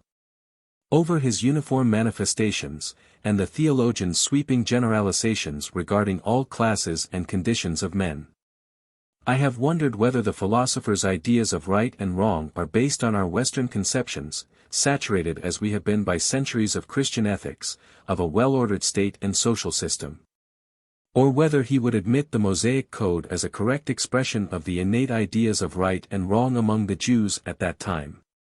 And if so, whether conscience as such, apart from education, can have anything to say to such questions as arise about a plurality of wives, for example. I have asked in vain if the traditional theologian would admit within the sphere of men acting according to their conscience, those who give their property, their subjects, and even their children to propitiate gods which to us are purely imaginary. Or whether we must regard them as willfully violating the most sacred instincts of human nature in obedience to requirements which their sense of right and wrong calls vanity. Here again one asks, and asks in vain. No light is offered, or it is deeper than the murk. The one thing of which I am certain is this, that these African races, whose religion we have been studying, not only profess their faith in its doctrines but really regulate their conduct by them, and that down to the minutest details of life. Their philosophy may be crude, but it is a philosophy. Nor is it altogether a false philosophy. It is the premises that are wrong, not the conclusion. It is their want of knowledge, not their lack of moral purpose. Their religion may be worse than none, but it is the form of it and the channels in which it runs which vitiate it, for the sincerity of the worshippers is infinitely more real than that of men who meet in Christian temples or worship God by proxy. The code of ethics practiced by primitive man may shock our sensibilities, but he has reached it slowly, painfully, and prayerfully notwithstanding. To him religion is no pastime with which to amuse himself, but a matter of the most terrible reality, a matter on which depends his present fortune and his future place among the ancestors. Does he bring his women to market? He knows no better way, and must observe the prescribed rule for his own protection and theirs. Is his slain enemy's heart found in his broth pot? This is not necessarily for love of human flesh, but to give him qualities which will ensure his own and his tribe's safety in war. Cannibalism I regard as a late development relatively. A taste acquired in times of famine when men died like sheep and were devoured by their famished companions. This opinion I base on the partial distribution of the practice and its entire absence among most of the older races with which we have, in recent times, been brought into contact. For example, the Monbuto have no domestic animals, except dogs, and they are among the most pronounced cannibals in Africa. Such a people would suffer terribly if the crops failed even for a single season, and a succession of bad harvests would reduce them to actual starvation. What more natural than that this practice should have originated during a period of dire distress and want, and so became a national habit almost unconsciously. Stanley's forest cannibals seem, so far as we know, to depend entirely on vegetable substances for food. To them a few seasons of drought might mean extermination if they did not resort to human carrion. Abnormal developments do not belong to the ordinary progress of thought as I have attempted to trace it, and the acts to which necessity has driven civilized men should warn us against hasty conclusions. Especially should it warn us against assuming that cannibalism was derived from any system of philosophy rather than from necessity and dire distress. When primitive men walk abroad in nature's robes, and women adorn themselves with a tail of grass behind their backs as their sole garment after the manner of the Baris 201, we are shocked at their immodesty, and cry out that they must be devoid of all sense of morality. This is exactly what a Monbuto mother would say to her daughter, if she appeared arrayed in the ample loin-cloth worn by her brother rather than in her own bit of leaf attached lightly to her girdle. These are nature's own children doing nature's own bidding. They are advancing by steps so slow as to be imperceptible, by the same road by which our ancestors traveled thousands of years ago. They are at a stage of development now corresponding to that of the remote ancestors of the ancient Greeks. To the primitive European, as to the primitive African, a simple code of morals was not only sufficient, it was complete, wise, and good. The will of the gods. Only as he advanced did his moral perceptions grow, and so too will the primitive Africans. Only let not the European expect too much, or look for permanent good on a large scale from a precocious and abnormal development of an individual here and there. Such individuals may do something within the sphere of their personal influence to raise their fellow countrymen. But only when new conceptions come to permeate the mass of the people, and the new philosophy commends itself as true for all classes, can there be a general upward movement. Such movements, when permanent, are by way of evolution rather than revolution. We are far from exhausting the religious aspect of custom and myth when we have disposed of public morals and the relation of the sexes. Religion enters into the prosecution of the industrial arts and even the amusements of life. The hunter has his religious rites which he performs before he enters the forest, and after he kills the first animal of the chase. His return from a successful expedition must be signalized by performing ceremonial acts. Even the manner of carrying home the game is prescribed by ritual. When iron ore is dug and smelted, the smith must observe certain rules and conform to the necessary religious observances. 202 His forge must be placed at a distance from the village dwellings, and no one dare approach at the critical moment when the molten metal begins to flow, except those versed in the mysteries of the art. 203 The fire used to cook firstfruits must not be kindled by a vulgar brand snatched from the domestic hearth, but must be sacred fire made by the magician in the time-honored way. 204 While the crops are growing and before the feast of firstfruits is held, no forest tree may be cut, as that would be to wound the spirit of vegetation, which, to primitive man, would be equivalent to wounding the god. The sanctity of fire I have touched upon only incidentally, but in connection with it there is an elaborate ritual and endless restrictions. Fire as such is venerated. To kindle fire in an enemy's country during war is to invite sunshine and prosperity on one's foes. The sun is regarded as the father of fire. The moon too has her votaries, and the devil dances of the Damaras are usually observed when the moon is full. So too the moon dances of West Africa, where their devil houses are roofed with human skulls. 205 dances before engaging in war are held during moonlight, and must not be neglected on pain of defeat and dire calamity. These and 1,000 other minute observances enter into the daily religious life of the African, as they do into that of all primitive peoples. And the curious thing is, not that they resemble customs once common among civilized men, for the human mind in its search for knowledge works by the same methods in all lands, but that so much of what is ancient, dating back far beyond historic time, should survive among the nations of Europe. A number of the observances referred to have been illustrated by survivals in civilized countries. These could be multiplied almost indefinitely. Even the Pondomise law forbidding the cutting of green wood while the crops are growing, has, or had recently, its corresponding custom in the remote Highlands of Scotland. I recollect hearing a Gaelic rhyme which enumerated the trees which might not be cut after the opening of the leaf. The mountain ash, if to be used as a talisman, must be cut while the leaf is in the bud. The willow must not be touched after April day. I have no means of recovering the rhyme, but the woman who used to repeat it declared that in her younger days its directions were always observed by wise people, but were now neglected by a generation whose end was near. The worthy matron had the reputation of knowing more than others. Another custom which survived in Scotland till within the last 70 years, and which was doubtless a survival from very early times, was the Tyne Egan or forced fire. This was kindled on May Day, and each villager, all domestic fires having been extinguished the previous evening, received a brand from the sacred pile with which to kindle their domestic hearths. Men who had failed to pay their debts, or had been guilty of notorious acts of meanness were refused the sacred fire, and this was equivalent to expulsion from one's club. It was for the time social ostracism. Nor were our Highlanders ignorant of trial by ordeal. They tied their witches hand and foot, after which they tossed them into a pond. If they floated they were taken out as the oracle proclaimed their innocence, but those of them who sank were allowed to drown. No farther trial was needed, for the ordeal never lied.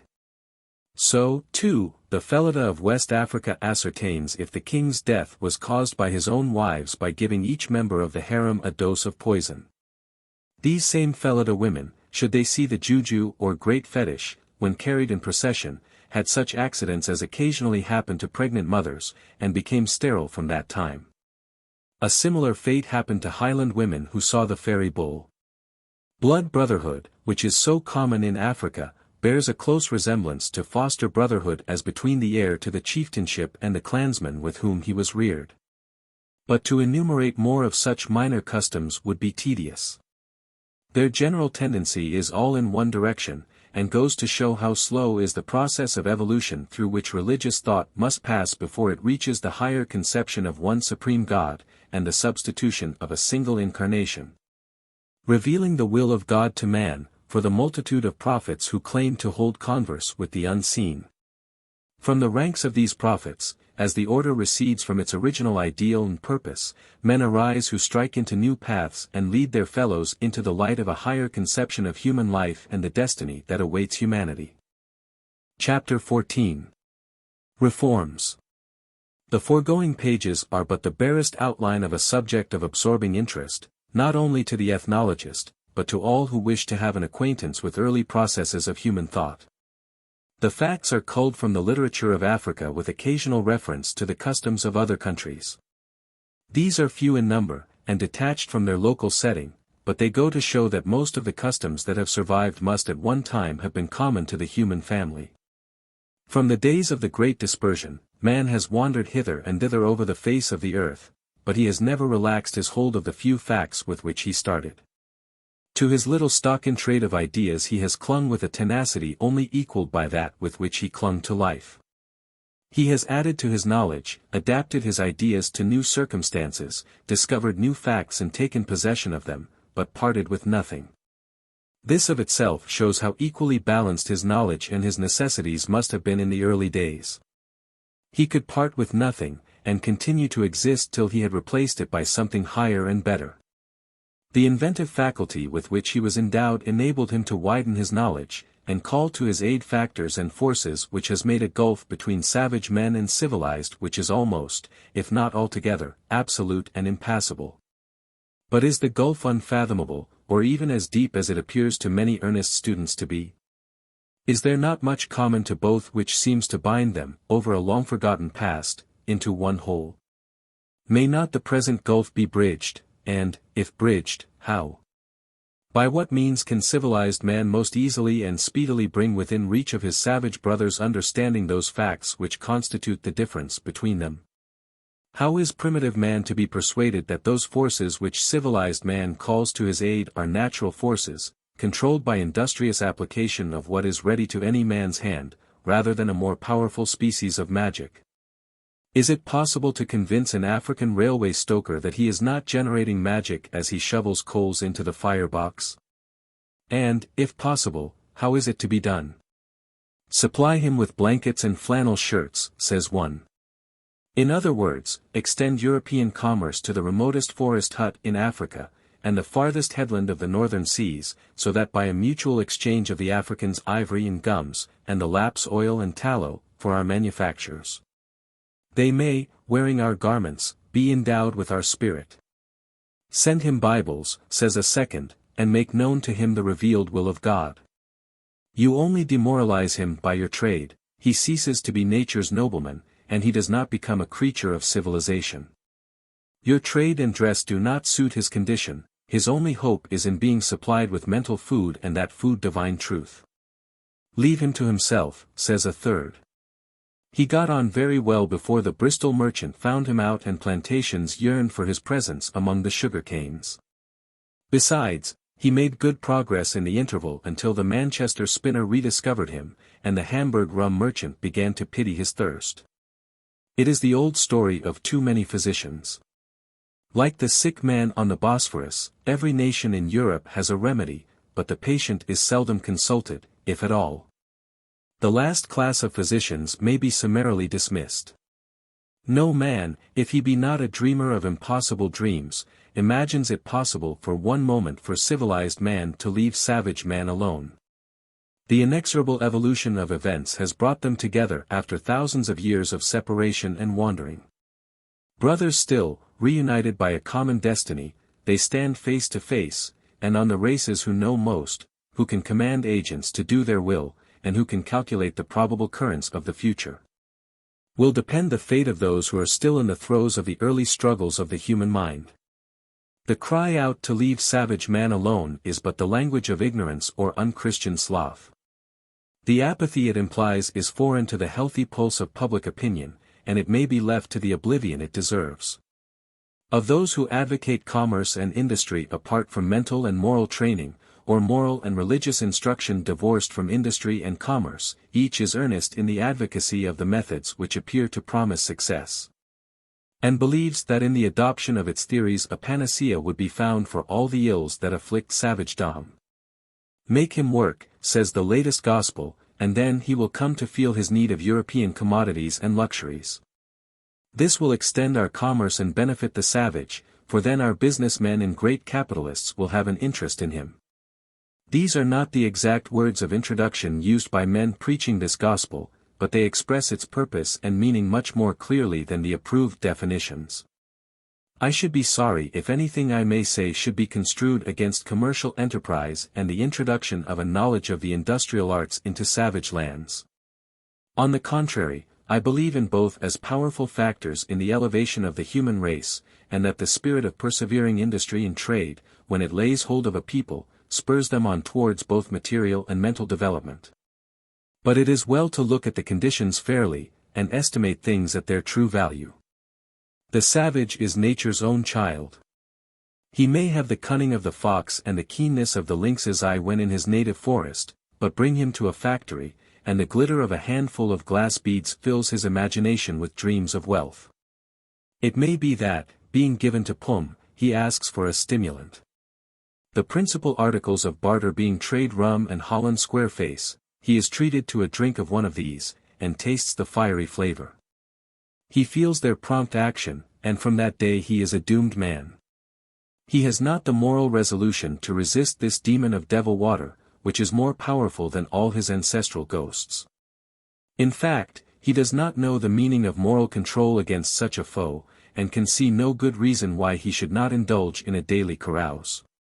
He has sat by his chief's pum-pot for hours and hours, and, beyond a slight drowsiness, felt no other ill effects, and he does not understand why he should restrict himself to a limited measure of the drink provided by his friend the white man, whose commerce is to elevate him to take his place in the comedy of nations. The evil is done, and the man who visits the factory adds one more life to the victims which must be slain that our commerce may extend, and an outlet be found for our surplus stock of bad spirits. Nor is this all. The traffic that is carried on with drink as the medium of barter has far-reaching effects beyond the moral deterioration of the native races. For rum a man will part with all he possesses, and the tribe where the trade is introduced is speedily reduced to beggary. This puts an end to profits, for there is nothing to exchange for our commodities. Where there was a roaring trade and men congratulated themselves on the advent of prosperous times, the fountains of supply suddenly dry up, and the only evidence of European influence left is moral ruin, this and a few blackened brick walls. It is the old nursery fable of the goose that laid the golden egg, only in Africa it is no fable but stern fact. But ruin apart, and admitting trade to be carried on in the most approved manner with useful goods and ornamental articles, is savage man likely to be improved by it to the extent the advocates of this exclusive gospel of commerce seem to expect? There is a distinct limit to the influence the glitter of beads and even cotton loincloths have. The former please only till they become common. The latter, though an undoubted improvement upon bark cloth, is but an indifferent substitute for a comfortable skin garment, while it is less durable. As to industry prospering to a large extent under present conditions, every man who knows Africa knows that is impossible. To suppose that there is a moral virtue in European garments, or in elaborate clothing of any kind, as compared with a scanty covering of bark cloth or skin, is to make the same mistake as was made by the government of the good King George.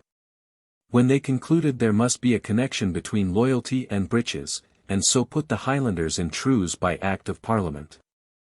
So far as our knowledge of African peoples goes, the kind and amount of clothing worn does not seem to have any influence on public morals. The Waganda clothe from head to foot, and put a man to death if he walks about naked in a public place, but their morality is very low, and offences against the seventh commandment are common everywhere. 206. The Boris go almost naked, and they are in no way noted for immodesty, but rather the opposite. The Gowan are exceptionally well clad, but this does not prevent their having a custom that a girl may not marry till she has borne a child.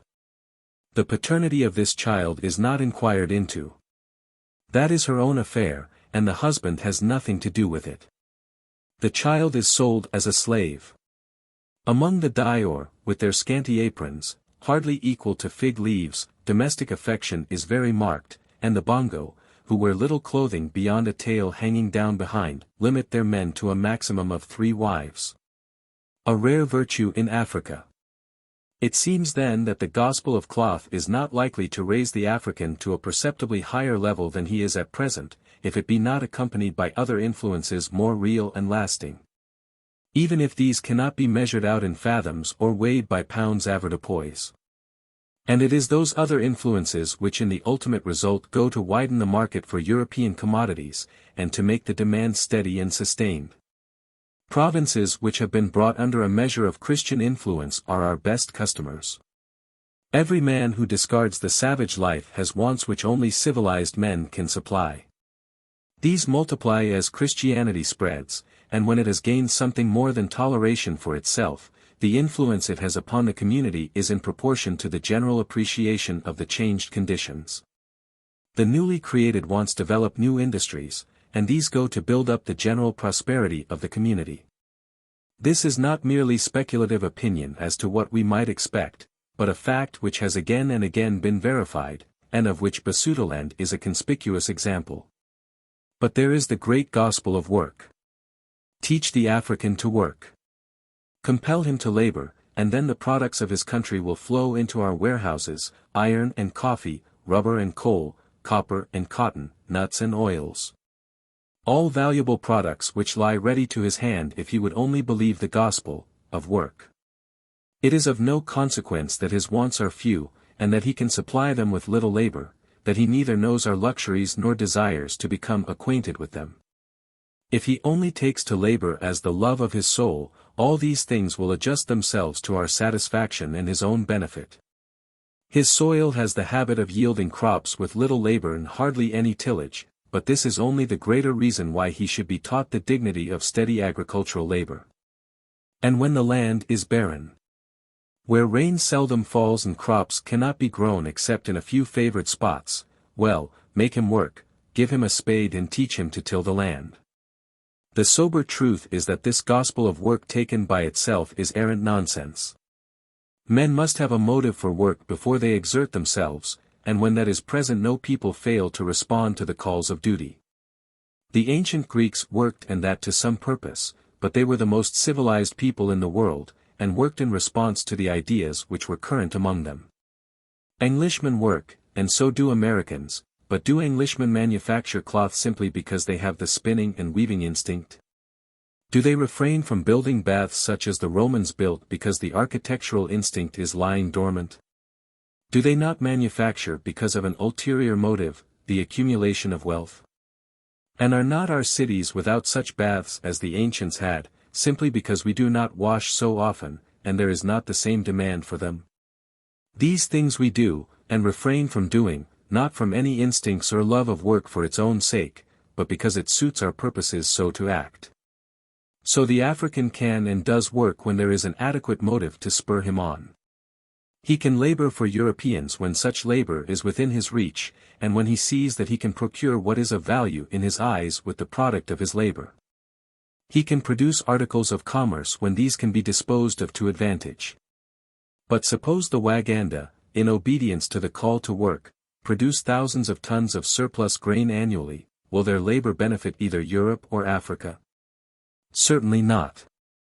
It will simply rot, and even Waganda are not mad enough for that. Or, if Mr. Stanley's pygmies collect groundnuts by the ton, what next? Is each little man to walk 1,000 miles, carrying 3 or 4 nuts, worth about a groat, to market, and run the risk of being eaten for his pains? Should the Barrelongs produce iron to build a fleet, what is to become of it? Or of the ships should they build them? Lie on the stocks by the edge of the forest waiting for a second Noah's deluge to float them? When we talk of the African being taught to work, our ideas somehow run along the coastline, and apply not so much to Africa as such as to Africa in relation to our own commerce and profit. We forget that we labor because powerful motives impel us, and that these motives are within, the result of thought, and our appreciation of the true proportions of things. Such motives are absent in Africa, and the intelligence to understand as we do is absent. That we must first supply. I once asked a steady and active farm laborer if he was fond of work, when the following colloquy took place. I likes Master Willenow, and the Eskia Guid Neeps. Yes, I replied, but do you like just to be at work, because you do not want to sit at home, to get up in the morning and come out to the field? We's never axed, we hae our oars o' work, was his laconic reply. No farther information was to be had, so I bid my friend good morning, and tried a group of women working in the next field with even more disappointing results. Would a nation of such men practice all the industrial virtues the gospel of work expects, nay, demands in the African? Before men exert themselves in industrial work they must realize that by such means it is possible for them to advance in domestic comfort, political importance, and national wealth. And they must have an understanding that these are desirable things to possess. In the case of the African this last question is an important one. Does he know or understand a condition of domestic comfort higher than being allowed to live at peace and cultivate his fields? Do his ideas of political importance go beyond his tribe being in a position to make raids with safety and success upon his neighbors? And as for national wealth, when that consists of cattle liable to be stolen or driven away wholesale before his very eyes, he is not likely to exert himself, as is demanded of him, to increase their number. Only after a long preliminary training, extending over several generations, will men living in primitive simplicity understand the value of labor as civilized men have learned to understand it. Thought has always preceded material improvements, and these have often come halting centuries behind. The man who gave birth to the new thought saw his contemporaries despise his wisdom, while they looked upon himself as a fanatic or madman. 70 years ago it was proposed to fertilize soil by means of electricity. The project was turned to ridicule by a practical farmer who described the process as muckin' the lawn, why, thunner. It is now admitted tardily that there was truth in the thinker's idea, though he did not understand much of the practical mysteries of muckin' lawn. At the present day the gospel of work is to the African simply muckin' the lawn, why, thunner.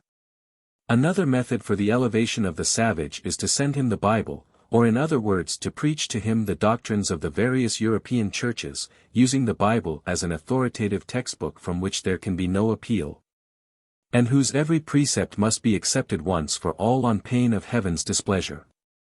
Teach him, say they, the word of God and leave it to work its own purposes.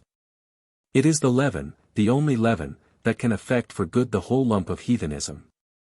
Let it be candidly admitted that such statements contain important truth. Let not the place occupied by Holy Scripture in the moral and spiritual elevation of mankind be minimized or disparaged. It is the only objective revelation of God we have, and the experience of 2,000 years has shown it to be adapted to the needs of the human conscience. What philosophy failed to do has been done by the teaching of Jesus of Nazareth. Teaching at once so simple and sublime that no other has ever approached it. It stands unrivaled among all systems as he stands peerless among men. In any attempt made to raise men to a higher and purer life, the gospel, in the full Catholic sense, must ever be the chief factor. Without it civilization lacks the most powerful of motives, and is apt to be but a thin veneer hiding unsightly rents and scars. But though the statement contains an important truth, it is not the whole truth. It is true, no doubt, we have the apostles who preached the doctrines of the gospel in their entirety, and insisted on an immediate and full acknowledgement of their lofty claim. Nor did they, to any considerable extent, insist on other branches of knowledge. These were, however, assumed. But with all this, few of their converts reached the ideal of the Christian life as the apostles understood it, and as it is accepted in modern times. Then the apostles addressed, not primitive men still in the shackles of barbarism, but the most advanced and cultured peoples on the face of the earth.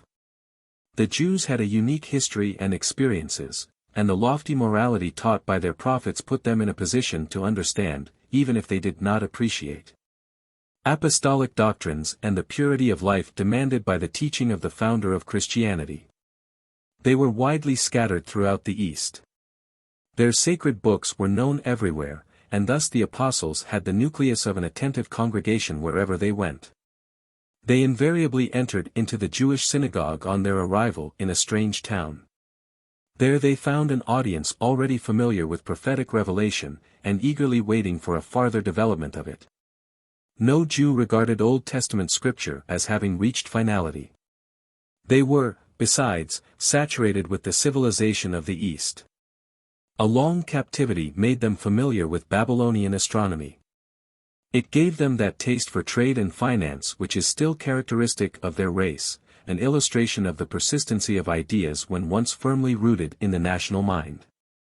The influence of Jewish thought and literature must have been considerable, and men in no way friendly to messianic hopes would be influenced by it less or more. When a new form of religion was presented to such men they would, in the first case at least, give it a respectful hearing and carefully weigh its claims. The civilized habit of thought current at the time would ensure a full measure of discussion from the philosophical standpoint. This gave it an undoubted advantage. Truth seeks the light and courts discussion, and the more the teaching and claims of Jesus were subjected to criticism and discussed on their merits, the wider would the sphere of his usefulness become. Then the apostles made it their business to thoroughly know the peoples they addressed. Whether Jews, Greeks, Syrians, or Romans, the early teachers of Christianity met them on their own ground, and adapted their methods to suit the peculiarities of each district or town.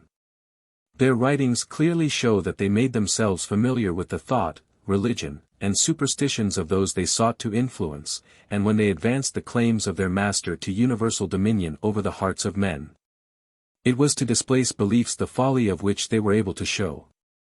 Nor was this all. The Greeks, who ruled the world of thought, were the most learned people in the world. Poetry, art, sculpture and architecture attained among them a degree of excellency which has never been surpassed, while their philosophy commands the admiration of the world after a lapse of thousands of years.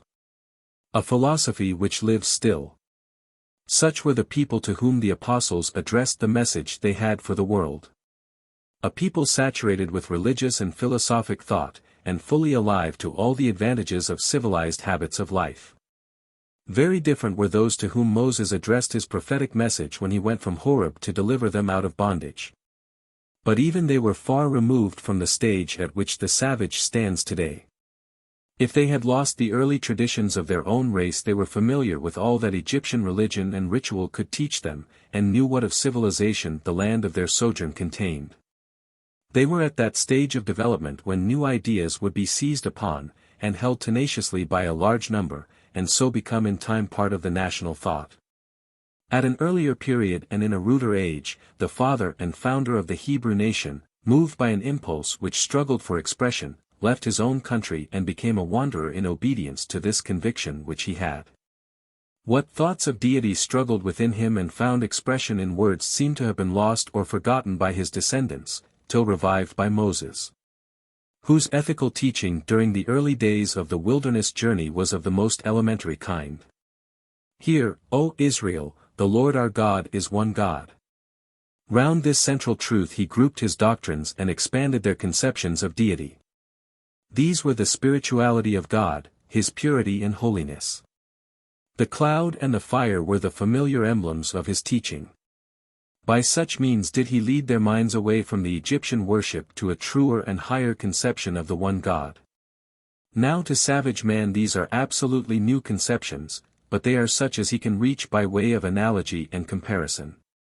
His own ideas of public and individual morality, on certain lines, help him, and his conceptions of the spirits of greatly revered ancestors lead up to an appreciation of the idea of a holy, just, and upright God. The ancestors never do wrong, is a cardinal article of African faith. Beyond this he cannot travel unaided. A man-God he can understand, and one may develop any day under his very eyes. A God-man is beyond his mental vision. Nothing corresponding to this was ever known to happen. Nor did the Hebrews for many a weary generation after the Exodus reach the point at which we expect to find the savage ready to join us. It is true many embrace Christianity, and are in some respects patterns worthy of our imitation, because they regulate their conduct by the religion they profess, but as regards an intellectual understanding of, or an attempt at understanding, the conceptions of deity common in Europe, few attain to that on first emerging from savage life and the faith of millenniums. The form of their thought is something like this: the Lord Jesus was holy, pure, sinless, good. God loved him above all other men. The Spirit of God was his, God dwelt in him, and he speaks to us the words of God. If in this estimate of the conceptions of the Incarnation by men emerging from the savage life, I can be shown to be in error, no one will be better pleased than I shall be myself. That many native Christians can glibly repeat our church formulas I am aware, and the missionary who is content with that as an evidence of an understanding of Christian doctrine is a happy man. He will burn with indignation at native Christians being traduced, as he will feel certain they are, by what has been said. But if he will take the trouble to occupy the same hut, with half a dozen of his deacons or other office-bearers on a Sunday night, and, pretending to be fast asleep, listen to a discussion of his own sermon, he will get a rude awakening. The oftener he does this the clearer will be his light if the greater his surprise. By such means, and by casual questions to men off their guard, did I learn what little I know of native thought pure and unadulterated. The results of my experience I have faithfully portrayed so far as that could be done in a few sentences. Standing face to face with such facts, the questions which meet us on the threshold are not to be answered in the airy manner suggested by those who would send Bibles in countless thousands to savage lands. Or who would supply each man with a pick and a mattock. To make an impression on any people it is necessary to reach down to their level of thought, and become literally what St. Paul professed to be, all things to all men. If we are to win primitive man to a higher and better life, or in other words, if he is to escape extermination, we must first of all know him. It is said there is a bit of the savage in every man, but this has been covered over with so many layers of lacquer that the child of the forest fails utterly to recognize as a brother his civilized visitor. When we have arrived at such knowledge of the savage's thought as we can attain to, our next care is to bring before his mind such conceptions as he can appreciate. The gulf between civilized man and savage is too great for the latter to realize at a bound, that it is possible for him to attain to all that the former has attained to. We, on the other hand, are so impatient of results that we expect the native to take kindly, in a single generation, to what it has taken us millenniums to reach. We forget how long it took the world to make a sewing machine, and that we live in the age of singers, while the African represents that of awls and sinews. But if the first facts and truths presented to savage man must be simple, they must be none the less practical on that account. It is not necessary to denounce his customs as wrong and all wrong, for in point of fact they are not. There are certain facts and ideas common to all men, and these can be made the basis of instruction. For example, all natives regard theft as an evil and a crime. Theft from a fellow tribesman, or superior, being a special aggravation indicative of deepest depravity. So, too, are acts leading to war, arson, murder, and many more. Here we have something with which to begin. A moral foundation, based on a native philosophy, which all admit as true. But even here the savage has to learn much. It is wrong for a neighboring tribe to cross the border and steal his cattle, but it somehow does not occur to primitive man that it is wrong for himself to cross that same border and steal his neighbor's cattle. Passing from the moral code to conceptions of deity, we are on less solid ground, and opinions may differ as to the best methods to be followed. It seems to accord with reason that the same steps should be followed as in the moral code. One God, supreme, and omnipotent. Men responsible to him, and their actions having a moral value are ideas which the savage can readily grasp. When we come to deal with the future, and the connection between this life and man's destiny, we are on less familiar ground, and primitive man is utterly at sea. The ideas are new, and nothing in his philosophy helps to explain them. The whole is a white man's thing. The white man has, unfortunately, so many incomprehensible things, some of them wise, some foolish, that this is apt to be the end of argument and of effort. If it is a white man's thing, pure and simple, it is no use to try, for his magic is the more powerful. An intelligent and, I believe, truly pious man once said to me, Master tells us to do. Try again till we can be like the white man, we, or our grandchildren. How can that be? I heard my missionaries say many times we are the race of Ham, and in the Bible a curse was upon them. That curse is on us. That is why we are not like the white men. It is no use to try. These were his exact words, and if they prove nothing else they prove this, that ethnology is not a suitable study for primitive man, nor for some missionaries. Perhaps it is not suitable for public preaching to civilized man or savage. It may prove too much or too little. With the growth of thought, when new ideas become common property, primitive men will move forward with the progress of the world. The progress should now be much more rapid than when the Greek mind worked its way to a philosophy which still lives. The results and experience of the past affords an immense leverage, and what we need is, that the Christian thought of the Western world, and with it, the ideas of life, private and national which are consistent with such thought, should be presented to the savage mind in the form most attractive to men, and as they advance the dawn of a new intelligence will come with the opening up of a new world of thought and work. As new ideals fill the mind, the old will be displaced and forgotten, as has already happened to systems which crumbled under their own weight. The traces of these vanished systems carry us back to a period so remote, and conceptions so simple, that the philosophy of the Africa of today is an advanced system compared to it.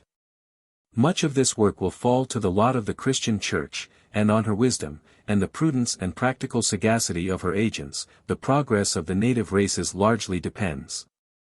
Ethnology may not be a suitable study for savage man, but he who would teach his primitive brother can have no better mental equipment than a thorough understanding of the processes by which nations develop, and the paths that have in the past led to progress.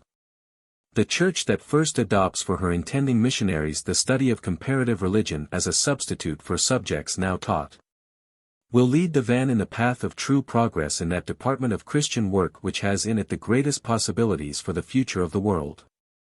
It will save the missionary years of comparatively useless labor in the discovery of facts for himself, and from the first bring him into touch with the thought of savage men.